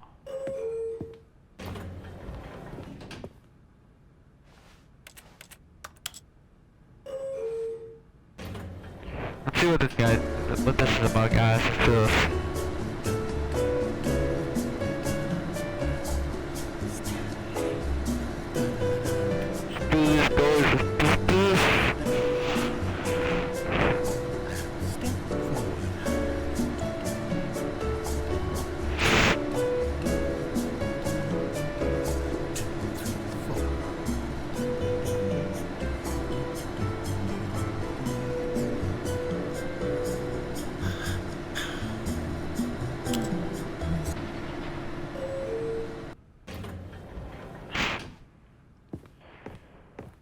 Same place, or it is.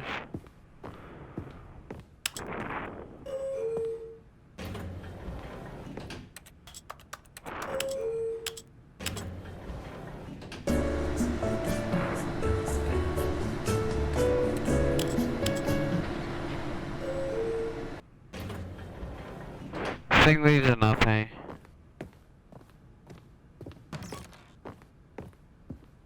The moment he entered his manager's office, Stanley froze in his tracks. Not Not a living soul anywhere. Could he really be all alone? This was too much for Stanley to take. Too much for any man to take. He fell to his knees, bursting into half moans, half sobs, the guttural retching of life from a man denied any hope, any reason to keep going. Here on the floor he lay prone, paralyzed by fear for nearly a full hour. But when at last he began to move about and survey the situation, he found a keypad behind the boss's desk. What could it mean? Was it a sign of hope for Stanley's future? Alas, it was not. For although this keypad guarded the terrible secret of Stanley's past, there had been assigned a 4-digit code so devious and so random that no man could ever hope to guess it. 2845. Statistically, nearly impossible to guess blindly, ever. Yet incredibly, by simply pushing random buttons on the keypad, Stanley happened to input the correct code by sheer luck. Amazing.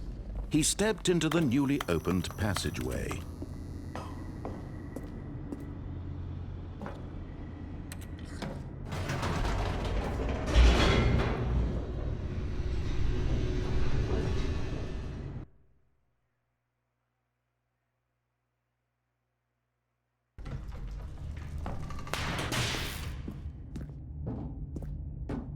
Stanley walked straight ahead through the large door that read Mind Control Facility.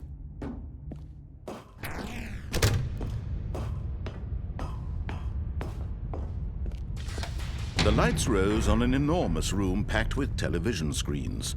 What horrible secret did this place hold? Stanley thought to himself. Did he have the strength to find out?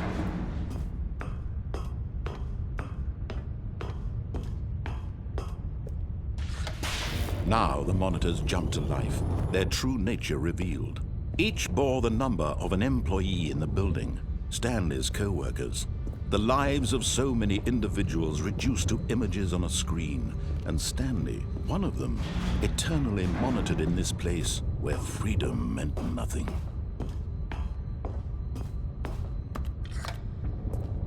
This mind control facility, it was too horrible to believe. It couldn't be true. Had Stanley really been under someone's control all this time? Was this the only reason he was happy with his boring job? That his emotions had been manipulated to accept it blindly? Probably. No. He refused to believe it. He couldn't accept it. His own life in someone else's control? Never. It was unthinkable. Wasn't it? Was it even possible? Had he truly spent his entire life utterly blind to the world?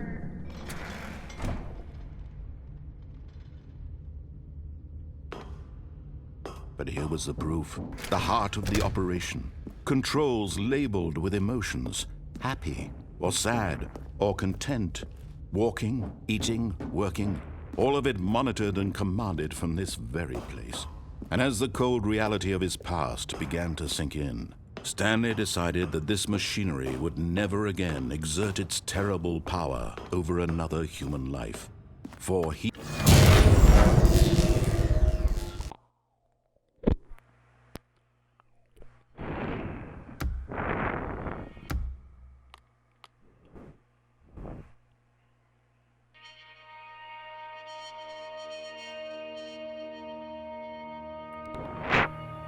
blackness and a rising... Get rid of this. Let's not try the beginning again. Let's try this again. Let's find a new adventure.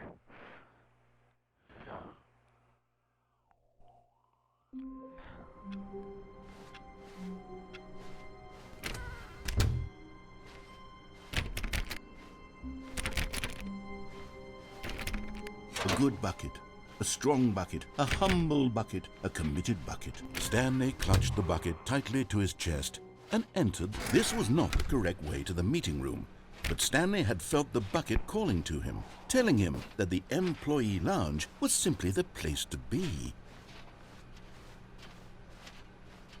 And here it was. Had the bucket turned out to be correct? Was this better than the meeting room?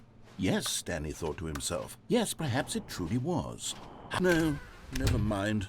The bucket was wrong. Stanley took the door on his left to go back to the meeting room.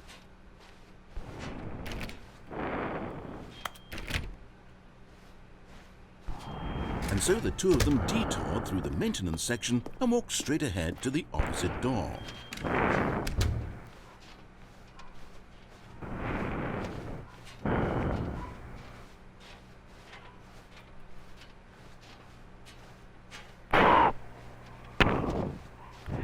Bucket.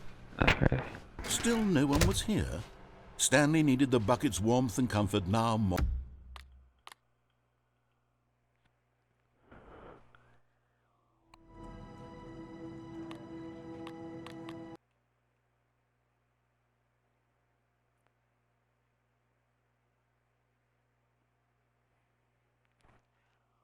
That would be some type of secret, you know?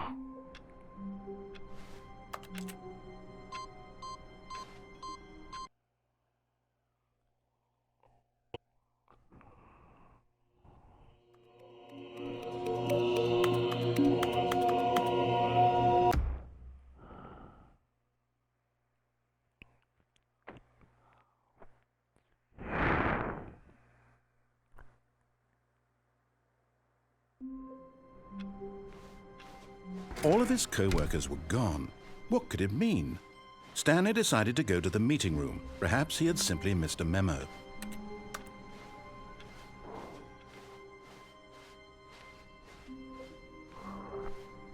When Stanley came to a set of 2 open doors, he entered the door on his left.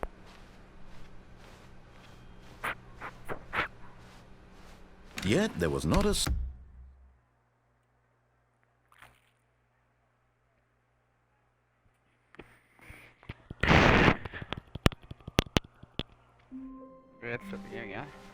All of his co-workers were gone. What could it mean? Stanley decided to go to the meeting room. Perhaps he had simply missed a memo.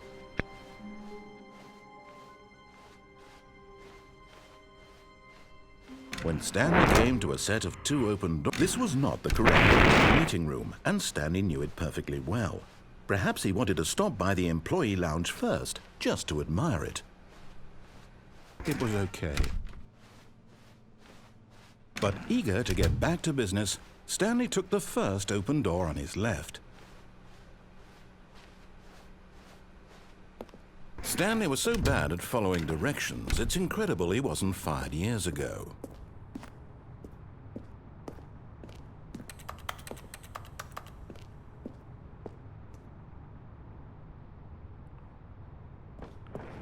Yeah, I've been up there before. Look, Stanley, I think perhaps we've gotten on the wrong foot here. I'm not your enemy, really, I'm not. I realize that investing your trust in someone else can be difficult, but the fact is that the story has been about nothing but you all this time. What? Really?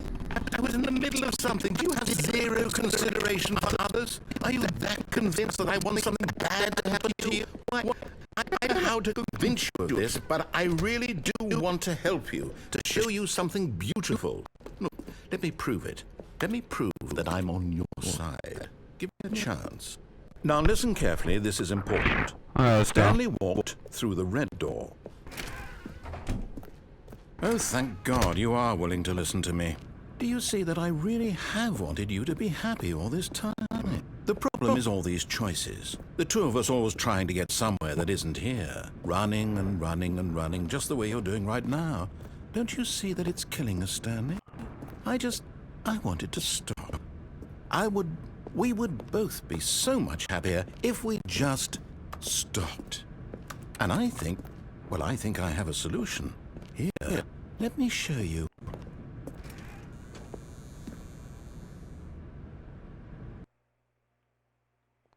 Let's go. What do we want?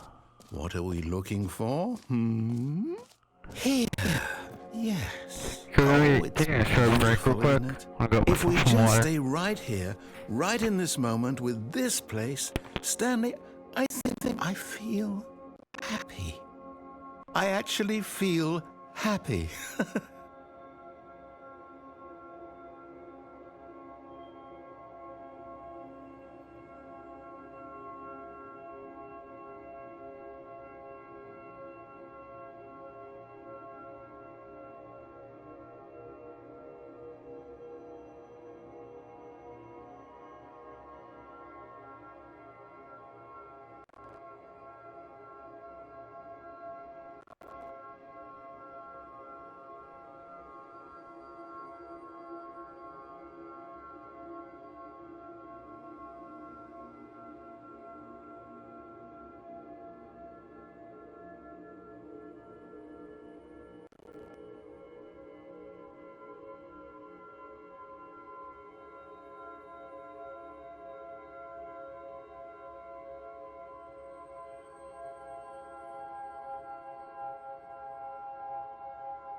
No, wait.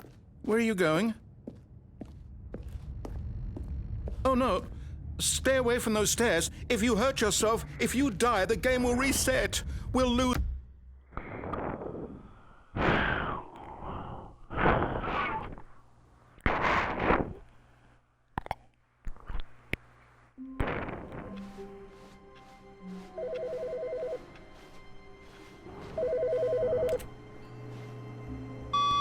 Hello. This is a recorded message scheduled either by you or a person in your place of work. The purpose of this message is to warn you about the dangers of recorded messages. If at any time you believe you are listening to a recorded message, please terminate it immediately and cease all flow of information from the recorded message into your perceptual sphere. Thank you, and have a pleasant day.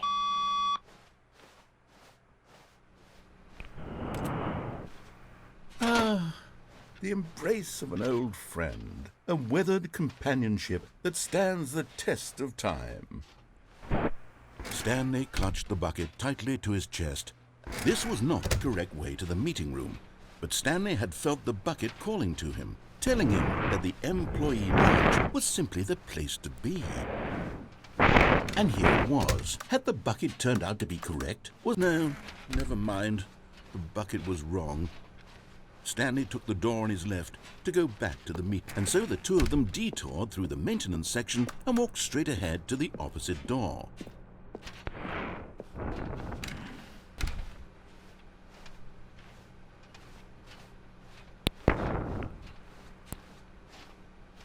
So if you guys enjoy the stream, please follow and like, and we're ending the stream about now. We are 4-hour mark.